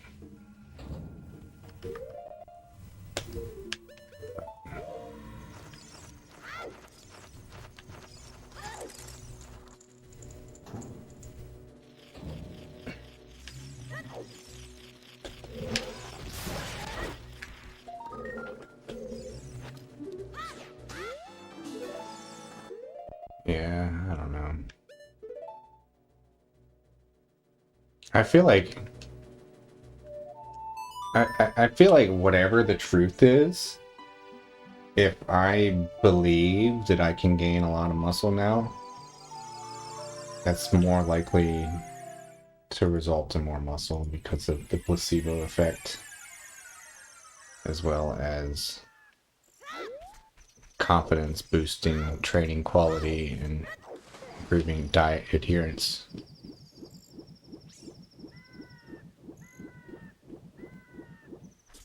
Right, yeah.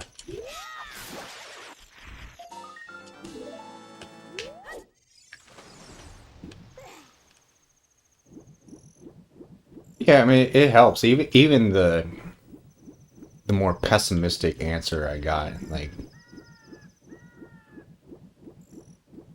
even the more pessimistic answer I just got when I asked it, what's the difference between 300 and 1,000? You know, I said what I kind of already knew and what we talked about yesterday about how both 300 and 1,000 are technically like normal range, therefore not too different.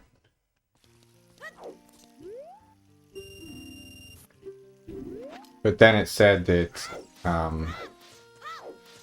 however, for every such and such amount of testosterone increase, you can expect to gain more lean body mass over time. It said that difference between 300 and 1,000 can be up to a 9-pound difference in lean body mass.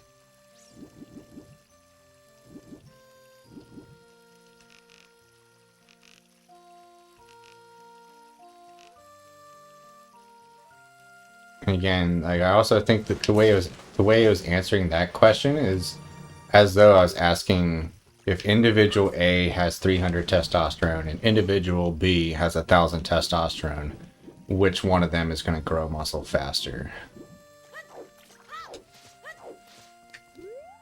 I feel like that's what it's answering, but that's not what I'm asking. I'm asking what if individual A goes from 300 to 1,000? Kind of different because of the androgen sensitivity of the two individuals being different. Like I'm more sensitive to androgens because for me 300 is enough to feel pretty much normal. Whereas if the guy who starts at 1,000 goes down to 300, his androgen receptors are going to be like, what the fuck? That's the scientific term.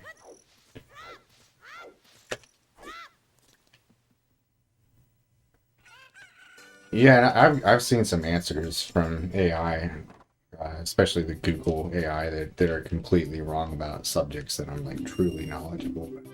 So can't really trust it, but I've been told for a very long time that's that yeah, the difference between values that are within the physiological normal range, it is very small. Here. I guess we'll do this. Oh, man, this is really slow. Fucking clip.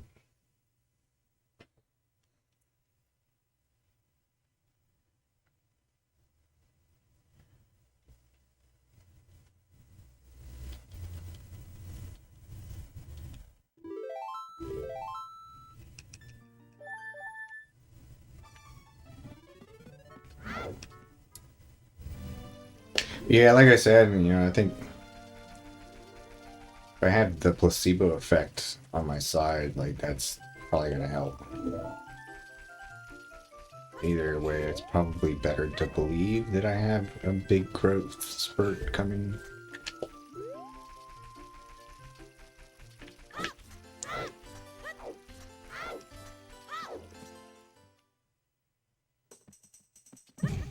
No.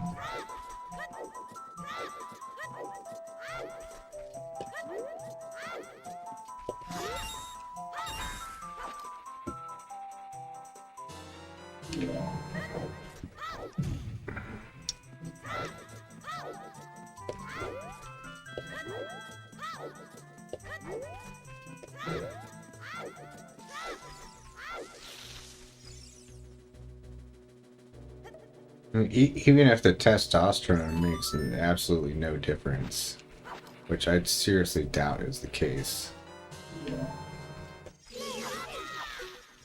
Just the fact that I'm finally training hard on a calorie surplus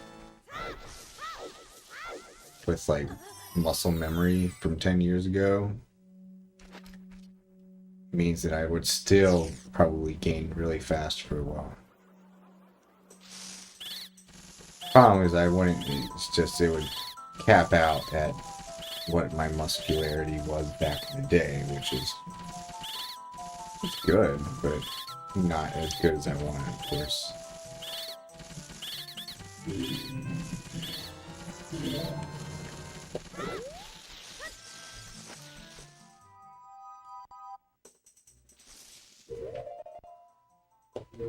Um,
Zelda channel. Is that new? Or have you always had a Zelda channel?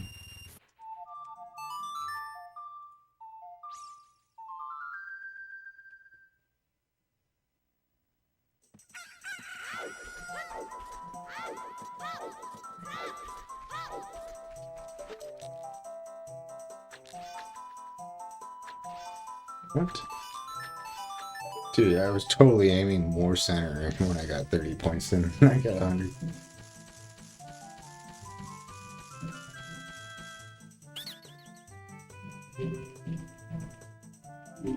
Nice, dude. Are you gonna add videos or stream or anything like that?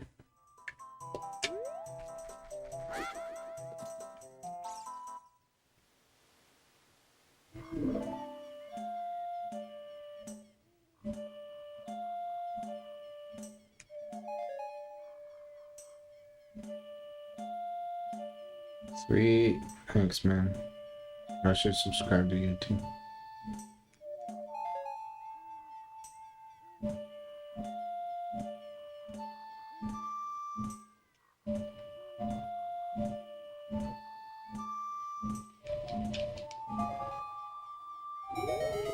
Nice.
I need to look into the correct way to do this section because I'm supposed to be bombing the guy who's rolling around up top at the same time that I do this part.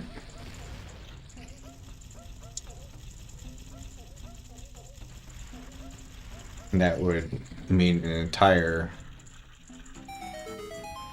like, one less round of the rolling Goron up top having to roll around. It would save a lot of time.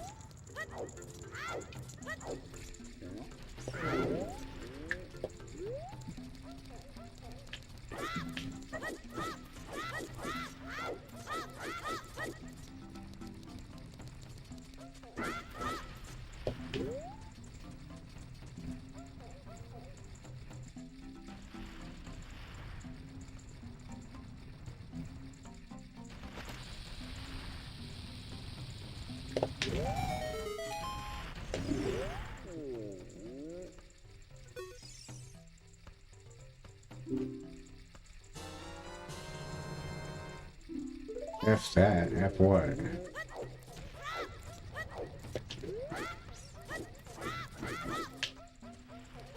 Waiting for the Goron, you mean?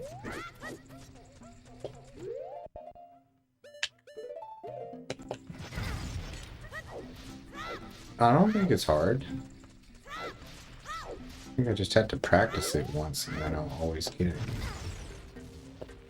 Because you equip both bombs and bomb chews, and then like you send a bomb chew up so that it'll hit the rolling guy, and then you pull out a bomb and throw it in the pot. Not too complicated.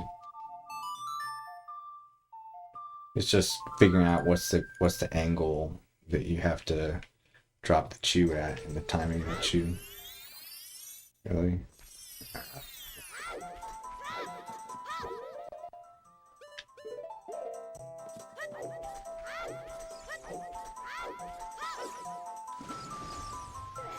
Oh yeah, here's your other user. What's up, FG?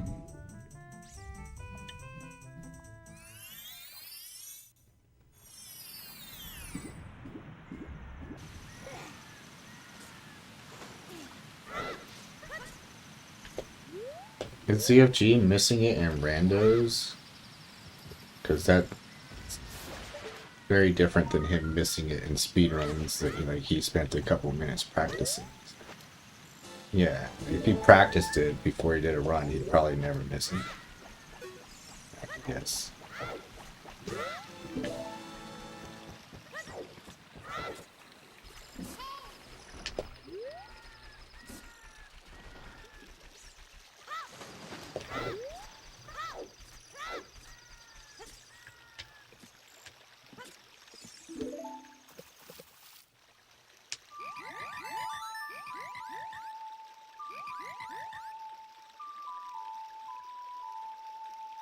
1K subscribers.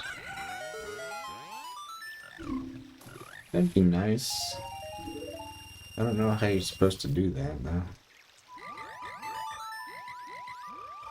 I just kind of toss videos out into the ether and hope somebody watches, and usually they don't. Sometimes they do.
Played that wrong, but it didn't count against me.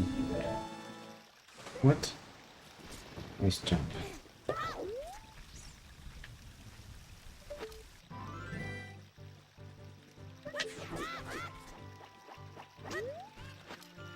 Do I need to do... No, that's it, right? Yeah.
What do you mean, the Ganon fight?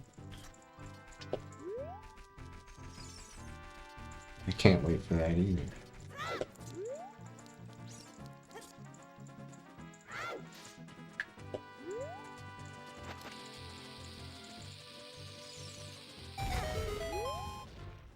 Yeah, I don't envy you in any way. Especially moving to California, man. No offense, but I feel like that's not a very good place to live.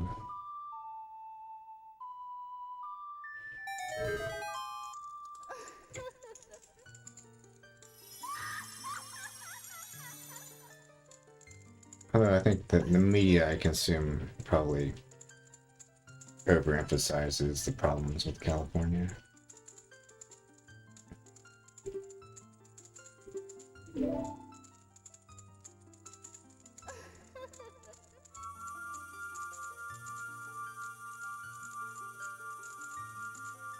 I've got two sisters who live in California, and I haven't heard them complain about it once.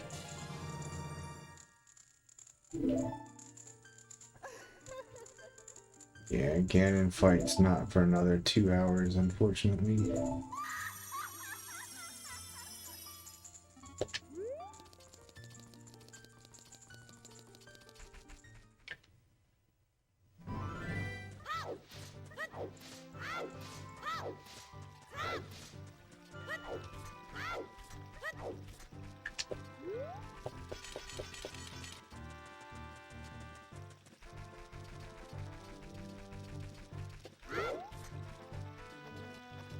It's good weather. I like the weather, I like the environment. I like that you'll get paid more, but ultimately my issue with it is economic. I think the cost of living is gonna be so high there. Your taxes are gonna be hella high.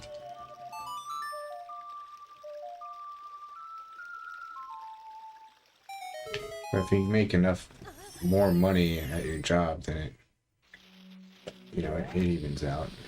And then some.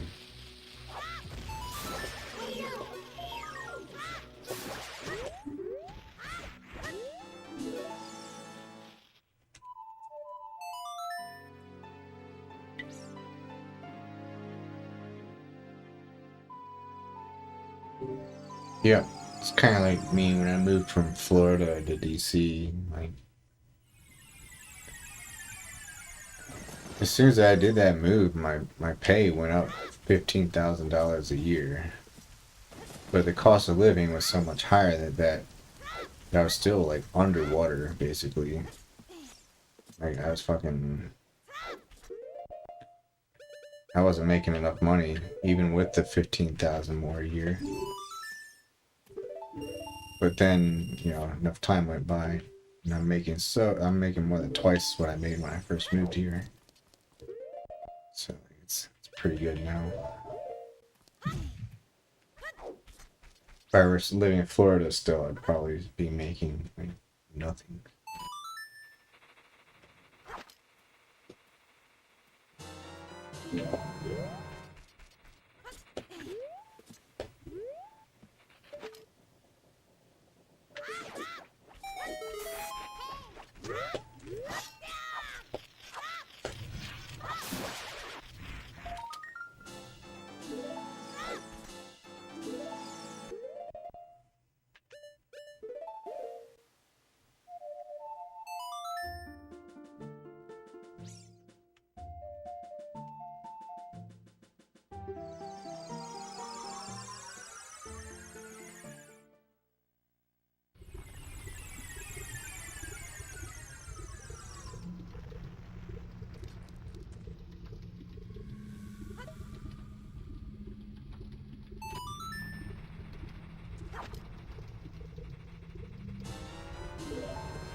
Yeah, it's true. I mean, I'm kind of surprised how many YouTube subscribers I have, but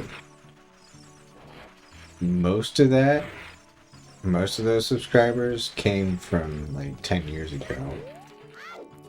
Like, I'm not, the rate of like new subscribers is much lower now than it used to be, I think.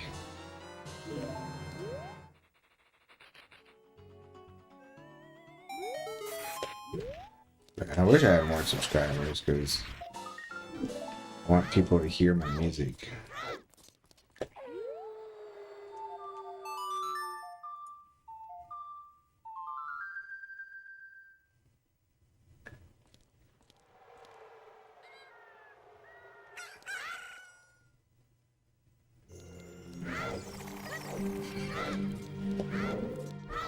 Let's see. Bombs, blind. Alright.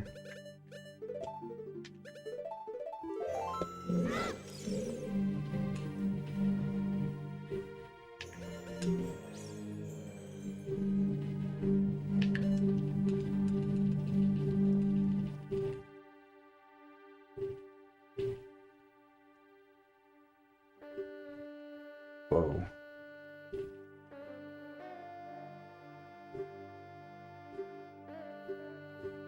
That's some crazy stock option.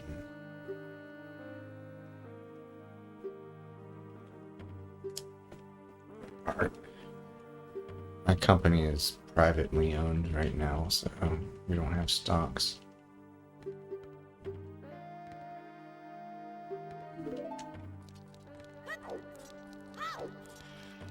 What's up, Fox? You don't have to call me Master. I hope you're doing well.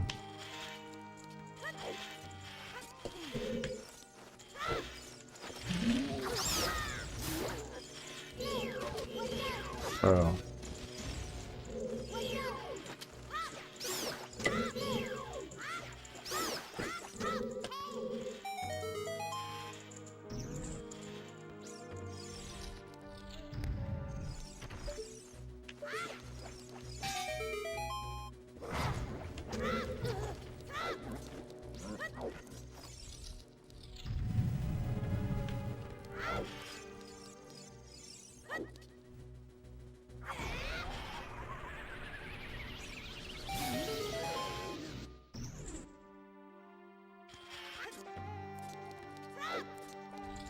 Yeah, makes sense.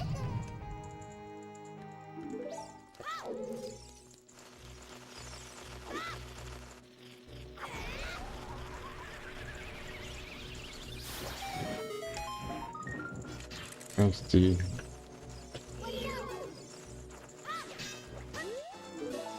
Oh, he's from Germany. Nice.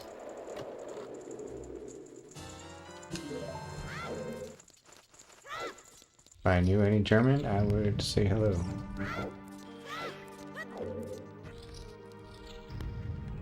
Isn't it like 4 a.m. in Germany right now? Or something really late? Yeah, it's probably like 5 a.m. Do you stay up late or do you wake up early?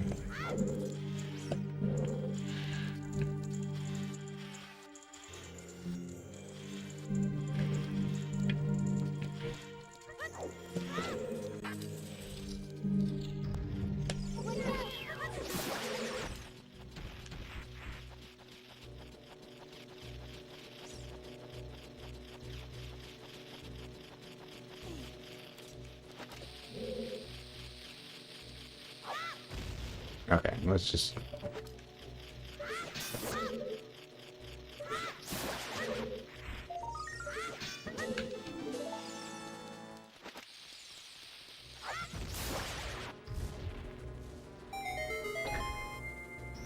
I don't know where San Jose is, so sounds like it's in California, but I don't know,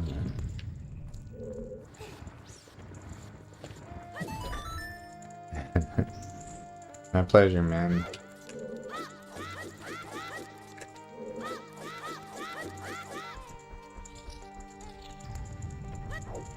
Still got at least about 2 hours left in the stream here. Hang tight.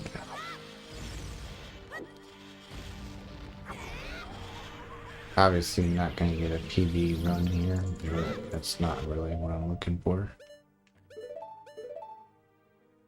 Come on.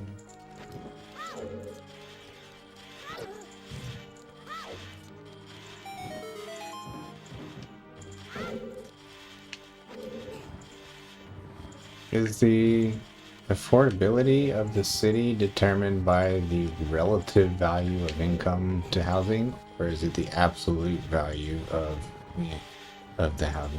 I assume it's the relative value.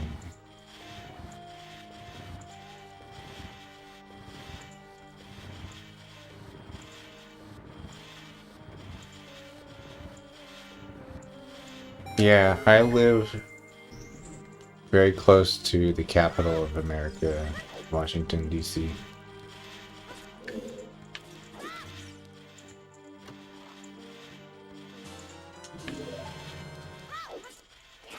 Which means if somebody decides to nuke America, I'm probably gonna go down. How you doing, Don Mega?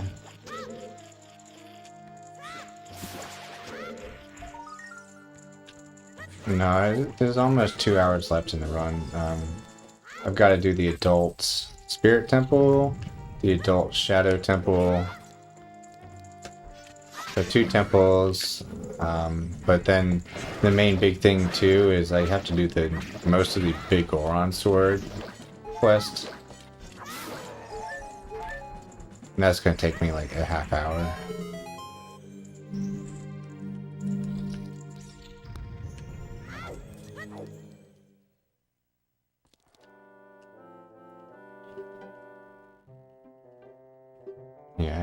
I keep losing time for some reason. I mean, all the time lost in the last split was due to eating food, but I'm surprised I lost so much this time.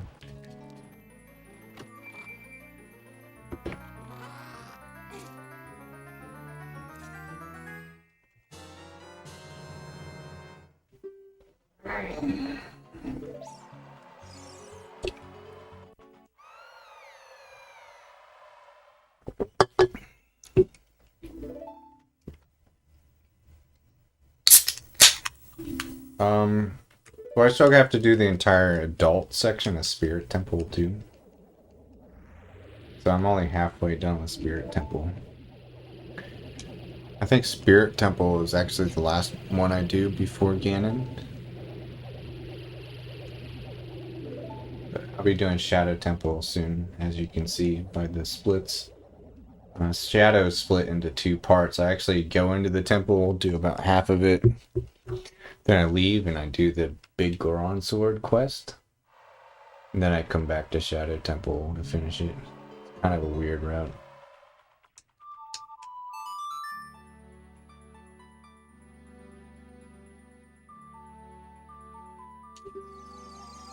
I don't really know what that means, Hobos. 27% of an average property. You're saying that you can pay off 27% of a house in 1 year. That's crazy.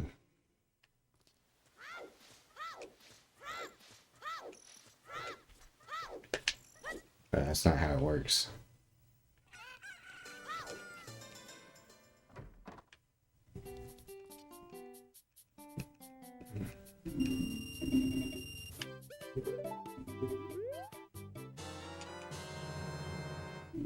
Yeah, what's the last time you played this game, Fox? Do you play this game still these days, or has it been a while?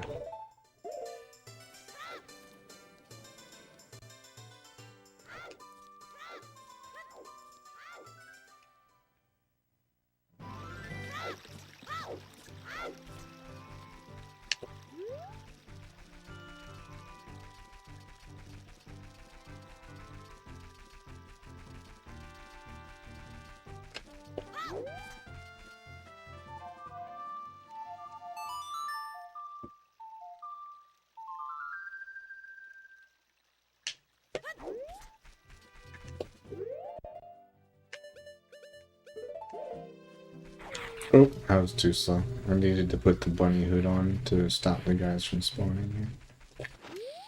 That's way too early.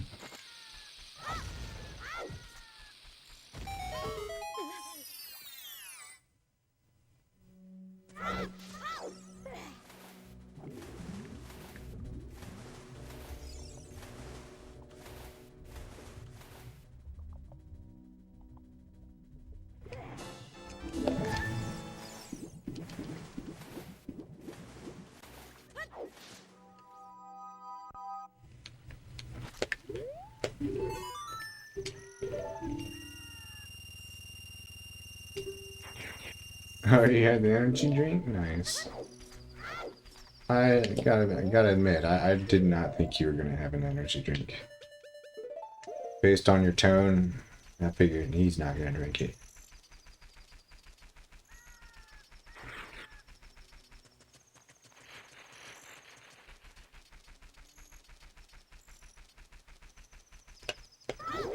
I'm a doubter.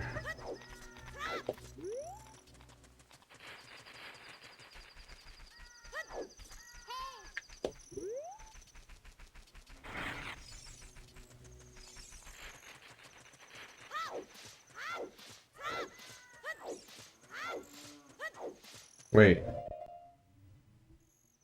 I'm doing this wrong. Yeah, I don't get this grotto yet. I was heading for the wrong grotto.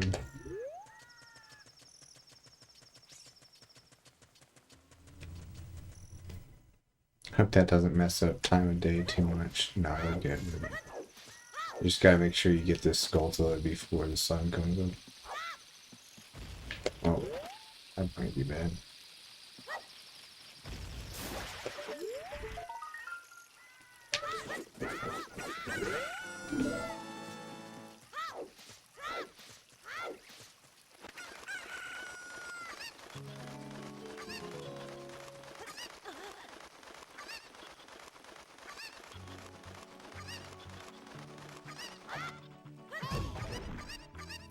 These splits aren't very good. Like, there should be a split for finishing Child too.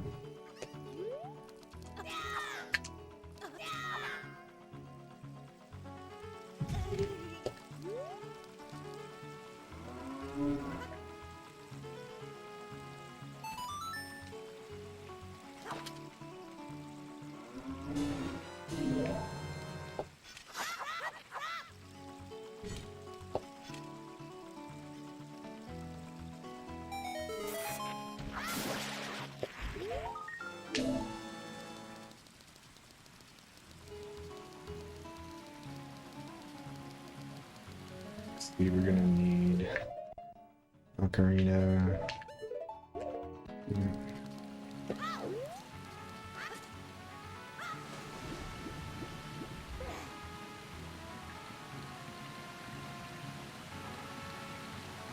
Yeah, it definitely needs to be another split for finishing Child 2 here.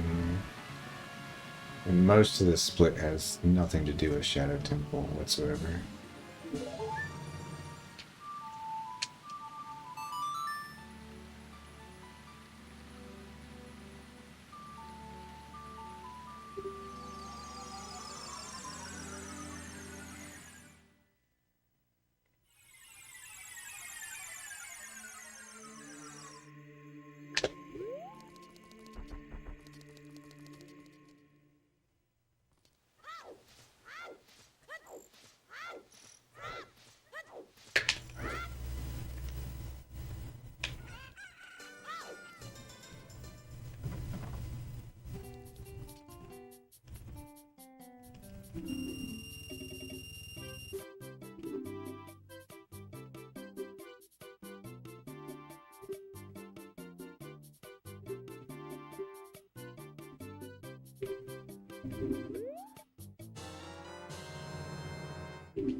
This part of the run is a lot more fun with glitches.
A little bit more child stuff.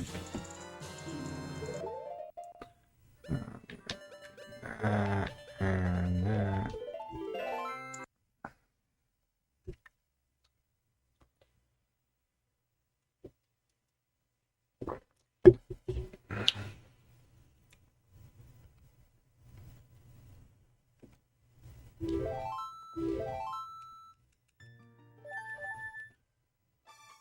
Come on, man. Don't you want to see me give a prescription to King Zora? Aren't you excited for that part?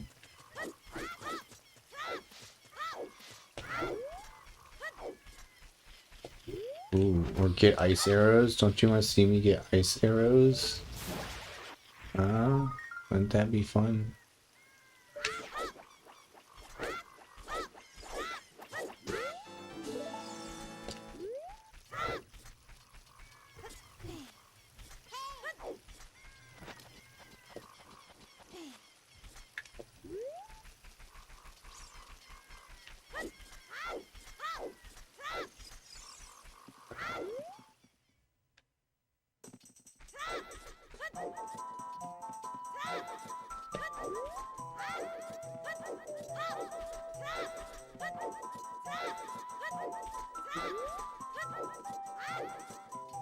Personally, I can't wait to get ice arrows, dude.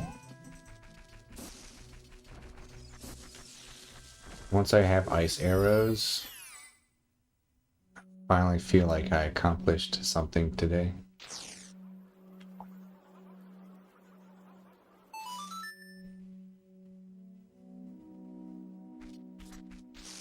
But not until I have ice arrows.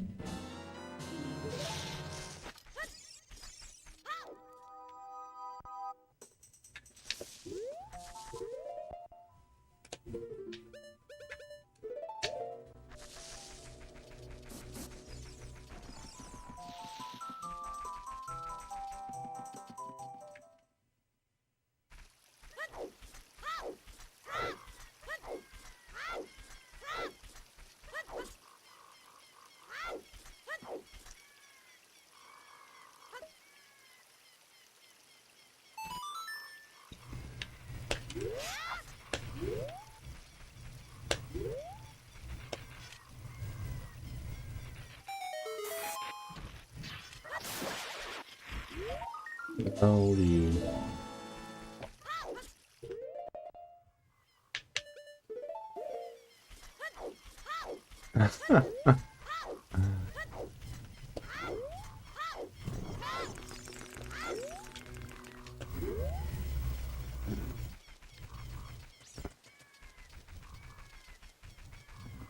Damn straight.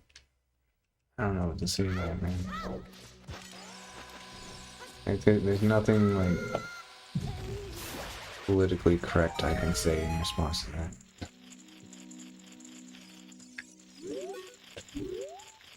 But I appreciate it. What? Why didn't he die? What? I have no idea why that guy lived.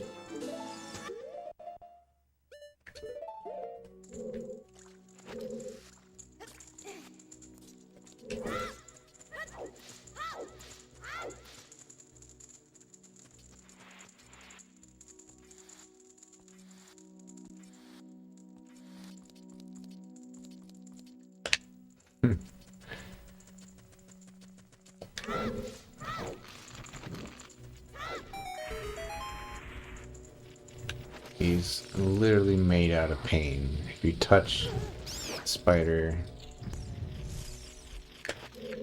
feel pain. Really?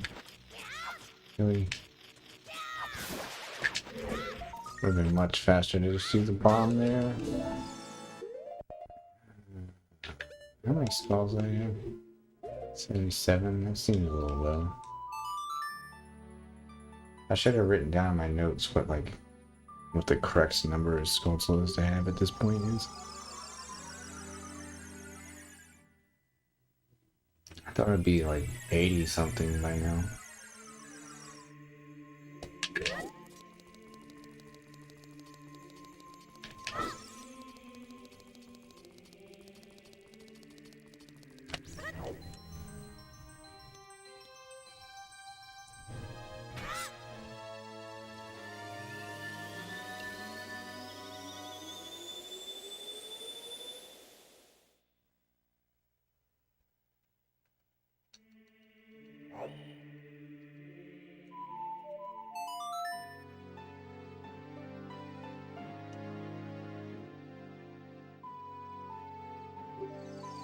Hour and a half left, I think. No, more than that.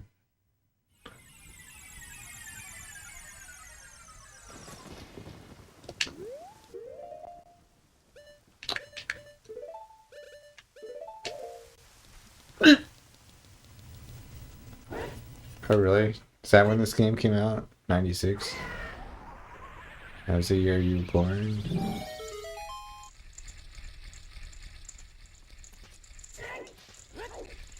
It's crazy to think that people born in 96 are gonna be 30 years old.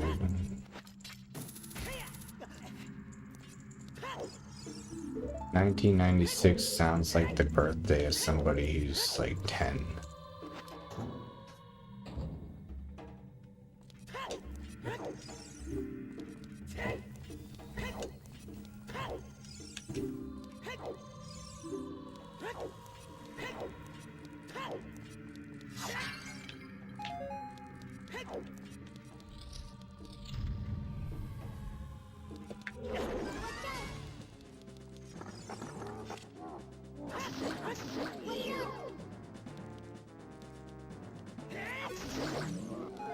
Yeah, I like Majora a lot too.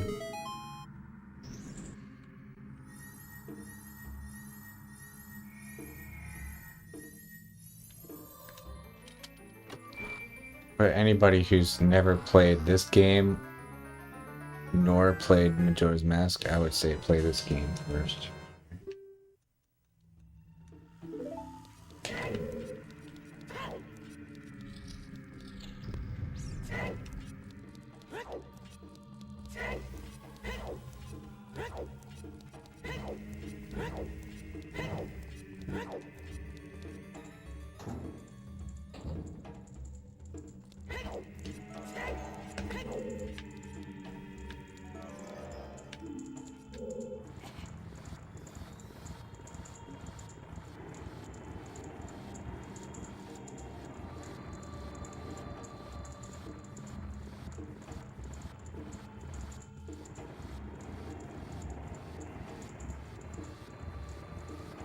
Ocarina is my favorite. I think Ocarina has a better plot, personally.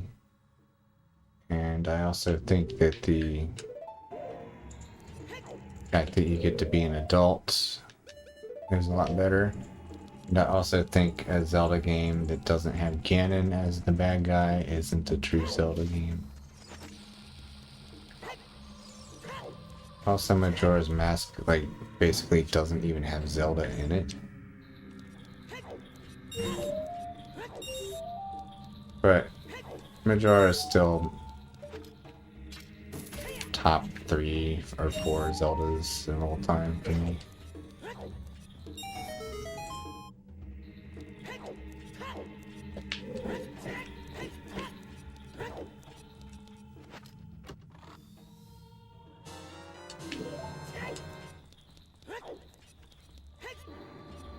I need the bow here.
Okay, 64 when the game is finished.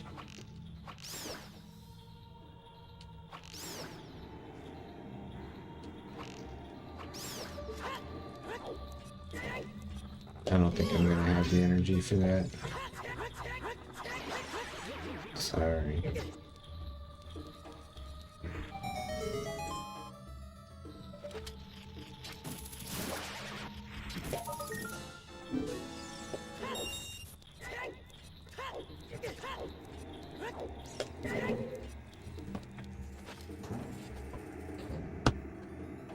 I'll play Mario tomorrow. Tomorrow's another just sit around and play video games all day kind of day.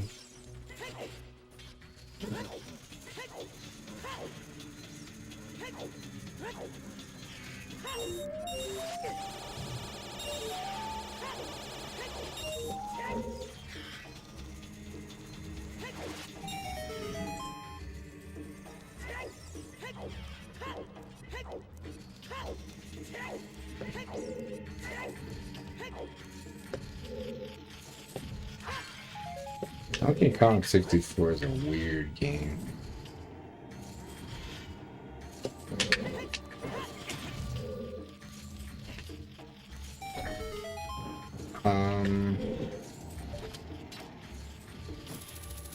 Star Fox. Yeah, I like Star Fox. Doesn't make for the best speedrun though.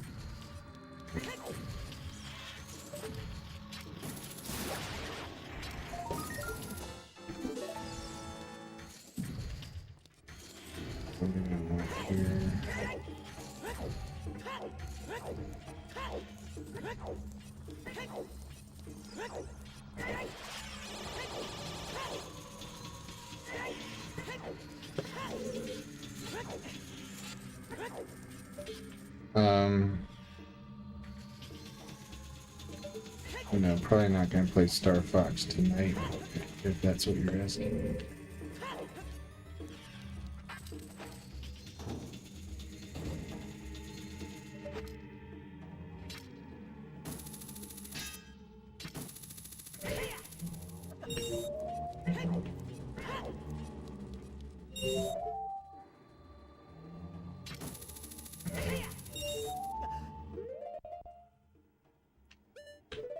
As far as I understand, the games they've made for Star Fox aren't even like the same genre anymore.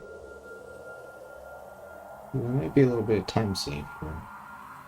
Yes, it's gonna be time save. Yeah.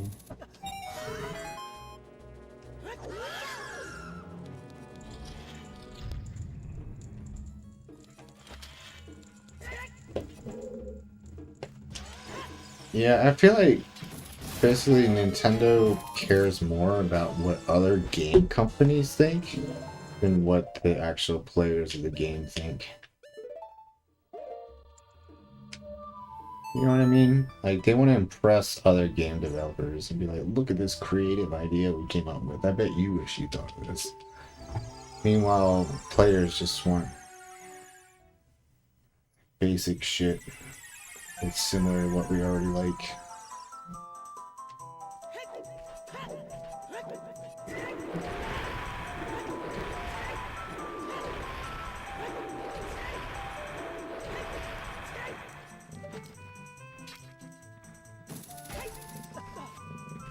Well, they all they cared about was money in 1985 as well, I would think.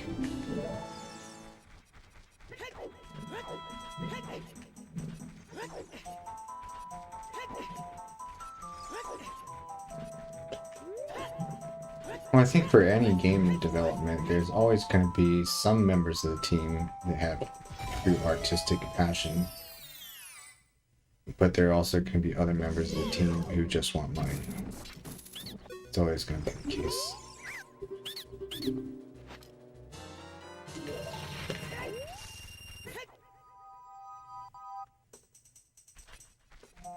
Yeah, we were talking about Donkey Kong Country earlier, Fox. About how the world record speedrun for Donkey Kong Country 2 is now officially insane.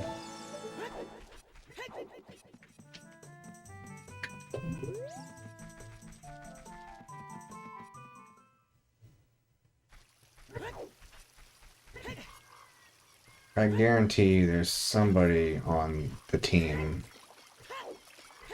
who made Breath of the Wild who like really wanted to make a good game and like was passionate about the artistic aspects of it. Somebody who cared, but not everybody. Yeah. What's ISS?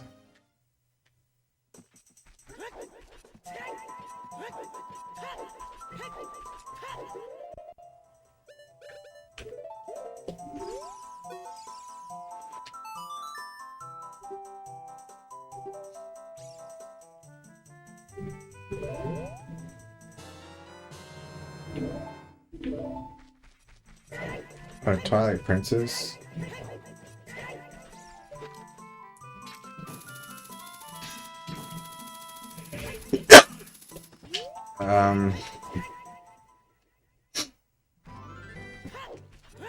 Twilight Princess is a game I would consider playing tomorrow. And yeah, Twilight Princess is definitely better than Breath of the Wild. Tomorrow, I really think I might play some Final Fantasy games, though. I want to play 4 and 6. I mean, I want to play 5 too, but the problem with 5 is, like, I have to work really hard to play it. Like, I can't just jump into a 5 run, like, I have to practice it first.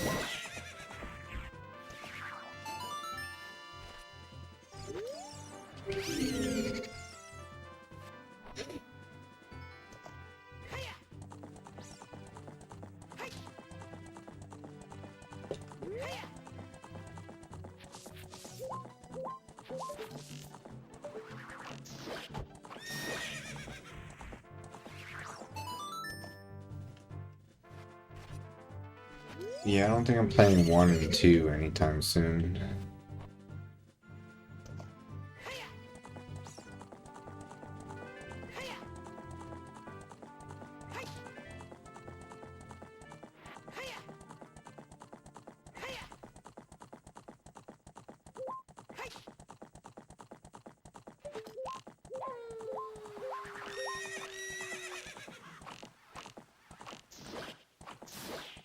Damn, that's bad.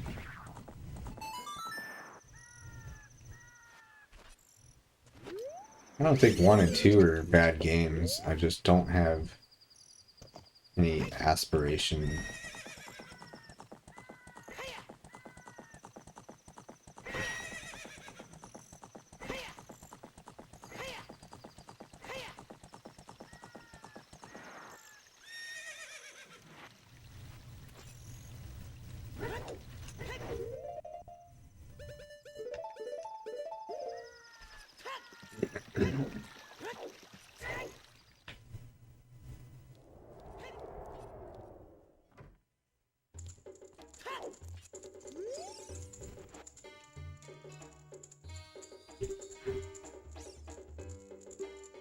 I guess the difference is this, like, if I wanted to have a good Final Fantasy 1 run that challenges my PB, I would have to do a practice run first.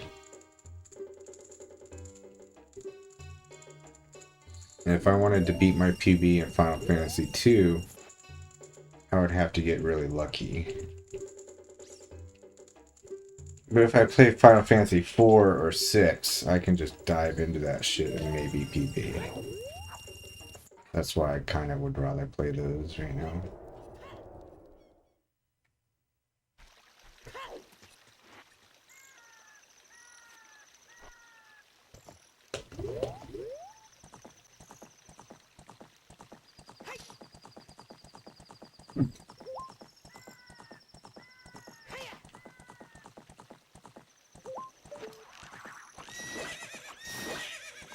I feel like Final Fantasy 3 is defined by the difficulty of its ending. When I think of Final Fantasy 3, what I think of is, holy shit, what a difficult ending.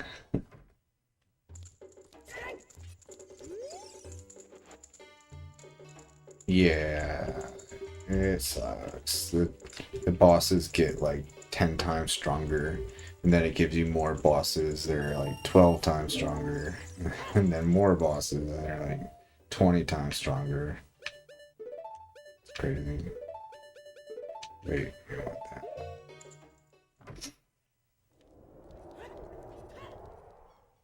Oh, and by the way, you're not allowed to save.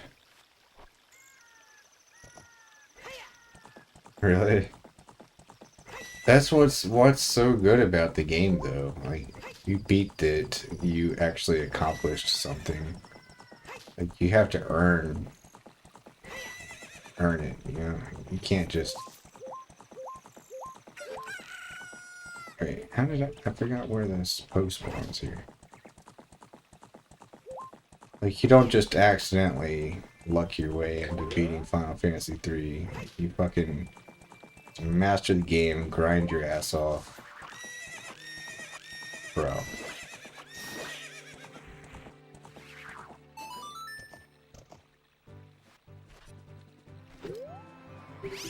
Do you like Shadows of the Empire?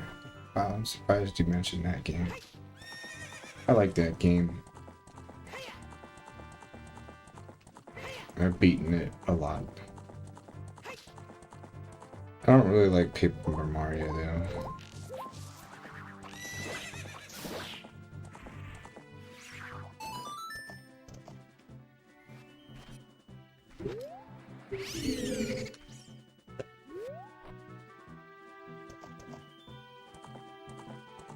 I did finish Ultima. You just didn't see it because I was hanging out with my brother in Discord every time I played it. Yeah, it wasn't streamed, but I beat it. Ultima Exodus. I think it's the third one.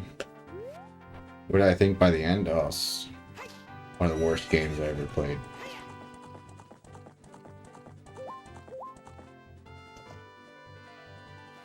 Absolute trash.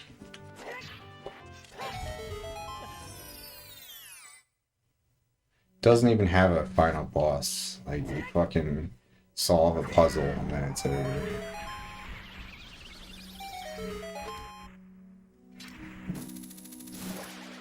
No, there's no aspect of that game that I like whatsoever. There's no redeeming qualities.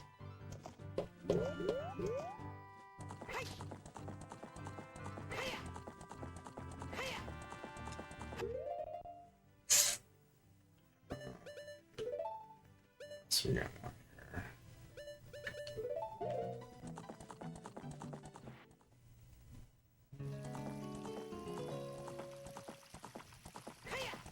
The weird thing about the early Ultima games is that they were all designed for like many different systems. Like they weren't just Nintendo games.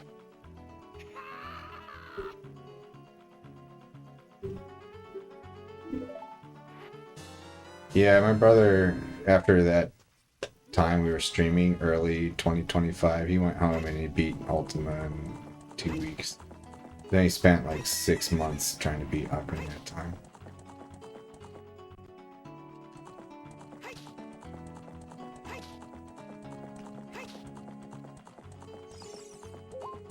Nostalgia trash, yes, no, my favorite. Mario Party? Mario Party is good. Except for the whole rotating the stick. Any mini game that involves spinning the stick is garbage.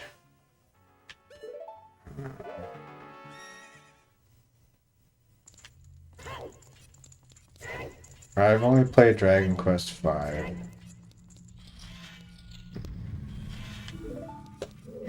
And I only played it as I was looking for inspiration for my own RPG I was making at the time. I liked that the game had you pick a wife.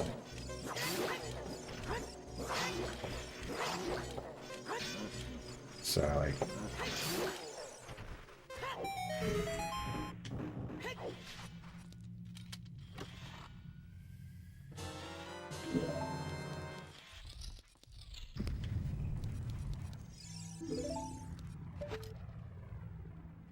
Oh, I've only seen Shadow Man 64. I've never actually played it. It didn't look very good to me, but can't judge it by what it looks like, I guess.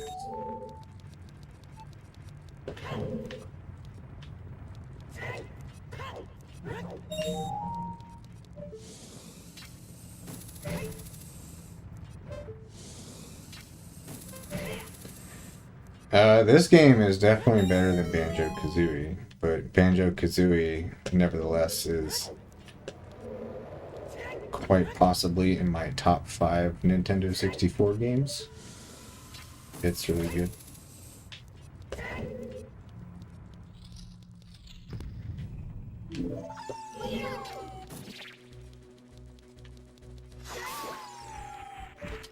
Fuck.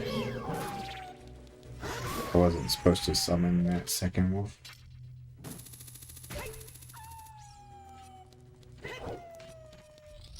Is this right? Yeah, I guess that's right. Turok I never could play as a kid because my parents looked at the rating. They saw that it was like rated M for mature.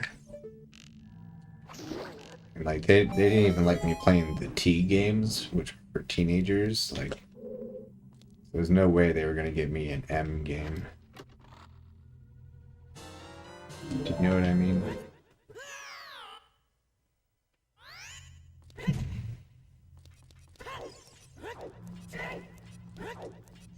After this game, I'm probably going to go to sleep.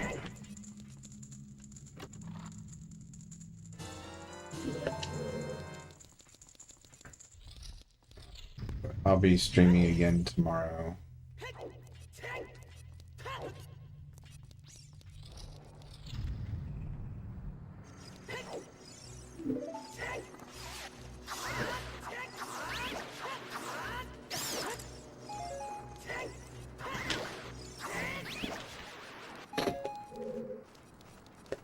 You, come over here.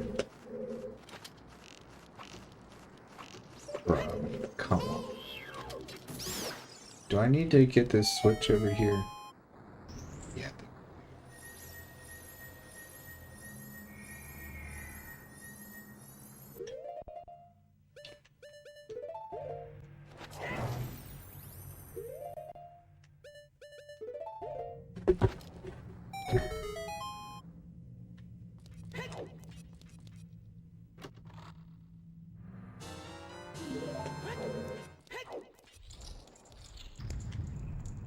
Yeah, Turok was far too violent. My parents, they wouldn't have gotten it. I don't blame them for that. I think kids these days are exposed to too much violence. It's not necessarily the exposure of the violence as so much as the making you be the person committing the virtual violence.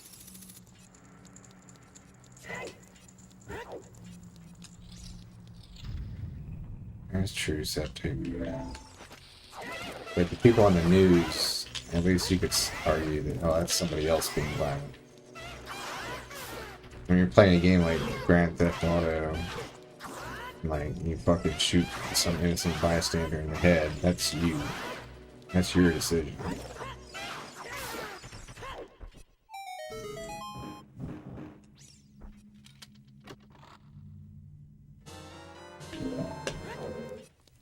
Oh yeah, it's a lot better to do it in a game than IRL, that's for sure.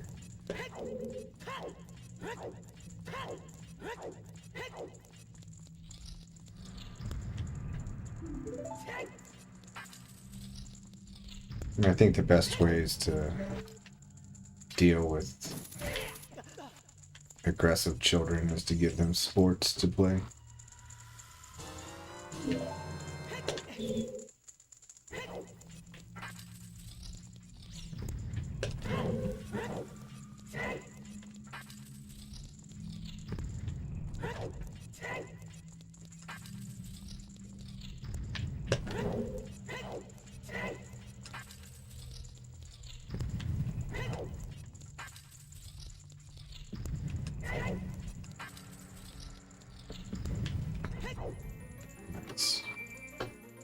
There should be a split here. I should split for ice arrows.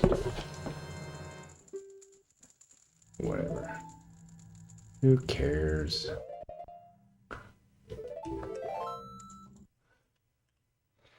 Ah. Hi, Bhutan. Hi, baby. You're a good girl. You're a good girl, Bhutan. Did Bruce steal your bed? Bruce stole your bed, didn't he? Yeah, he did. Why did Bruce steal your bed, Bhutan?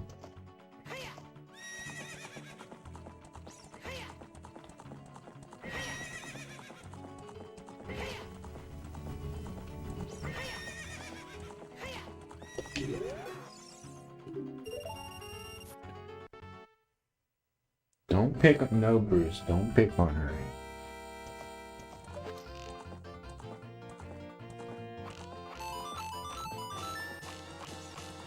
God damn, this accurate as fuck.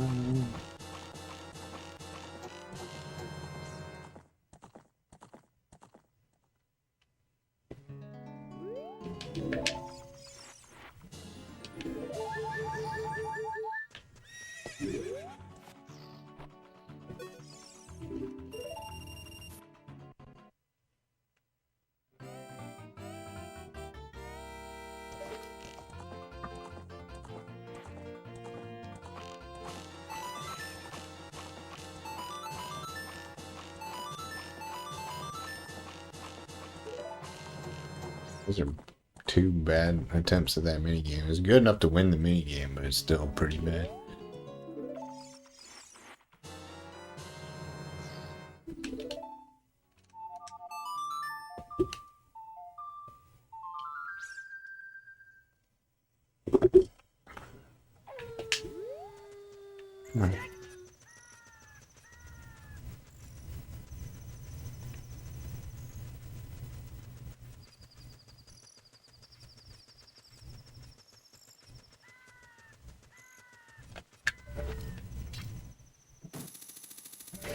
What? Explain that to me, dude. Actually, I can't explain that. But I don't know how to put it in words. Basically, the hookshot skips the pixels for the collision of the spider because the hookshot only checks for collision every couple of pixels.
Photon, I hear you.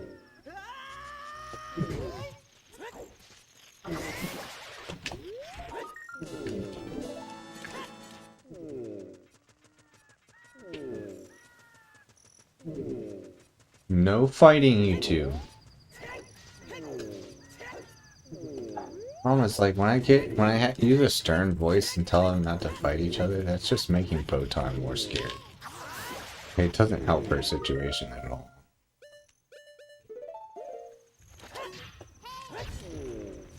I still don't know if it's against the rules, the hookshot extension. That's what's in. Probably don't need to equip hammer there.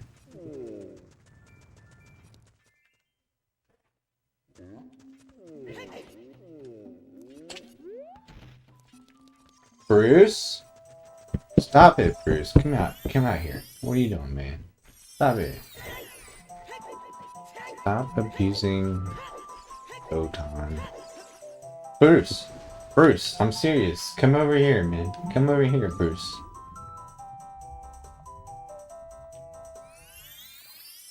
Cannot control this kid. He's just such an abusive asshole.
Grab it, dude. Come on.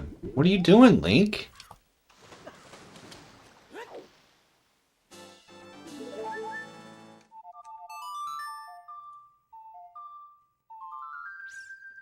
Last page of notes.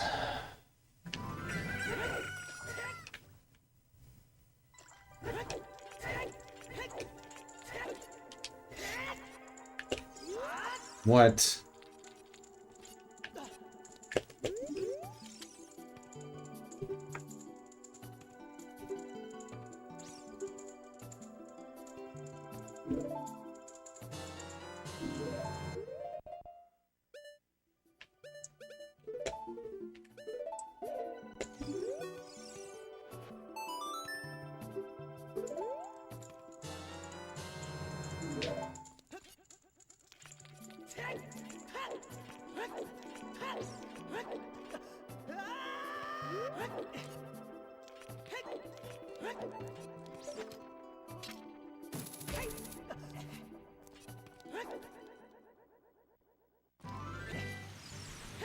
Bruce, really?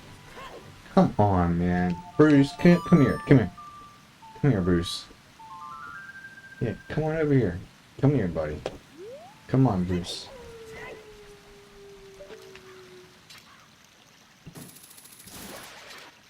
Come here, Bruce. Good boy.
Otan doesn't realize that she would be a lot safer if she just stuck around me more often.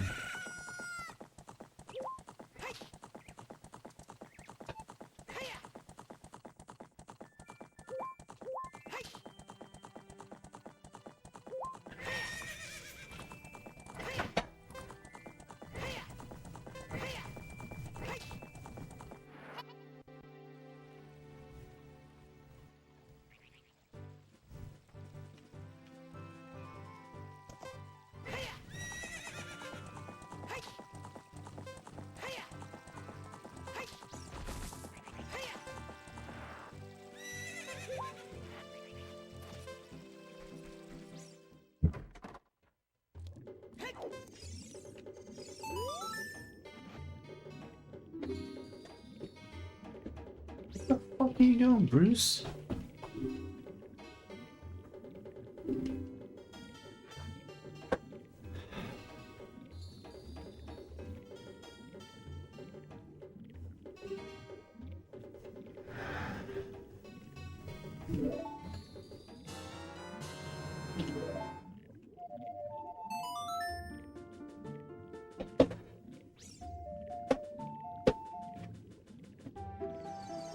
Bruce, have it.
Whoa!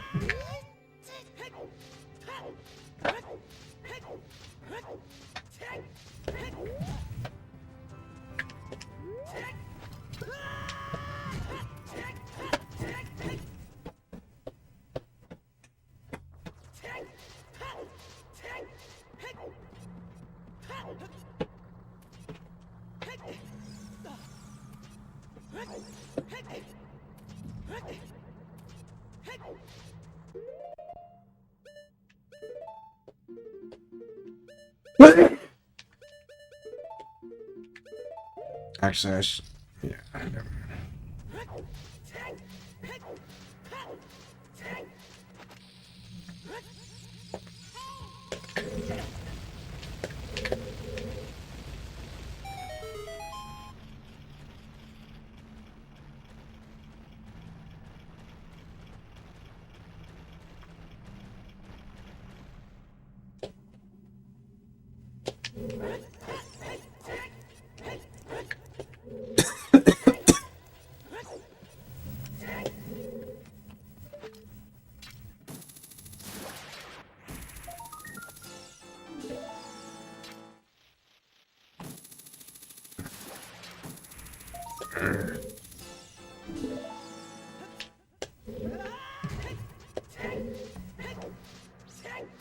Ugh.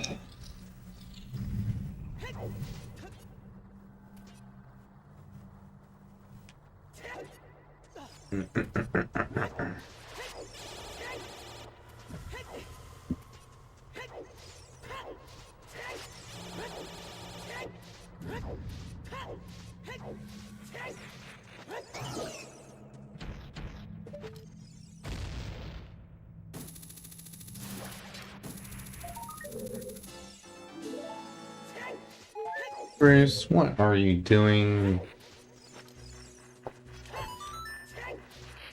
He's been really annoying for the past 5 minutes.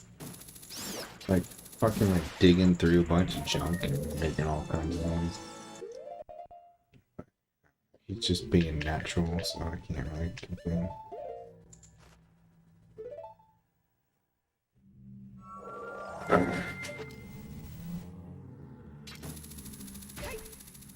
I did the wrong equips here. Well, actually, no, that works. That works.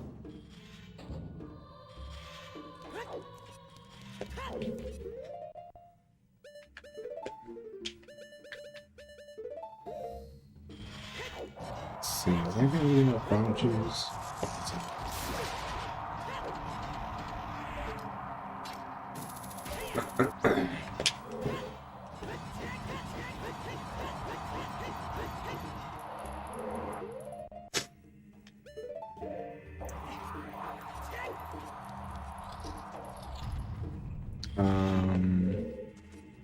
Yeah, I can't really.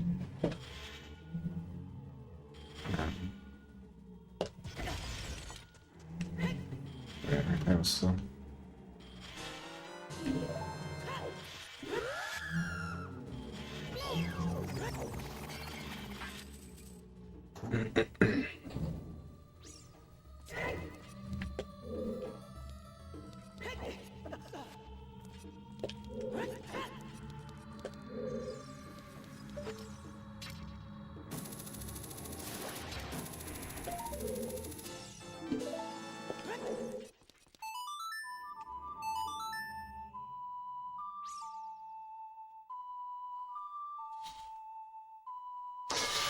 Oh.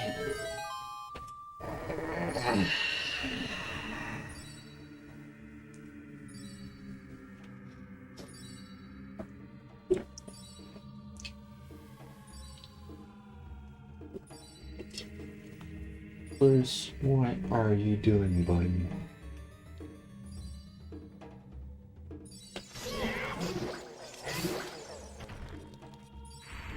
Oh my god, Bruce, stop, man.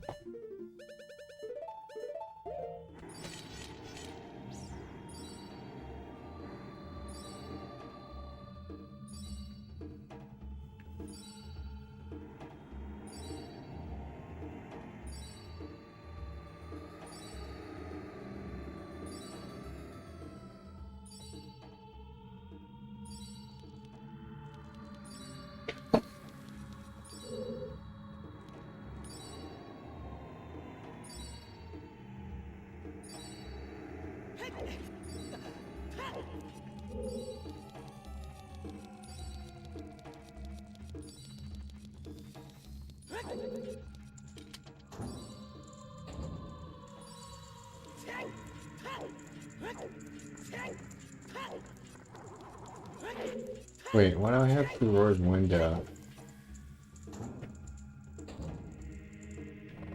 Wrong category.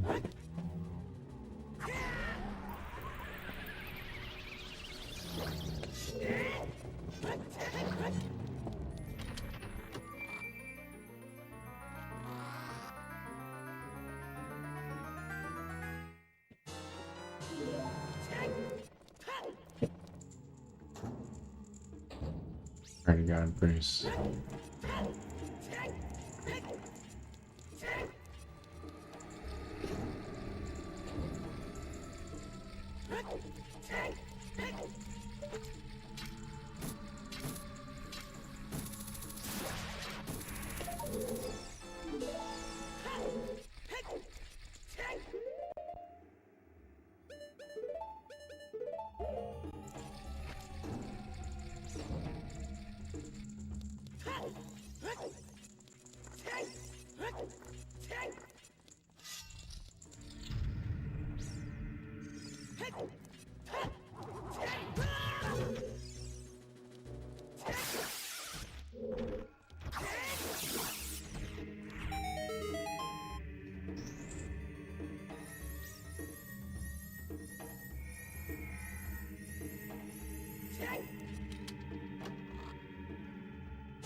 Ah.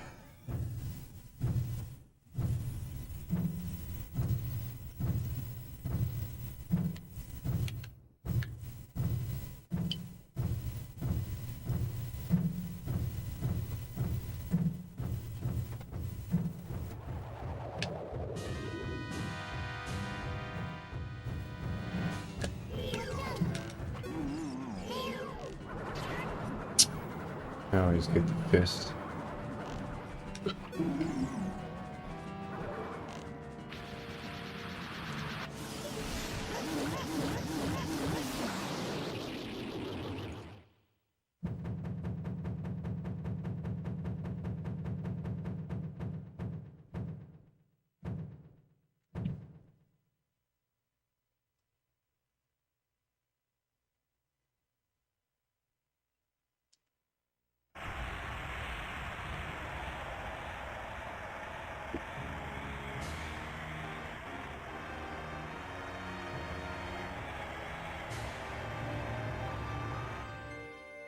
You spelled it right the first time, bro.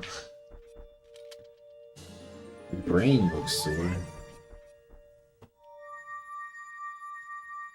Yeah, sorry, it hurts. It doesn't sound normal to me, man. It's very strange.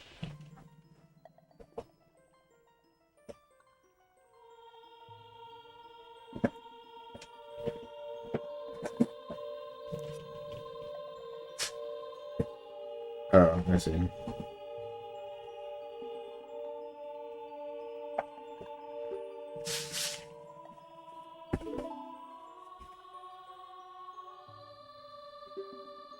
You don't have diabetes, do you?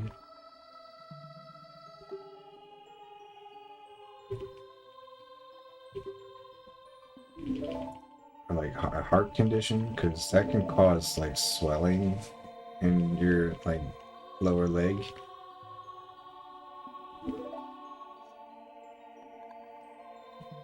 So it could be a serious problem, man. Watch out.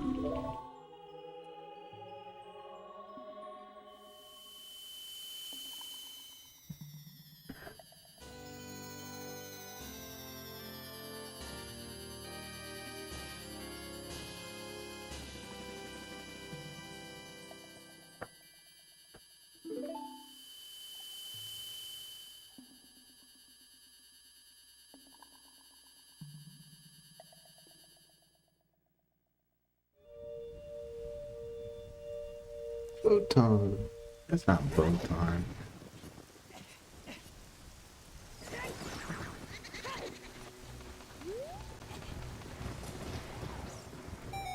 Okay.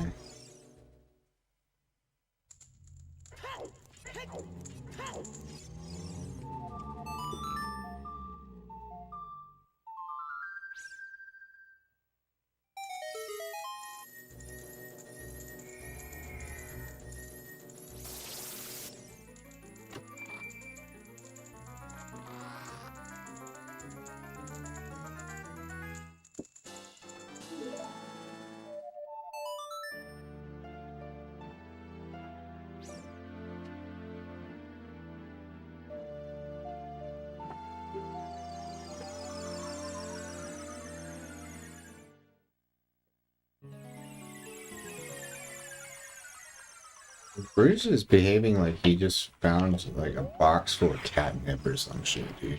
It's crazy. Like, he's been going nuts for like 15 minutes now.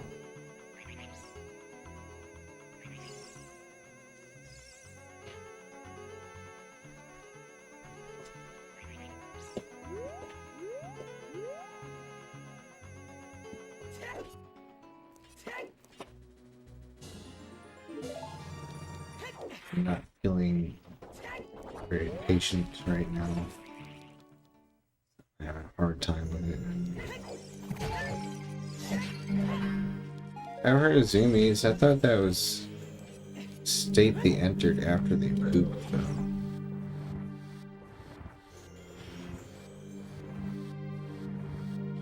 Max would do that. Like, even in his old age, he would, after he pooped, he'd like run around for like a minute. Go back to normal.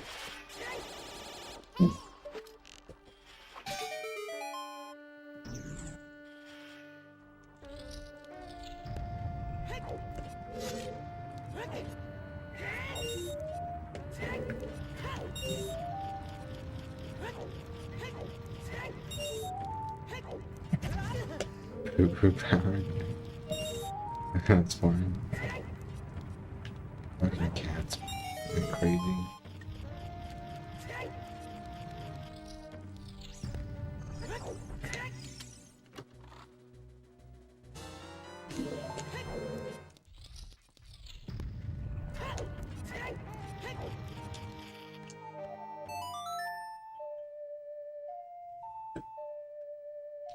Bruce is acting like he found a mouse or some shit. Like maybe he's found something interesting back here. It's like he's digging around through a closet.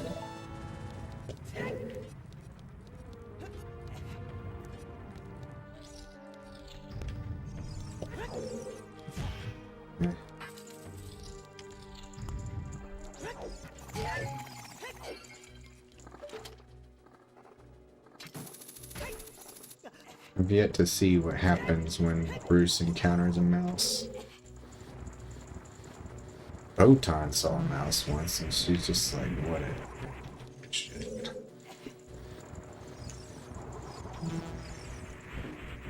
I have a feeling Bruce would not be the same way though.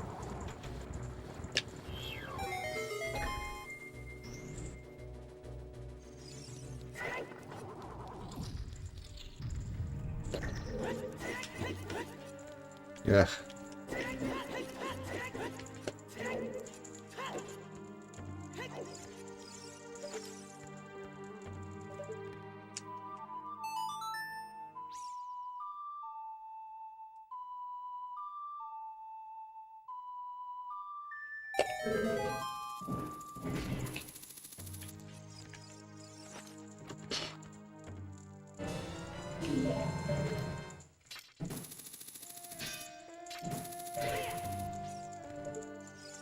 Oh, nice.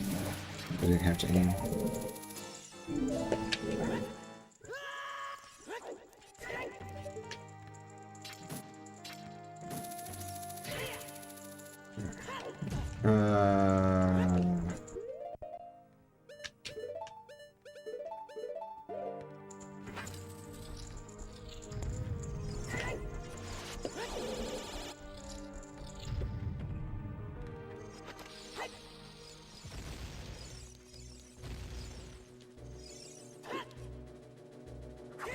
What?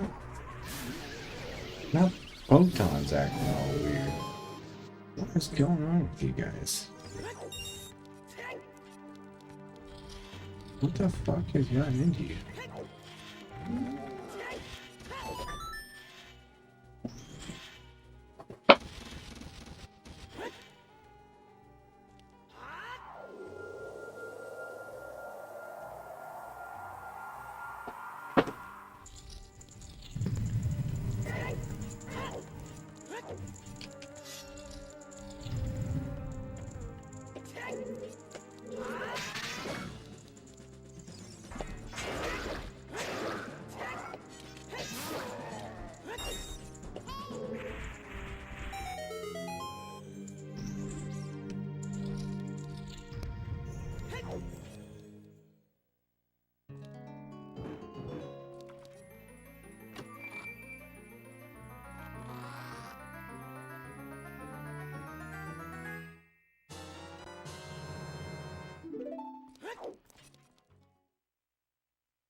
What are you doing, Bruce? He's still doing it. What is wrong with you, man? What are you doing? Been fucking going crazy digging through this shit for like 20 minutes, man. What is up?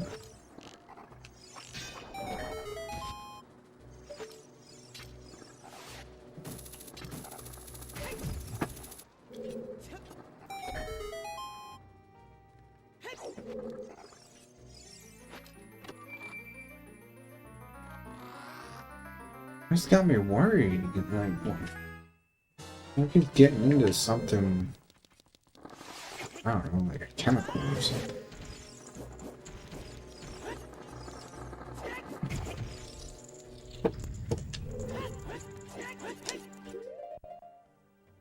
Gotten into some hardcore drugs.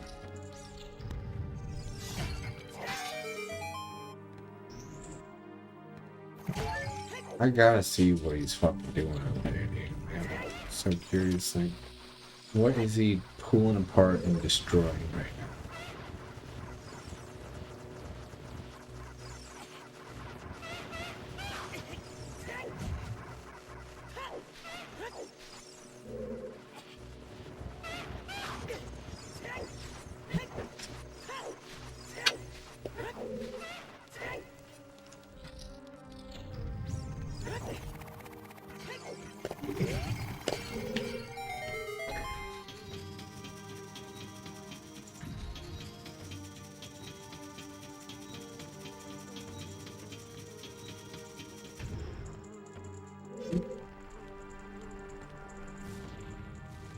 What are you two doing?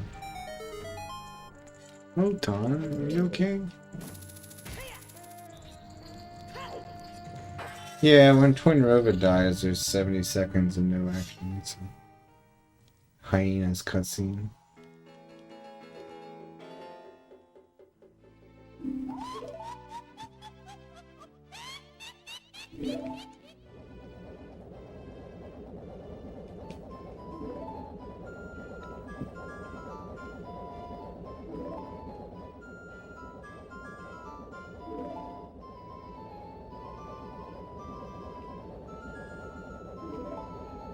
He's out of the closet now, but he's like scanning the floor like frantically, like he expects to see something.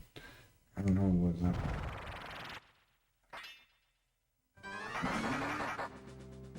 I think there might be a mouse back there, dude.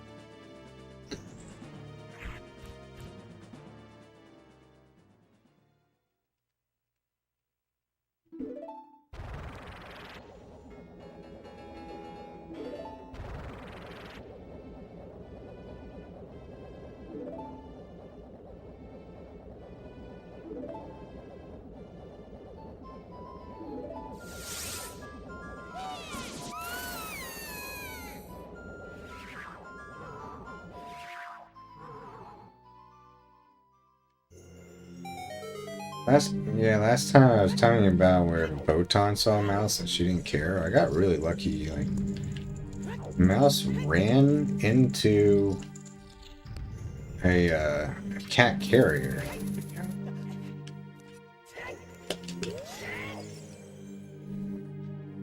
So I just closed the carrier, took it outside, and opened it and dumped it out.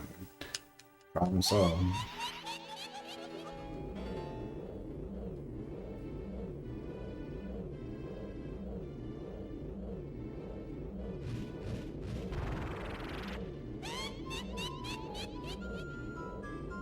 You okay, Bruce? You tired now? He looks tired now. What have you been doing, buddy? What is wrong with you? What are you doing?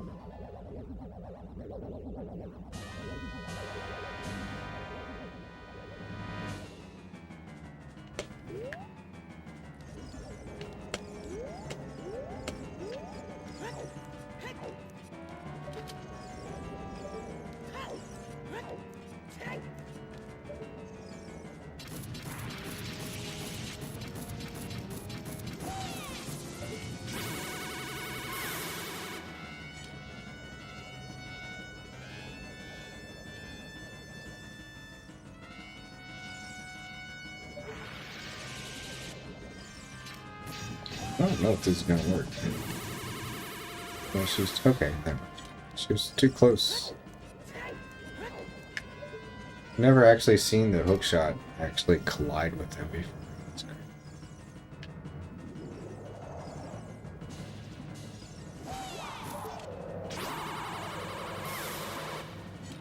God, this is a really awkward fight.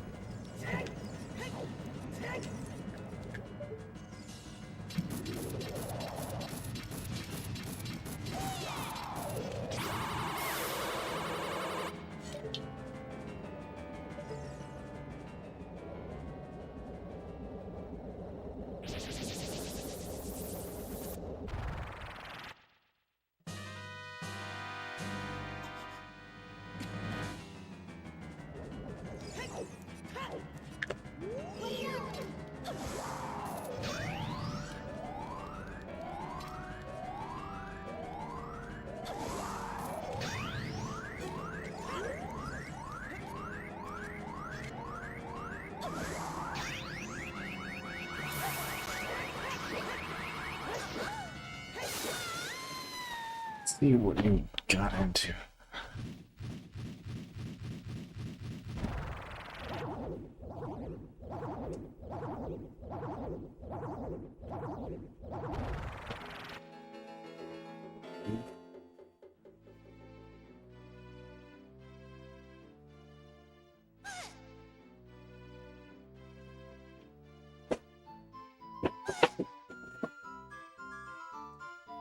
I don't really see anything, man. It's just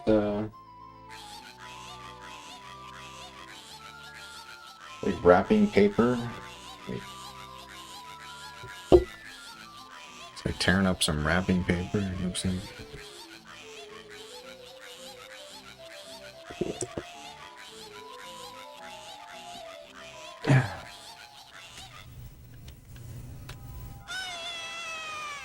Is this a goal? Not a goal, but time save.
Got all the Skulltulas.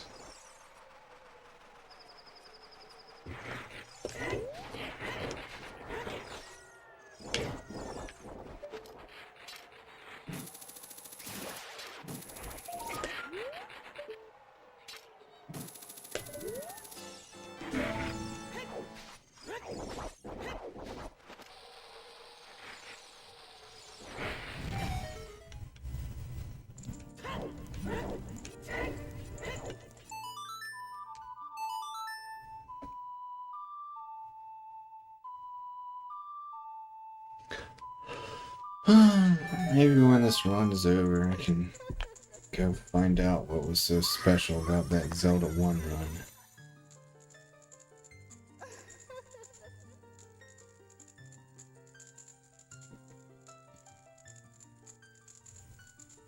Can retime it using my real splits, maybe. I don't know if I want to stay up that late, but I'm curious to.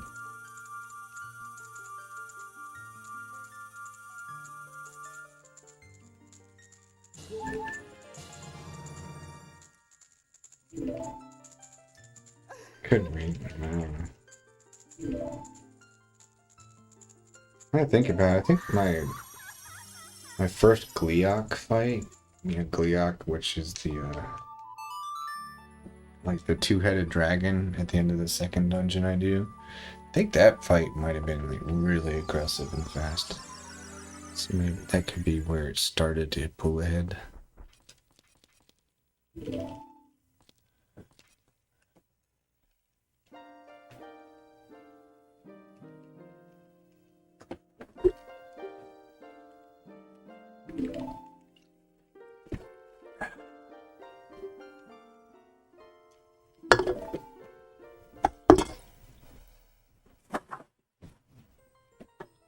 Loose. What are you doing upside down? Oh.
Could be some interesting content on the Dresden Files podcast. They're doing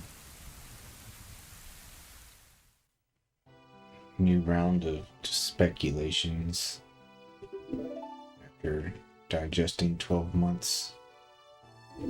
I tuned in for their last episode and actually interacted with them a little bit.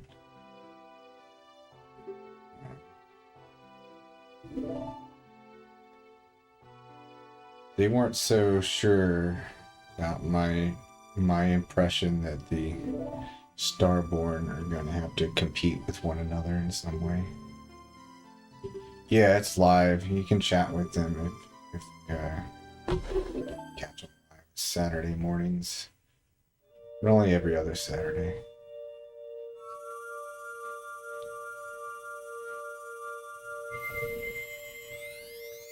I was under the impression that the Starborn are going to be involved in some sort of competition with one another, based on the way Dracul always says shit like he's taking stock of the field before the end game. He's like checking out the other Starborn as if he's preparing to fight them eventually.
That's not what you're supposed to do.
I forget him really having a choice. But it wouldn't work out too well for the narrative if Thomas is significantly weaker all of a sudden.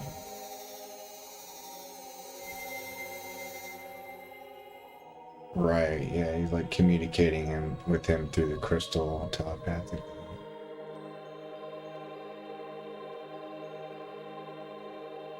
You know, yeah, if Thomas didn't have the demon, then he would just be average Joe Schmo, normal person.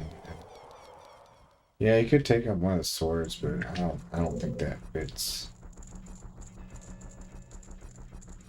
Well, yeah, I guess yeah, if he no longer has a demon. But also, I don't know. I don't think he's like. He's definitely a good guy, but like I feel like he's not really righteous enough.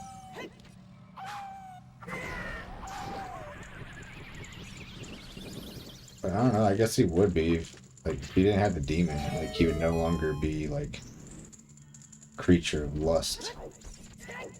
mean, that's the main thing is like the whole lust thing doesn't jive too well with Christianity.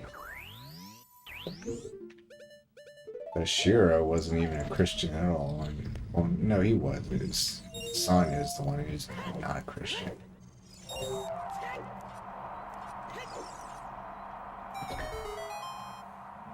Yeah, Butters is Jewish. True. God damn it. I can run where that guy got me. That ruins the whole room, dude. No, not really. It works out.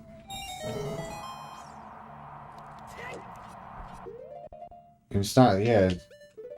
Butters definitely doesn't pass the, like, sexual purity test. Like, it's fucking having threesomes. That's a big no-no in Christianity, for sure.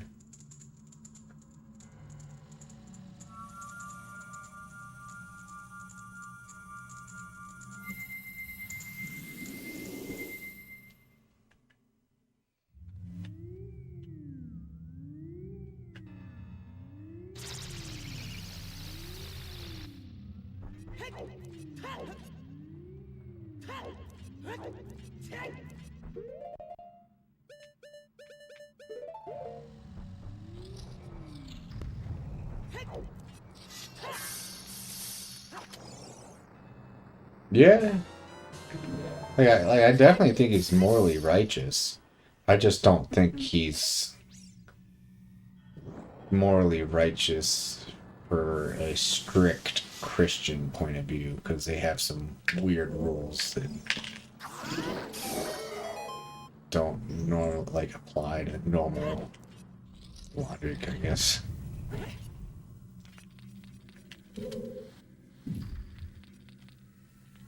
For example, like he couldn't be a Knight of the Cross and like say "God damn it" all the time, you know. And most people would tell you there's nothing immoral about saying "God damn it," but for him, like it wouldn't make sense to be a Knight of the Cross and be allowed to say that all the time. Yeah.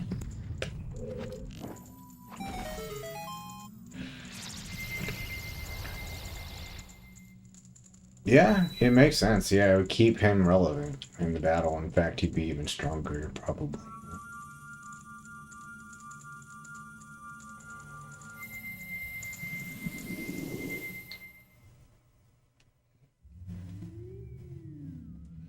I think it'd be cool if Lara had her demon removed and then they could have like a normal relationship. Then Lara would be like irrelevant power-wise. But I'm okay with that.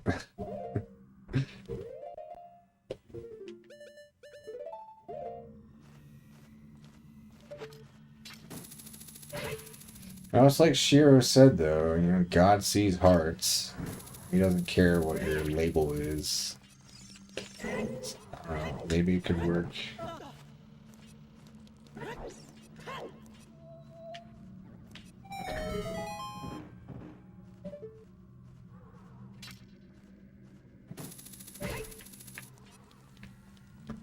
And nowhere in the rules does it say that a sword bearer has to be perfect.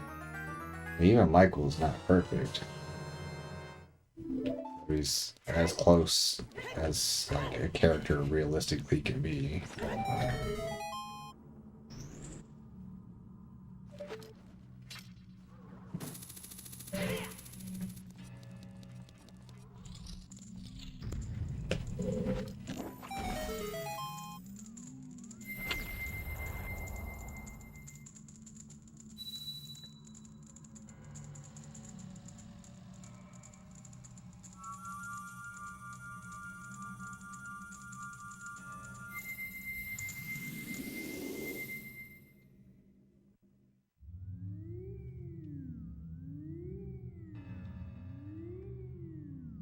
In the White Court demons.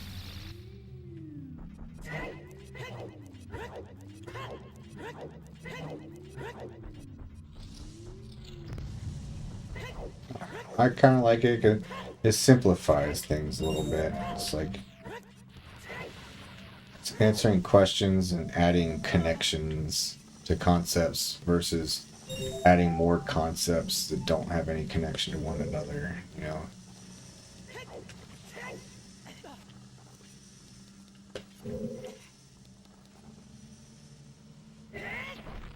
But it doesn't really work either because Harry was able to make a deal with the outsider, and an outsider should not be human enough to make a deal. Like, that should just be completely outside of what it's capable of doing, I think.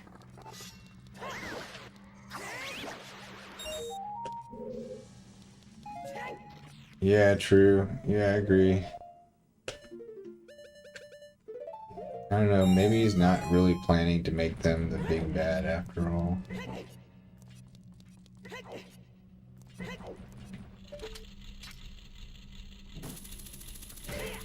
My current theory is that the series is going to have, I think I've already explained this, but it's going to have a humanoid main bad guy, and it's going to have a monstrous main bad guy. And they aren't necessarily connected. I think, what's a good like movie example I'm talking about?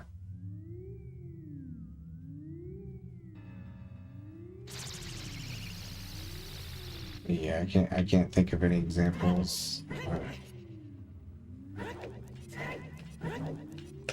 It's like you gotta have a bad guy that's like relatable and has human characteristics, I feel. But at the same time, like, it's good to also have a bad guy who's like a monster and like supernaturally evil. I could see something along the lines of like Nicodemus. Like Nicodemus is like the human bad guy who kicks off some event that causes like the most powerful outsider to start wreaking havoc. And then Harry has to, like in the final book, he might have to kill some like Lord of the Outsiders. But then when it seems like the dust is settled, you know, fucking Nicodemus is gonna show up again with a knife in his hand, and that'll be the final confrontation or something like that.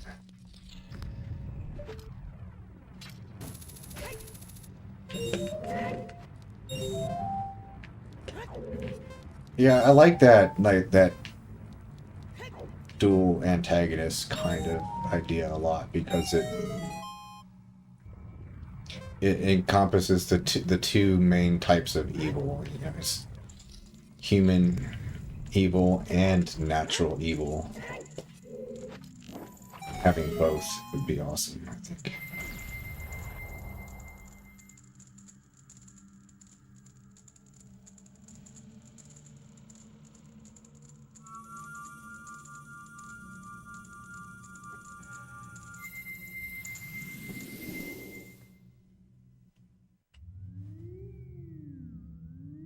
Yeah, a little bit. Yeah, like the power of the statues is like a godlike, supernatural force of nature kind of evil. And then Kefka is a very human kind of evil.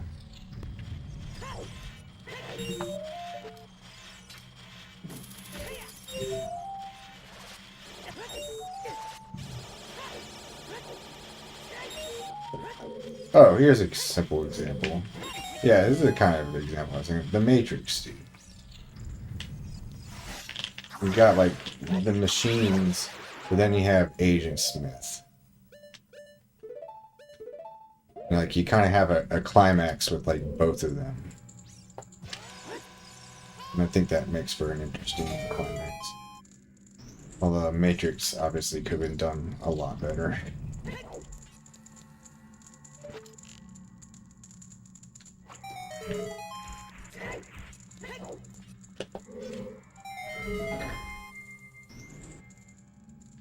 It works even better for the Matrix because it's got like two different realities basically. So you can have one kind of big bad for both realities.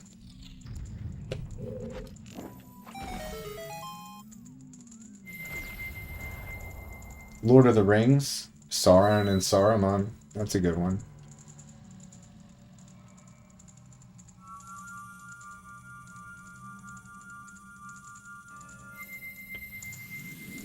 Except they didn't make Saruman correctly in the movie. Like, Saruman was sort of supposed to be the final challenge in the series, not Sauron.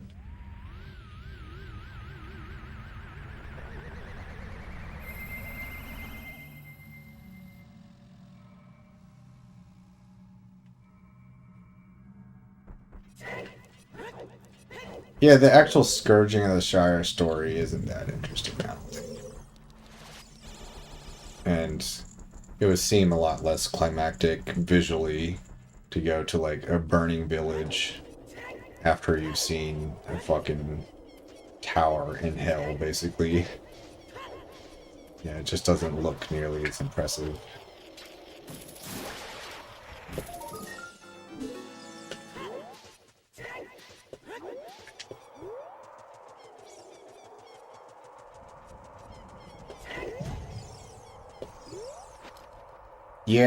Yeah, it's not real, and they needed a visual representation of him.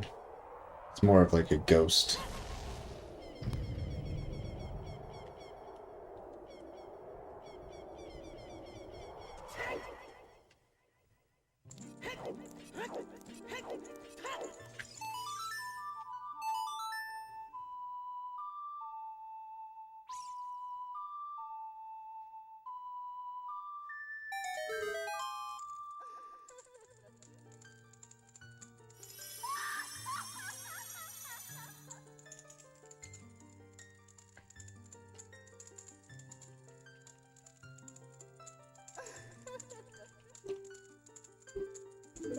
I don't know. I think it looked a little ridiculous when like the tower is collapsing at the end and the eyes like looking around all scared. Man, it looks kind of silly. But most of the time, the way the eye is rendered, it looks scary, so it works.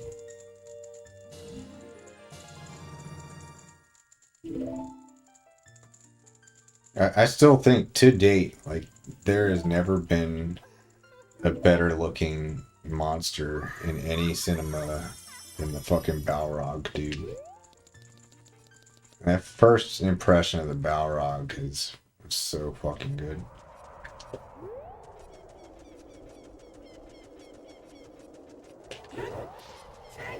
That holds up really well, even with like more modern animation. Like, that shit looks realistic as fuck.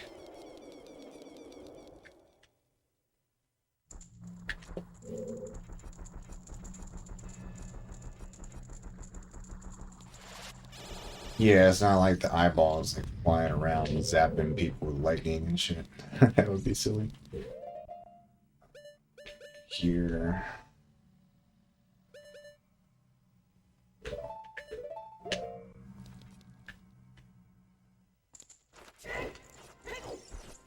Davy Jones. I might have to see what that is because I don't really know what that is. I've only seen the first movie. Is it from the first movie?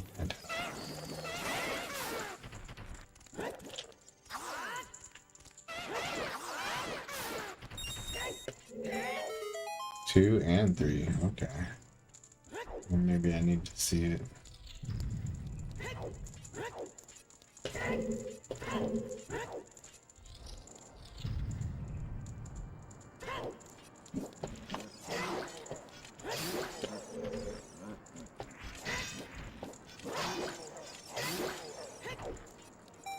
Yeah, maybe I'll check it out. Like I kind of turned away from those movies because it seemed like it was more of a like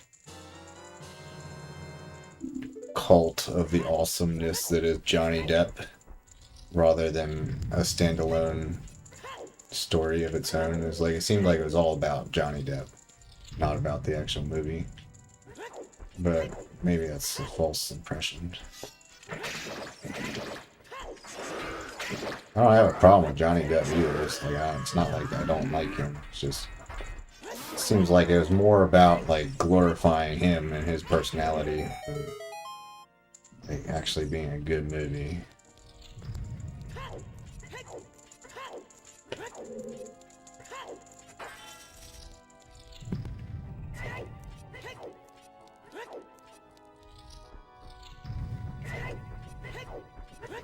I don't remember being too impressed with the first one, but I didn't think it was bad either.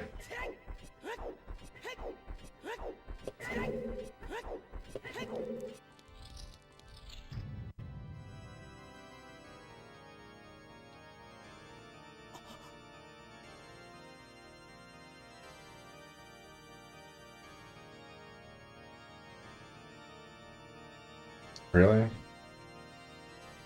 I don't remember it. I was married at the time, and like I probably just wanted to have sex the whole movie.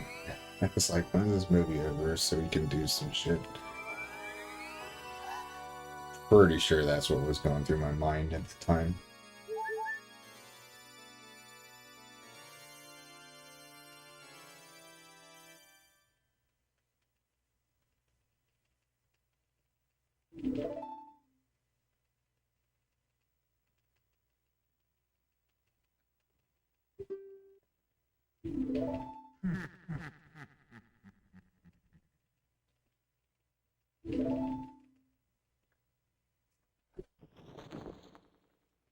Just a couple things stand out in my memory. I remember parts of it actually being funny, especially Johnny Depp's lines. And I remember like the crew turning out to be undead and that being like a surprise.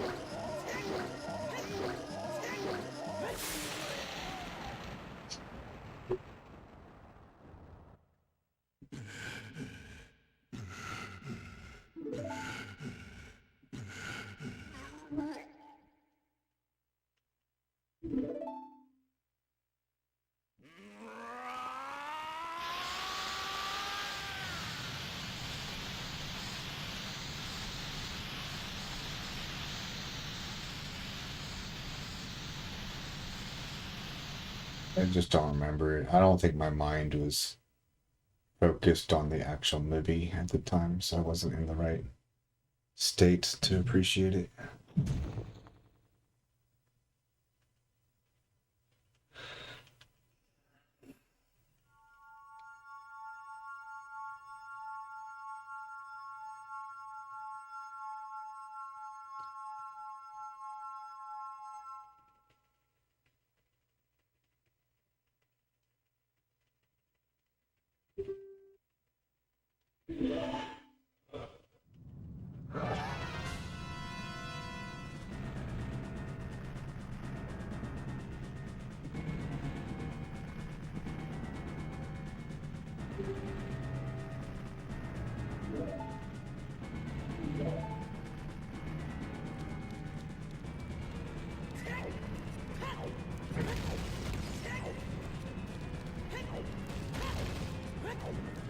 I don't really have a good like position to watch movies. Like, when I listen to audiobooks, I can be like laying down in my bed.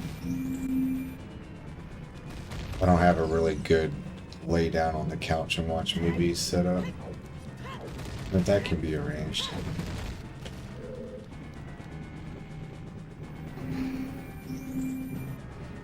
I have a hard time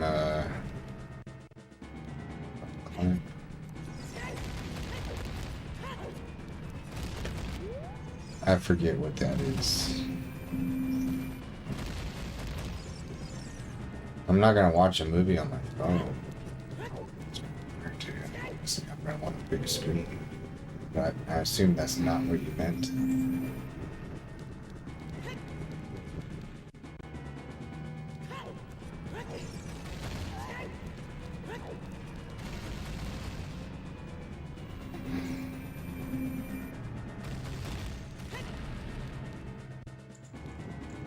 Yeah, the sound quality is shit.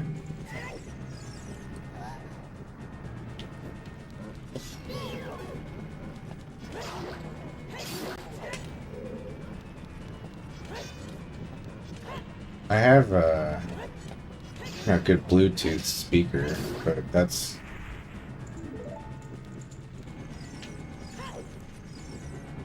just another thing I gotta worry about battery life for. Whoa.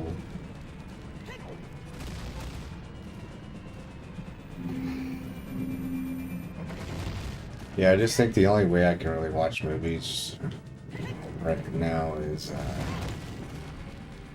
just sitting in a chair looking at a computer monitor. I mean, downstairs, at least I have a couch that's in front of like a TV screen that's connected to the computer. So I have that. But if I lie down and watch it, like, can't really process what's going on if I'm like even slightly sideways. I'm just complaining, man. It's like audiobooks because you don't have to look at anything. Your eyes can be closed or whatever. Ah, son of a bitch.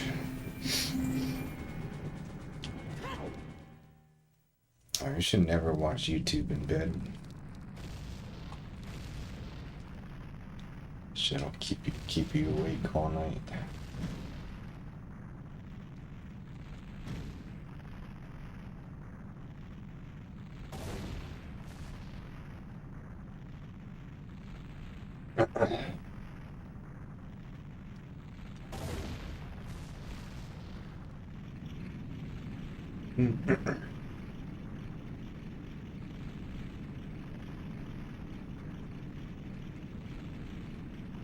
Looking at it now.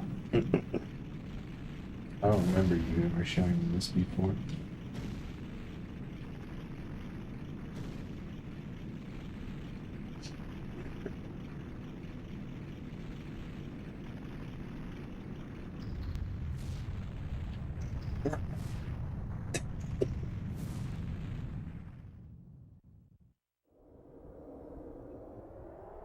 I like that it looks very adjustable.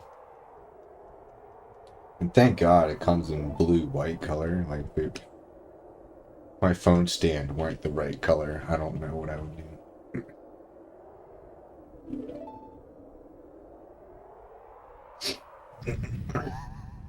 do. Well worth the $3 extra for a paint job. Hold on.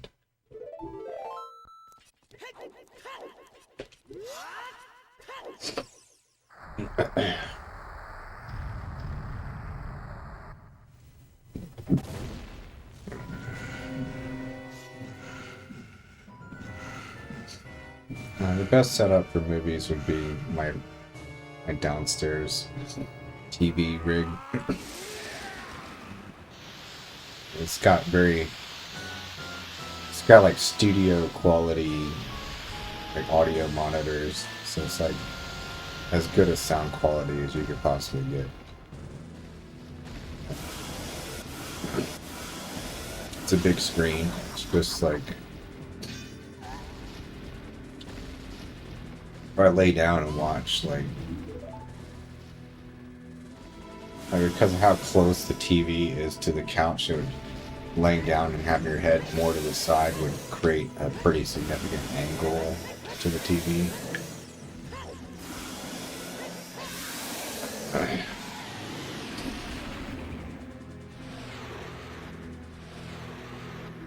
It could be nice just for like generally having my phone near me in bed without having to worry about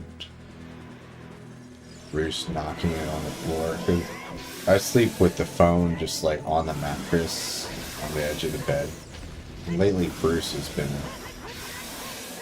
coming damn close to knocking it off.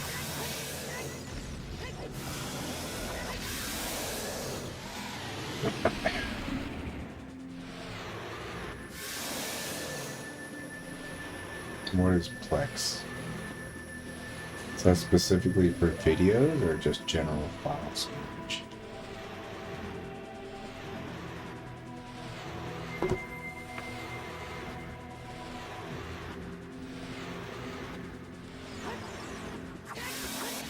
That's it.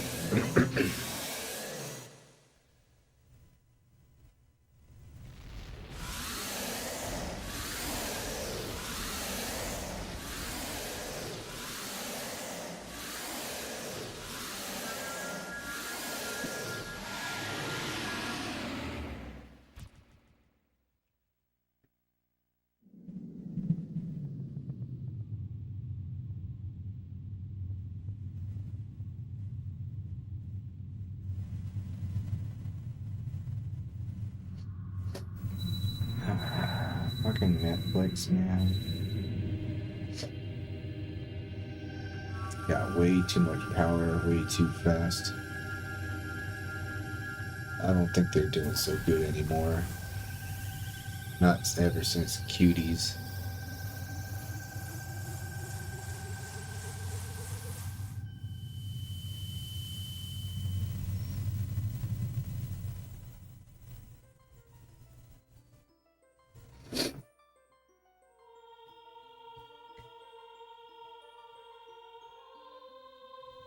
Do you have a meeting Monday morning? Yeah, fuck.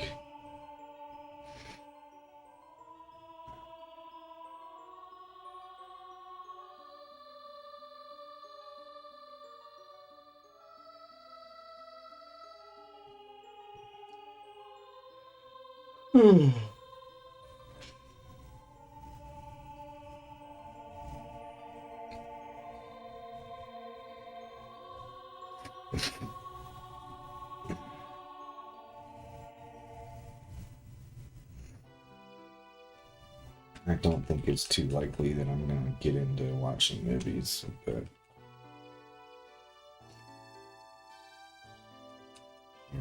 I was already talking earlier about kind of moving back downstairs again, and that's where all my music stuff is. And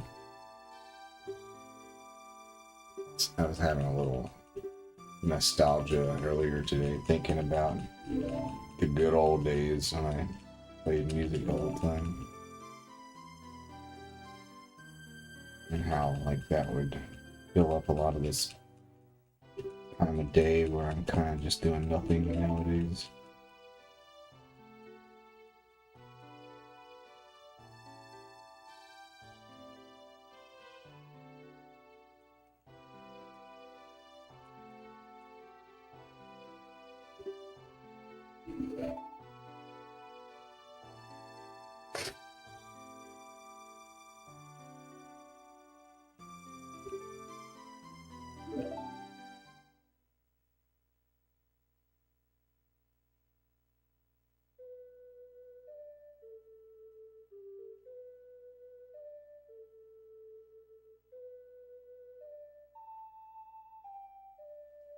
I think I realized what was different about the phrasing of my AI questions in regards to testosterone. Scripted way to do this, so I could just use.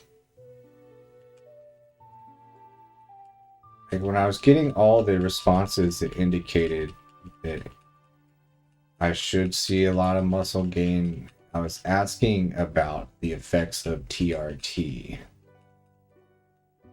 Every question was like, will TRT do X?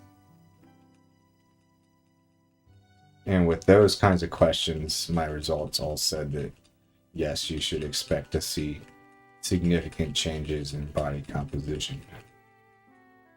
It wasn't until I asked just what's the difference between this amount of testosterone and that amount of testosterone that I got a much more conservative answer. So the AI is probably getting the information about TRT's effects primarily from websites about TRT, which are kind of trying to oversell the impact. And then the information about testosterone levels are probably coming from Reddit or some shit.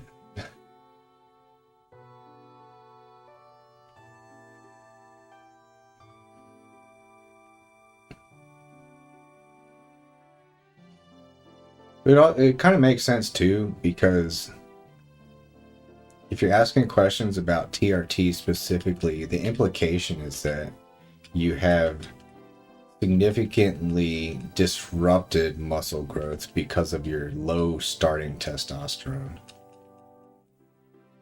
So TRT should be expected to give you a lot more muscle gain because you're going from a deficiency to like a slight surplus. Whereas when I asked about going from 300 total testosterone to 1,000, which is more or less what I'm doing, it didn't actually technically recognize 300 as being deficient. It sees 300 as like the absolute low end of the normal range.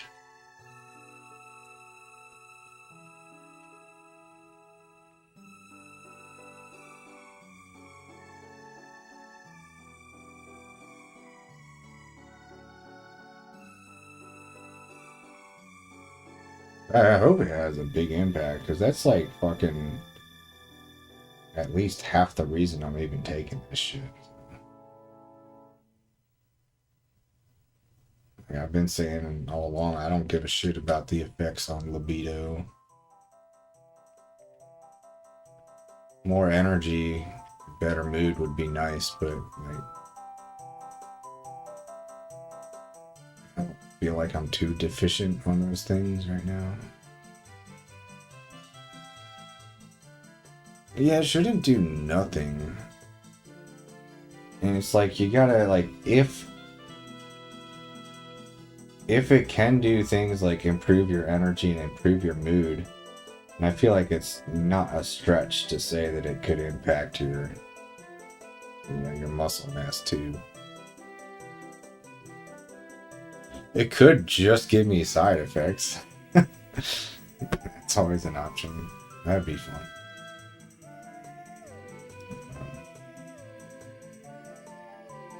I'm definitely keeping an eye out for tender nipples.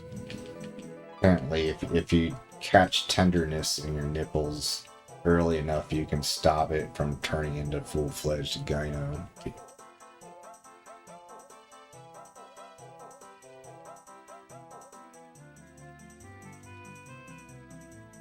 I didn't have any discomfort in the injection site, which is nice because sometimes people get like bad reactions there. So far, no acne of any kind. I don't think that's likely to happen. Don't gotta worry about hair loss. It would suck to get even more body hair. That's something that can happen.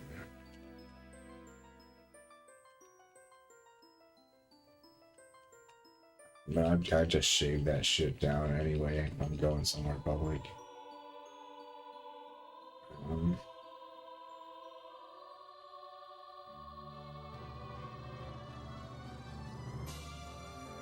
Why not?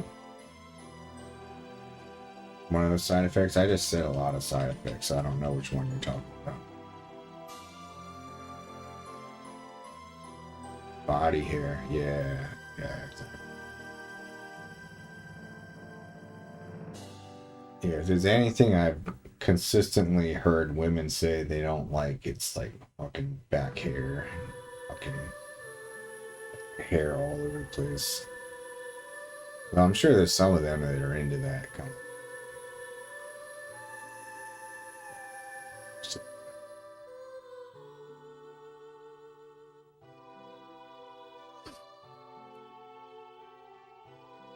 Hey, what's up, Jay? Welcome back, dude. I'm still here.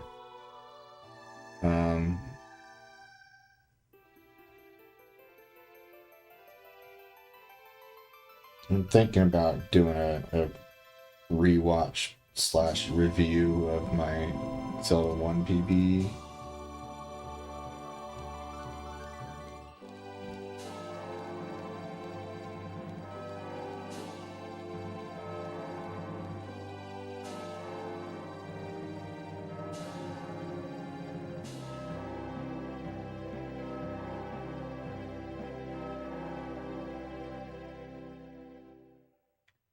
you're gonna go to bed, if you're gonna go to bed, I'll go to bed too.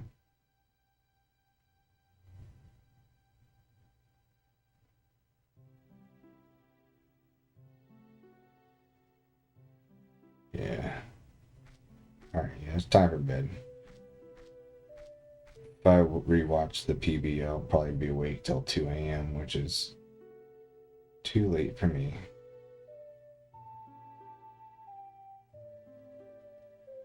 I don't know what tomorrow's gonna have. Like, I'm not lifting weights again tomorrow, so got nothing to do. I don't think I can just like wake up and play video games all day though. That shit depresses the hell out of me. So like I probably do something in the morning, then go for a walk, and then do something in the evening. All right, I'm gonna go. Thanks for watching, everyone. Have a good night.